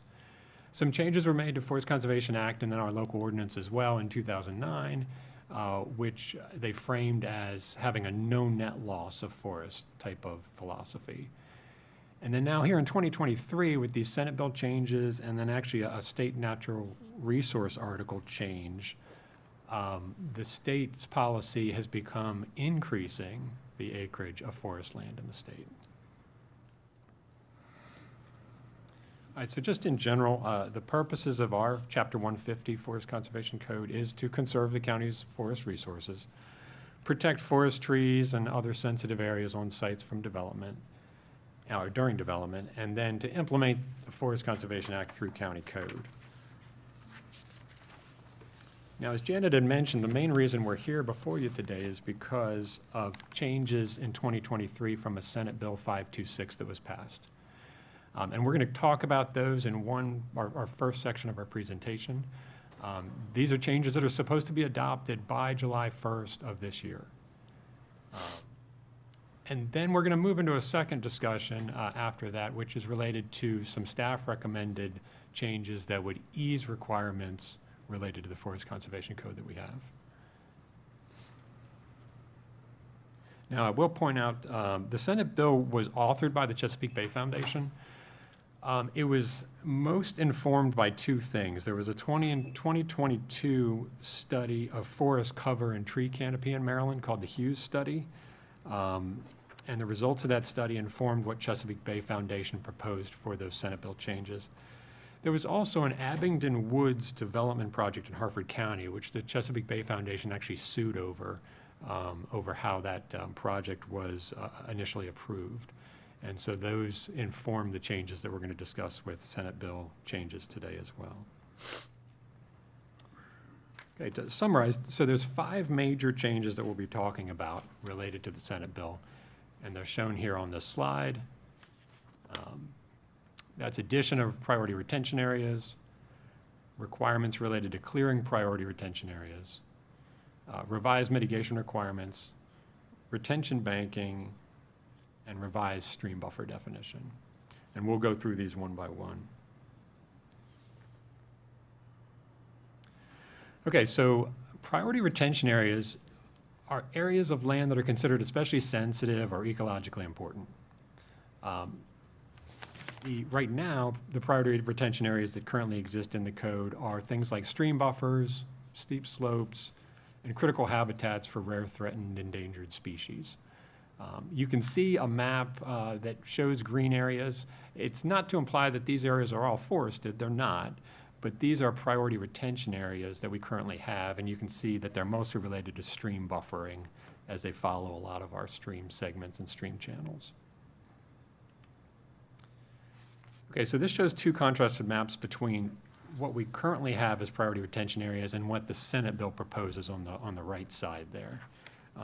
The Senate bill expanded the priority retention areas to include several things. Most importantly, though, were reservoir watershed areas and also what they called priority urban forest areas. So you can see a very significant contrast between what is considered priority retention areas from one map to another. And in fact, the map on the right with the proposed priority retention areas is about 60% of our county. So a very significant portion of our county would now be defined as, if forests lay within those areas, they're now defined as priority retention areas for those forests. Now, why does this matter? This is directly related to our next element, which is there's requirements related to clearing priority retention areas that are now proposed to be spelled out in this Senate bill, or are spelled out in this Senate bill, and that we would have to incorporate. So our old process for approving a forest conservation plan that comes before us as staff to review, the plan's submitted, there's a staff review of the plan, and it might take a couple iterations of that, thank you. But ultimately, we proceed to plan approval after having all the elements worked out. With the new project, or with a new process, if you were proposing to clear priority retention areas as part of that proposal, we would still have plan submittal and staff review, but then there's a public notification piece now. That public notification piece means that the county has to reach out to adjoining property owners and to notify them that a plan has been proposed that proposes priority forest clearing, and give them an opportunity to comment. That comment then would inform our decision-making as staff, and ultimately staff would be required to write findings and a specific justification related to our decision whether to approve the priority forest clearing or not approve the priority forest clearing. And then finally, only after those steps were taken could we proceed to plan approval.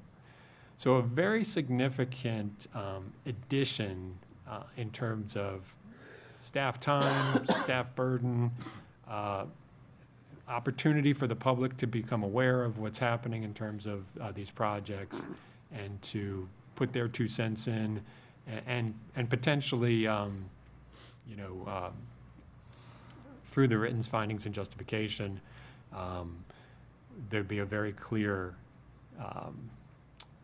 on-record position that the county has taken on this.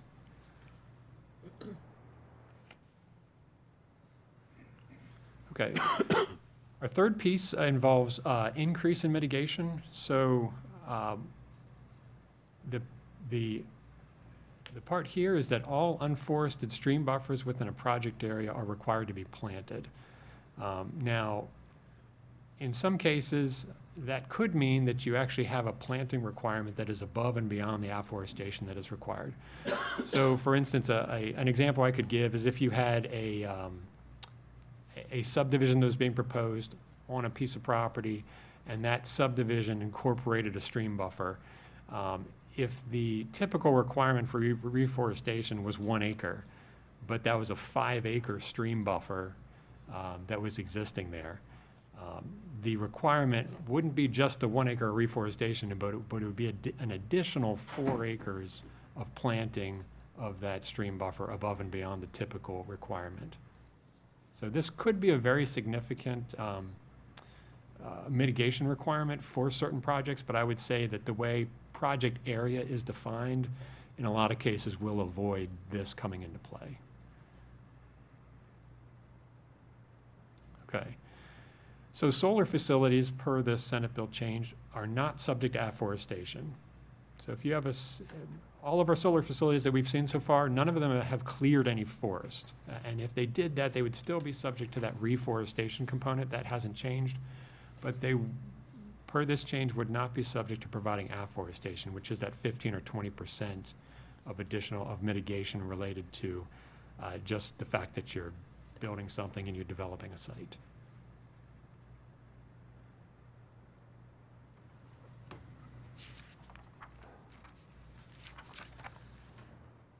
Okay, and there's a mitigation reduction proposed as well. So in this mitigation reduction, if you have non-priority forest that's being cleared in one of our municipalities or one of our rural villages, you have a reduced reforestation ratio. So our reforestation ratio throughout the county is 1-to-1 right now. So if you clear an acre, you owe an acre. This proposal would reduce it to where you only owed half an acre for 1 acre of removal in that very specific scenario where you're clearing non-priority forest in a municipality. Now, I would say, because the way our priority forest areas are defined, this probably won't become an issue very often. Most projects won't be able to avail themselves of this reduced requirement. Okay, and then finally, retention banking. We were here before you in February speaking about some mitigation rates and the fact that we had run out of forest banking in the county and were having issues around that in terms of projects being approved. So historically, forest banking in Carroll County has only utilized planted forest banks, where new trees are planted in an area where currently there is no forest. This is different because this is retention banking. This is taking an area of existing forest, placing in a perpetual easement, and then selling that credit to developers as a retention bank. Now, the graphic you see below shows the state's way of handling this is listed in the one column. This is the one area where the county looked at this, and we, as staff, thought that we could do this in a better way. We felt like we could improve upon what the state has shown as being the requirement. So we have a slight modification here that we're offering up to you as what we'd like to see happen. But to explain that, let's go column by column. So from an afforestation standpoint, what the state says is if you're going to utilize a retention bank for your mitigation, and you're required to mitigate for 1 acre of afforestation, they're saying you can do a ½ acre in a retention bank, and the other ½ an acre has to be planted. So we weren't a big fan of that. So the county is actually, we're suggesting a more permissive approach, where for 1 acre that you're required to do as mitigation, you could do that entire acre as retention banking. That would be our proposal. Now, below that is reforestation. And in that instance, the state's approach is the exact same. And remember, reforestation is where trees have been cleared. So in that case, 1 acre is required, and the state is saying ½ an acre of that can be accomplished in a retention bank and half an acre needs to be planted. We looked at that and we actually felt like a less permissive stance was appropriate, and we are simply making the proposal that retention banking not be allowed to be used for reforestation mitigation. Now, that's based on an approach that we have remained steadfast to, an ideal that in order to avoid a net loss of forest, forest clearing needs to be mitigated for by planting and not just the retention of existing forest.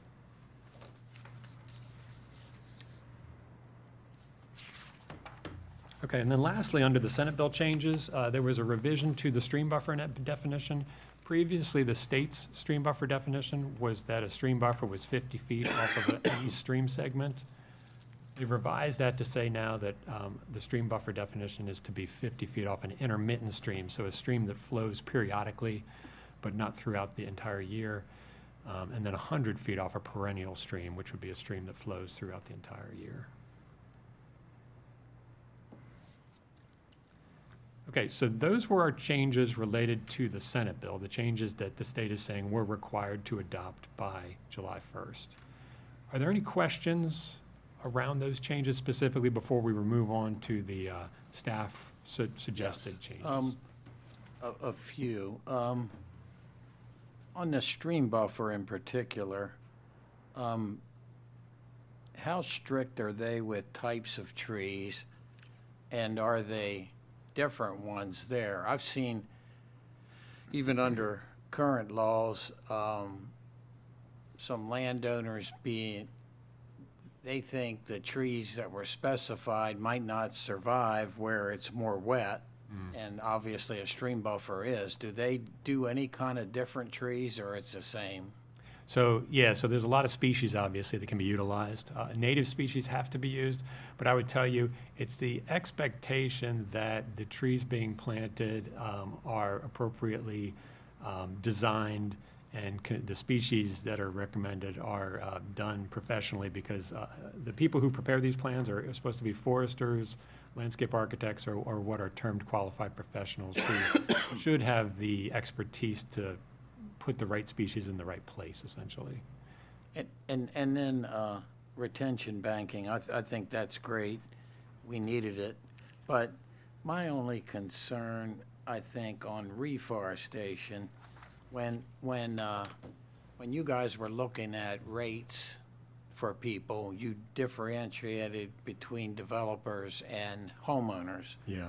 I'd love to see in reforestation maybe retention banking be an option for an individual lot owner.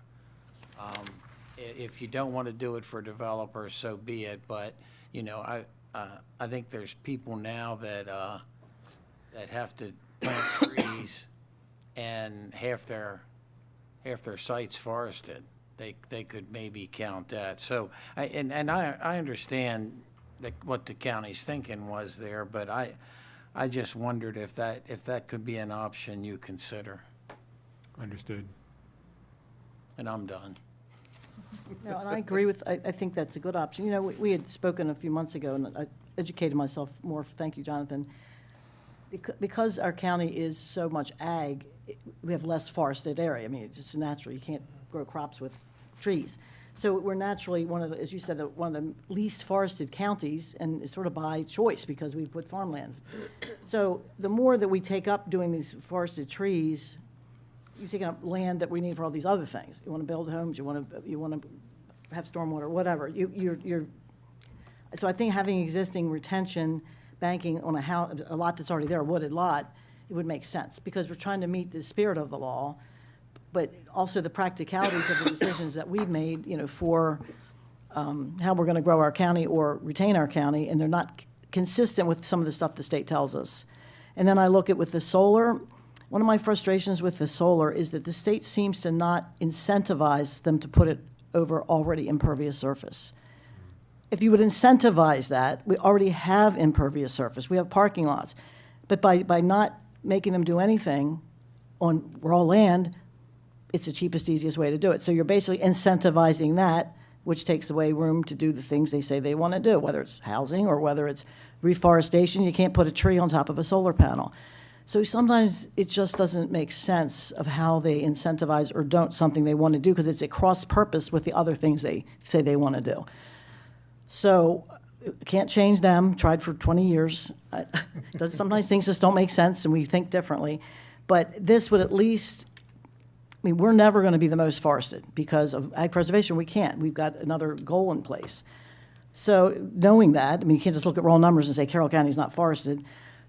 This would be a way to help people out because that person that's bought a wooded lot, instead of having to go reforest for that where they built their house, they could put an easement on the rest of their wooded lot. That would also be something we should consider with clustering, because if you don't cluster and you have trees, then you could put that part, I'm not sure, but you could put that part in an easement and not have to go reforest. Depends on the size, I guess. You said only over 40,000. If you buy on a half an acre lot, you don't have to do any reforestation. That's right. So that's related to the lot size you're creating or the limited disturbance of your project. So if somebody builds 30 houses and it's a subdivision, does it go by the size of the subdivision or by each lot? By the size of the subdivision. So if you have, okay. So the subdivision would have to do it, but I'm just, if there's a way to retain that it would just be, I think it's, I agree that the retention bank would be nice for us, for many reasons for Carroll County. It makes sense. And again, the message to the state, again, why don't we incentivize? We're taking up all this land. The number of projects we have with solar panels is taking up land that we can't do all these things with. And it doesn't make sense. Yet we have lots of parking lots that we could, it's more expensive maybe to do that. And for some reason, people in Maryland aren't doing it. In Massachusetts, they're doing it all over parking lots. They do it over school parking lots. I don't know whether they incentivize it or not. I just know it seems they do it on sides of highways. I think they're doing some of that. So I agree with him on that. If you have a forested area, can you still timber it? Yeah, absolutely. So forest harvesting is not prohibited either in our forest conservation easements. They're not prohibited, and they're generally acceptable throughout the county, of course, through our permitting process. So if we have current county property that's forested, can we count that, or it's already counted? It's already counted toward. Is there anything we can count to put under easement that we're not already counting that would help us? So we have certainly planted on county property numerous forest banks to help out with county projects and things. But if you already had forested, partially forested county property, could you count that? Yeah, under this, we could create a county forest retention bank and utilize that if we needed to, yes. The reason I'm asking, I'm looking at the big picture. You know, we want to have housing. We want to have this. We want to have that. How does it all fit together? And once you put an easement on it, you can't take it off. So we've restricted ourselves on ag. We've got to figure out how do we make it all happen. And 20 years from now, some people have choices of what they want to do. Yeah. And some of it's not our choice. We just have to follow what they tell us. But I agree that I like the retention banking as well.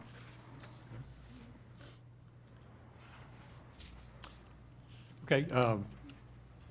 Hearing no further discussion on that, I'm going to move forward with the second portion of the presentation, which is, to be very clear, these are not changes that are required per the Senate bill.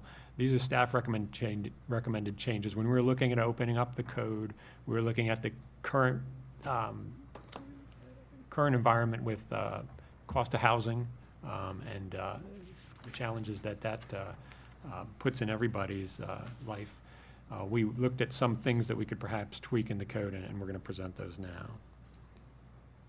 They fall into 4 categories here, so that's a tweak to the applicability threshold, changing some exemptions, tree planting maintenance, and fee in lieu. So to the applicability threshold, this is a big one.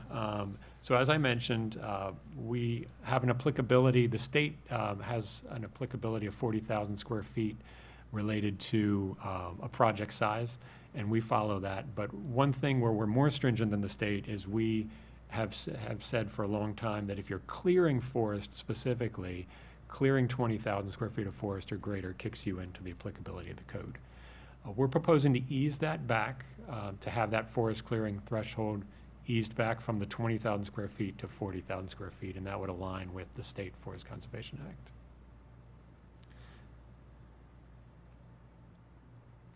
Okay, a couple exemption changes on these next few slides. So one exemption change that actually you all requested we make as staff was currently there's an exemption that the cutting or clearing of public utility rights-of-ways that have a required certificate of public necessity or convenience and necessity are exempt from forest conservation law. The proposal we're making now, per your recommendation, is that the projects of that sort would not be exempt from forest conservation.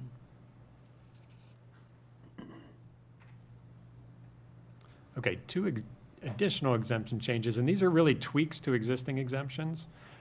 We have an ag activity exemption that exempts agricultural activities that are essentially part of a recognized commercial enterprise, so real farming operations that generate income. And currently, the agricultural exemption states that if you're clearing over 20,000 square feet of forest, you're still exempt, but you need to provide some documentation to legitimize that exemption. And what we require currently is that you have to have that new activity, that forest clearing activity, shown on a soil conservation district farm plan. We've had some issues with soil conservation district being very uncomfortable with showing forest clearing activity as a part of a farm plan, because farm plans are supposed to be about best management practices, soil conservation. Tree clearing does not do that. So they were trying to get us to implement some other mechanism. So our proposal that we're putting before you today is that we would change that ag exemption and the documentation associated with it, that it would mean that if you're clearing above 40,000 square feet of forest, you would be required to produce a Schedule F farm income document to legitimize your operation as a commercial enterprise. Oh, I'm sorry. And the one below it, there's a land transfer exemption. So this exemption allows owners of a working farm to create a new lot for their, without having to address forest conservation. Currently, that exemption is structured so that it's used for the child of the owner. So if you're creating a lot for your son, you would be exempt from forest conservation with that lot creation. What we were finding was that there were cases where the new lot, in a lot of cases, were being used by the owners of the property, and the child was moving into the old farmhouse, if you will. So the exemption didn't quite allow for that, really. It wasn't structured in that way, so we're proposing to tweak it that it would be structured in that way, and that the new lot could be occupied and utilized by the owner or a child of the owner and still be exempt. We also included a farm income document requirement with that as well, again, to legitimize the farming operation as one that is a commercial enterprise. Okay, tree maintenance. So the state has a 2-year maintenance requirement related to the maintenance of tree plantings. Carroll had changed, we had been at 3 years of maintenance for quite a while, and we had changed it to 5 in our code changes in 2022. This was informed by really some poor outcomes that we had seen on a lot of planting projects and some citizen concern about lack of maintenance after that maintenance time period was up. So we changed it to 5 years, and we've heard developers' comments back about that in regard to how difficult it is to retain a bond for that period of time. To maintain for that period of time. It's difficult because we know as staff that to have a really good outcome on a young forest planting, it could be honestly 8, 9, 10 years to see really an outcome that you can, or a situation where you can walk away from the maintenance on a project. So we felt 5 was kind of hitting that middle ground, but we are proposing today that if you have a situation where after 3 years of maintenance, you have a planting that meets the definition of forest, and that definition means that you have at least 100 trees per acre, and at least 50% of those trees are 2-inch diameter at breast height, so that's about that big, so bigger trees, that we could give final approval at the 3-year mark rather than the 5-year mark. And this would be essentially an off-ramp for developers who felt like they didn't want to be constrained with a 5-year maintenance period, but we would still potentially see a good outcome after 3 years. Okay, and then lastly, so incorporating fee in lieu into, or what would be payment into the county forest conservation fund, we have never had a fee in lieu option, and we came before you in February and talked about this, where we felt like in the absence of forest banking, we felt like we needed a stopgap measure and something to ensure that projects could continue even if forest banking dried up. The good news is that our forest banking system has seemed to reconstitute itself. We've had some new activity, new banks are being created. We've had some action around that. So that's good. But we feel like that it's still appropriate to bring fee in lieu into our Forest Conservation Code officially. And if we were to do that, it would be understood that the county would see that as an absolute last resort. So fee in lieu is where the developer pays the county, and the county is then responsible ultimately to accomplish the mitigation that's required. We don't like this idea. We don't want that to really happen. We hope that we never get any fee in lieu money. We'd much rather people utilize the banking systems or mitigate in other ways. But as a stopgap measure, we're proposing that the fee in lieu be brought into the Forest Conservation Code.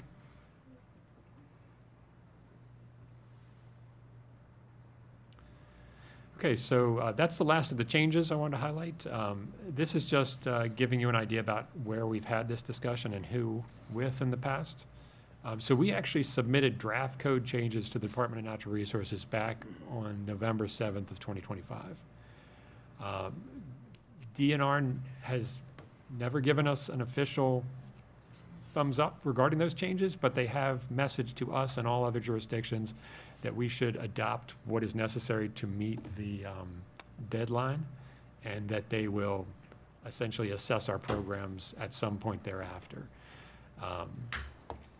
The development information session, so the surveyors and developers and engineers were briefed April 15th of this year. On April 22nd, we went before the Water Resource Coordinating Council, which is really our municipalities. The Environmental Advisory Council was briefed on these changes on April 29th. And then on May 6th, the Planning and Zoning Commission heard about these changes. Which one of those has public hearings? Any? So every meeting is open to the public. So every one of these? Yes. And they're allowed to speak? Yes. Okay, so just to wrap up then, if there are any questions, certainly entertain them. Be glad to respond. Do you believe that these changes are going to make a difference in having available tree banks, private tree banks, I think based that, on your conversations with them? yeah, so I think a couple things around the tree banking. If we implement retention banking, we are going to see people coming out of the woodwork wanting to create retention banks, because all it requires, they're going to have to get a surveyor to do a survey of the easement area that they'd be creating and record an easement. But they wouldn't have to do anything else, and it's a pretty low threshold in terms of getting a bank established for a retention bank. So I think you're going to have a lot of people wanting to avail themselves of that opportunity. And it's giant if they can timber.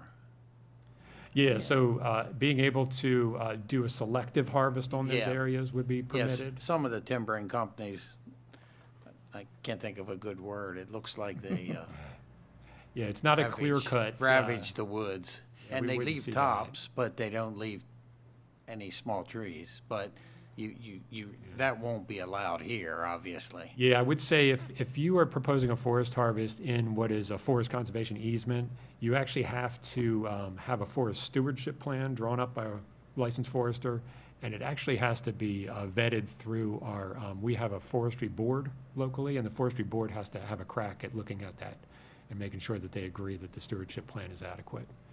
So there's extra protections when you're doing a forest harvest in a forest easement. So I apologize, were you? Yeah. No, I was just going to say about planted banks, I would say, so the planted bank system, I invented it, it's being reinvigorated in a way, and I think honestly that was related entirely to supply and demand. So when supply completely disappeared, the demand moved the price up. In a free market, that's what happens, right? So we've seen the price increase substantially in terms of what people have to pay now for planted forest banking, But what has happened is the market has responded and people are looking to create new banks now. So that's a very encouraging sign. Nobody loves paying more for what's required to be mitigated, but by the same token, having more forest banks come on the market is very, very encouraging for us as staff to see. So I'm very glad to see that there's a discontinuing of the exemption for cutting or clearing for a project with the CPCN. And that leads me to a question about the priority retention areas that were referenced a little bit earlier. So that change that we're looking at in those priority retention areas, how do they affect something like the MPRP, if they do? And if you don't have the answer right now, that's okay. You can get back to us. I'd start by saying I think one of the things really important to point out about the MPRP is its review is going to be done at the state level by State Department of Natural Resources because it's a project that spans multiple counties. It is not actually something that I'm going to get a crack at as Carroll County staff to, approve or disapprove at a county level. So whereas we are changing that exemption, and it would, if it was a project that was occurring entirely in Carroll County, it would be a significant change for a project like the MPRP. And you can expand on this if you wish, Chris, but it's not going to affect that actual project. No, probably not. So our experience with the Public Service Commission and working, essentially a law judge reviews the project. They take the advice from Department of Natural Resources related to all of these types of state codes. And then the law judge makes a decision, and then we are bound by that decision. So there have been some discussions. Jonathan and others have talked with DNR regarding MPRP and what kind of forest mitigation and whether it's required, because at the state level with a state project, they are exempt from having to address reforestation. But we have expressed our displeasure in that, and that really should be addressed. And it also is an issue in some of these areas that have been identified as priority areas related to the thermal impacts related to the streams that run through those watersheds, right?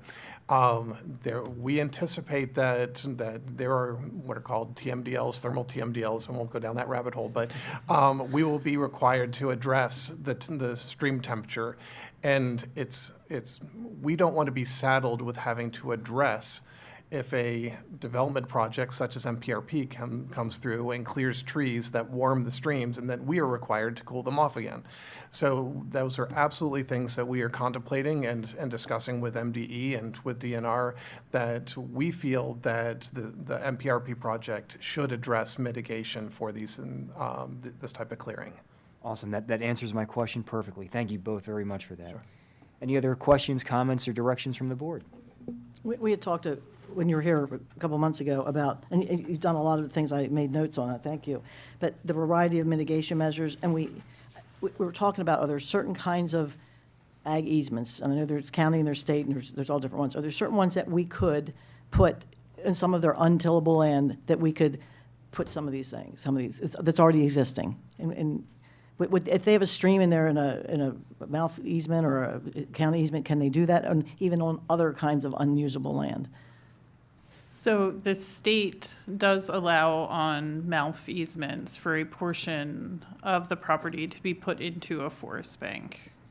And do they know that? There have been properties, ag properties that have taken advantage of that. And does it have to be unbuildable or untillable? I'm sorry. No, I've seen it, and Jonathan can speak to it, but we've seen it put in stream valleys and also on open field areas, I think. No, it would just be another source of income for them, and it's already preserved. Yeah. And it's just, the more, as you said, the more options that are out there. And what are the towns doing? They're more constrained, obviously, because there are areas that are more built up. What are they doing for banking? So the county actually manages forest conservation for the municipalities, because every municipality is a little different, and as far as things that we review for and so on and so forth. Because forest conservation is pushed down from the state, The county manages that for all the municipalities, and so we review and approve for all of the municipalities. So you're trying to find space. So if you're a homeowner and you're buying something, or you're a developer, you go try to find your own first? Is that what? It's normal, the same process. So whether you're in a municipality or whether you're in the county, if you trigger forest conservation, you're working with the county to address that forest conservation. And some of the, I mentioned about that some of the developments, some of these developments that are doing, large developments are doing clustering, they put in a lot of, I say landscaping. It might be a bunch of pine trees. They're not these sticks, but they're more mature. Is there any way to give more credit for that, or would they have less ability, like 3 years versus 2 years? I mean, I think more mature trees usually last longer. Is there any incentive to letting some of that count? Because some of our projects, there's like no trees. I mean, they're not required to do anything. Maybe they're doing it somewhere else, but the project has not a tree on it, and it's not nice. And if we could somehow count what they encourage them to spend the money and keep some of it, larger things on their own property, it would do double duty. So, sorry. yeah, so the state does have some expanded mitigation options that the county does not currently utilize. In particular around landscaping, so street trees and landscaping, the state has provisions in the State Forest Conservation Act that allow street trees to be utilized if you're in, they call them designated growth areas. So if you're in areas like our municipalities, like Eldersburg, street trees could be utilized as a mitigation technique for forest conservation. The staff have never embraced that from a standpoint of we see a lot of difficulties around managing that from a standpoint of who maintains the responsibility for keeping that mitigative measure on the landscape. If it's on a private property that somebody ends up owning, if it's a street tree on an individual lot and that tree dies, who's going to replace it? Well, it would be on, I mean, the way I envision it, it would have to be on an easement. I mean, it would be on a. That's right, and we currently don't have landscape easements in the county, so that would be something that we would have to create. But we do have open space easements, and a lot of times that's what they're using. I'm just suggesting the property's there, and we're making them put trees over here, half of them die. And at least if it's near somebody where they are, it's easier to take care of them. They start off bigger, they get credit for them. A lot of developers don't do a great job. They're just not putting anything in. So you got all these trees over here, and then if you'd incentivize them to put them there in the development, if the county allows it, and they still would have the 2 or 3 year, somebody's got to be responsible for that, whoever built it. It just seems like it could be a win-win, because I don't like the developments that they're building. It's either driving the cost up because they're putting the landscaping in and they're paying for it, and they're paying for mitigation somewhere else, or they're just not doing it. And it's just not leading to nice development. And then I go to other developments. I don't know how they do it in Frederick, but they're doing tons. When I'm visiting these retirement communities, they're beautiful, the landscaping. Now, I don't know what their mitigations are, but somehow their prices are good. They've got beautiful landscaping, and how do we encourage that? And I'm not sure what they do, but I just would like to have the outcome and them not have to drive their costs up, and then. We could improve the landscape manual. We have a landscape ordinance, so we can definitely improve that. The suggestion, though, is that it not be part of the forestation, because there just is not a good connection between the landscaping and maintaining it over time and who's responsible for it, et cetera, et cetera. So I think your interest really is more robust landscape ordinances. I don't want to just drive the cost. I'm trying to kill two birds with one stone. Yeah, And agreed. encourage it and let it count, and someone would be responsible, just like they are the other trees somewhere else. They'd be responsible for these. It's just. There could be places, I'm sorry, didn't mean to interrupt. There could be places that if, and maybe part of the zoning stuff that we're doing will, can address this with the design stuff, that if you do have an area where your landscaping is in an easement that is required to be maintained by an HOA, but that does get more complicated. It might work better in a site plan as opposed to a subdivision where you have common ownership of the property, and therefore that it's more of a corporate structure, because we have many friends who have HOAs, and those HOAs are no longer any anything. They didn't really have any substance to begin with, and they were just a thing when people started them.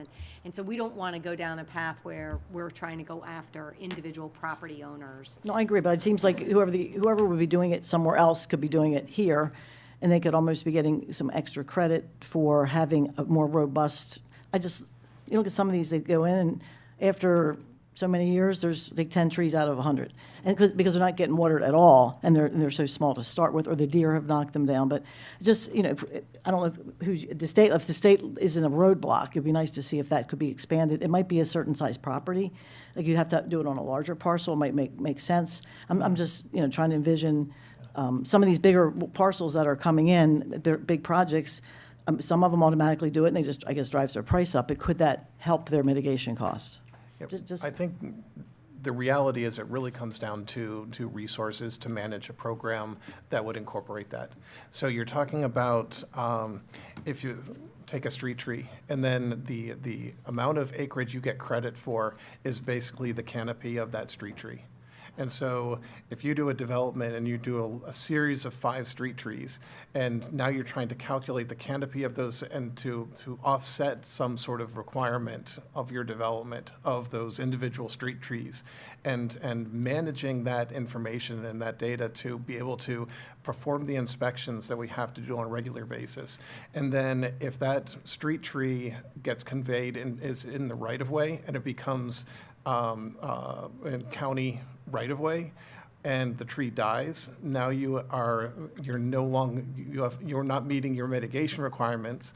And do you have an easement over it that somehow obligates the property owner? And did they know when they bought their house that the street tree in front of their house that's in the county right-of-way, they're responsible for because it was mitigation? There are a lot of complexities for very minimal gain. With a more rural county like we are, mitigation is much easier to address on you're going to plant this acre of trees to address your mitigation, rather than try and piecemeal a bunch of little landscape areas and a bunch of street trees to try and achieve that. I completely recognize that you're trying to kill 2 birds with 1 stone. And it's not just the street trees, it's also like the evergreens, to be a visual barrier, those types of things. And then there's 5 or 6 feet. Yep. Yes, but it's the same scenario, is that you're talking about very small areas and trying to cobble together all these small areas to achieve what is often a large requirement. And the level of effort from a program management perspective to try and address that is enormous. So that's why the county has never embraced that as a mitigation technique. It's always been more of we're trying to build forest. We're trying to build large tracts of what you can say specifically that this is a forested area. The state does allow for the landscaping and so on, but that's for much more urbanized areas to allow them to try and achieve that. It's just not something that the county has embraced. I was envisioning it on some of the bigger projects, but. Yes, understood. All right, any other comments or direction from the board? Well, I just want to say, great presentation. Thank you very much. Thank you. I appreciate it. I move that the Board of Carroll County Commissioners approve the request by the Department of Planning and Land Management to proceed to a public hearing on the proposed changes to Chapter 150. Second. We have a motion, we have a second. Is there any discussion? Hearing none, all those in favor? Aye. All those opposed? Motion carries unanimously. Thank you to the 3 of you. Thank you very much. Thank you very much. Thank you. Thank you. Nicely done. Thank you, guys. All right, we are now going to move into the public comment section of the agenda. Roberta, do we have anybody here for public comment? No, sir. All right, Chris, do we have anybody on the line for public comment? Yes, sir, we do have one caller. Caller, you'll have 3 minutes to make your public comment. Please identify yourself and give us your address this afternoon. Thank you. Yes. Hello, can you hear me? Yes, we can. Thank you. Good afternoon, commissioners. Thank you for your patience. It's always good to, I just lost my time. Someone else will have to do it. Catherine Adelaide, one of 9 at-large Carroll County Republican Central Committee members residing in beautiful Carroll County. Thank you for all of your hard work and your comments during Priority Carroll, and also your attention to the process, especially citizen notification and participation. Can you still hear me? Yes. Yep, we can hear you. Okay. Okay, Carroll County Republican Central Committee news. Our big news was we had the MDGOP convention last weekend.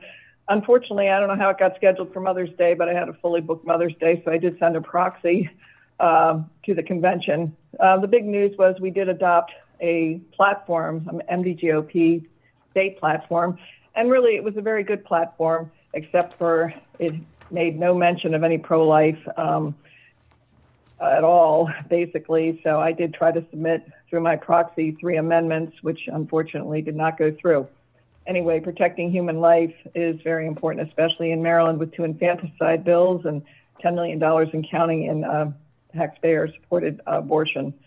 So I was disappointed in that. Hopefully we can change that. The Central Committee actually can do their own platform, so hopefully we'll be doing something a little bit different. Okay, it's carnival season, and our Gamber Carnival is coming up Friday, May 22nd through Saturday, May 30th from 6 to 10. This is going to be the only carnival before the primary election. So we are encouraging all of our candidates, whether you primaried or not, please get your signs to us. We usually get there the day before, but we do want to, a lot of Democrats are running for Republican seats, so we want to get our candidates, we want to support our candidates. And then of course, finally, the long-awaited Maryland Right to Life convention is coming this Saturday, May 16th. I did send you one final follow-up email. In fact, you probably got 3 of them because the flyer didn't attach. So you should have all of that. Again, there's a prayer breakfast at 8 to 9. Tickets are still available for all of these. 9 to 5:30 is the convention with food trucks for lunch, and then a cookout and live music from 6 to 8. The regular convention tickets are only $50. If you can't make it, you could donate your ticket. And tickets will be available up until the day of the event. I'll be heading out tomorrow to help set up. Sugar, my faithful service dog, who also doubles as the mascot for Maryland Right to Life, will be there in person, winning hearts for the preborn. So at least pray for us, and I hope you'll be able to come out and join us. And thank you, and have a wonderful weekend. All right, thank you very much. Chris, do we have anybody else on the line for public comment? That's all I have, sir. All right, thank you very much. We'll now move into Admin Open. Does anybody have anything today for Admin Open? Hearing nothing, we'll move into Agenda Review for the week of May 18th, 2026. Good afternoon, Wanda. How are you? Good afternoon. All right, so the week of Monday, May 18th, 2026. Monday, May 18th shows nothing on the formal calendar. Tuesday, May 19th, 7:30 a.m., Chamber of Commerce Annual Public Safety Awards. All 5 of us are slated to be there. 9 o'clock a.m., Planning and Zoning Commission with Commissioner Gordon. 2 o'clock p.m., Veterans Advisory Meeting with Commissioners Gordon and Kyler. Can I just add one more thing to that? Yes. I don't know if you all got this. I got it last night from Linda Auerbach. So it's called On Our Own, Let's Spring into Wellness. I'm supposed to share this open to the public. It is Tuesday, May 19th from 10 until noon, 265 East Main Street, Suite 6C, Westminster. Tips and tools to boost your mental health, guest speakers, hands-on crafts, community resource vendors, giveaways. I don't know if anybody else got it, but she gave it to me and asked me to share it. So I will, since we're going to be around here anyway, I said I'd try to get in there. So I'll put that on the calendar. Do you want me to give you a copy of this? Yes. Thank you very much, Commissioner. Wednesday, May 20th, Springfield Hospital Center's 130th anniversary celebration, Commissioners Gordon, Kyler, and Krebs. The Historical Society of Carroll County Board meeting with Commissioner Gordon. Carroll County Community College Board of Trustees meeting with Commissioner Kyler. And the Emergency Services Advisory Council with Commissioner Guerin. Thursday, May 21st, 2026, 8 o'clock a.m., Board of Commissioners closed admin, followed by open session at 9 o'clock a.m. Item number 1, Priority Carroll and the Davis Library 75th Anniversary Proclamation for Carroll County Public Library. Item number 2, FY27 Budget Adoption, and there is no public comment on that particular item. Item number 3, to be determined. Board of Health. Otherwise, yes, you'll be having the Board of Health. Okay, so it's a Board of Health meeting, okay. 11 o'clock a.m., briefing discussion, introduction to water resources elements. 11:30 a.m., item number 4, times are approximate. Item number 5, self-storage deferral and possible exemption. Item number 6, spending authority, fire department equipment testing. Item number 7, contract award for construction of administrative services for the Liberty Water Storage Tank Booster Pump Station Project. Followed by public comments, administrative session open, agenda review, and then at 1:00 p.m., we will be reconvening in a work session for road design and traffic impact studies. Friday, May 22nd, 1:00 p.m., Carroll County Farm Museum Annual Volunteer Dessert Tea with Commissioners Gordon and Kyler. Saturday, May 23rd, shows nothing on the formal calendar, and Sunday, May 24th, I have the podcast. Does anybody have any corrections or alterations for the first week of the agenda? I don't know if this needs to be on there or not. On Monday, May 18th, there is a technical review committee hearing, and it affects a solar project, and citizens have asked me to be there. So I will be at that at 9 a.m. Let me ask you a question on those. On the tech, I know the planning commission's been putting their stuff out. If you check that box off on Carroll Connect, is it the same for the technical review? How would someone that wants to get that information know would they get it through that Carroll Connect? I believe so. On the technical review, check, because it'd be nice to be able to say, hey, this is, if you want this stuff, sign up for it, whether it's technical review or. I believe it's one of the options, but I'll double check with Chris. Wanda, if you could, on the 20th at 10 a.m., the Springfield Hospital event, I will not be attending that. If you could remove me from that. All right, any other corrections or alterations for the first week? All right, hearing none, we'll move into the week of Monday, May 25th. Monday, May 25th is Memorial Day, so county offices will be closed in its observance. Wanda, I'm going to get you a time for it. I'll be in Tawnytown that morning for their Memorial Day ceremony and parade.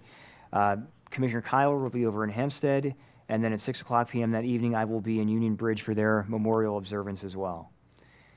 Tuesday, May 26th, the Never Done Farm 25-year celebration in Westminster, followed by the Manchester Valley FFA banquet with Commissioner Kyler.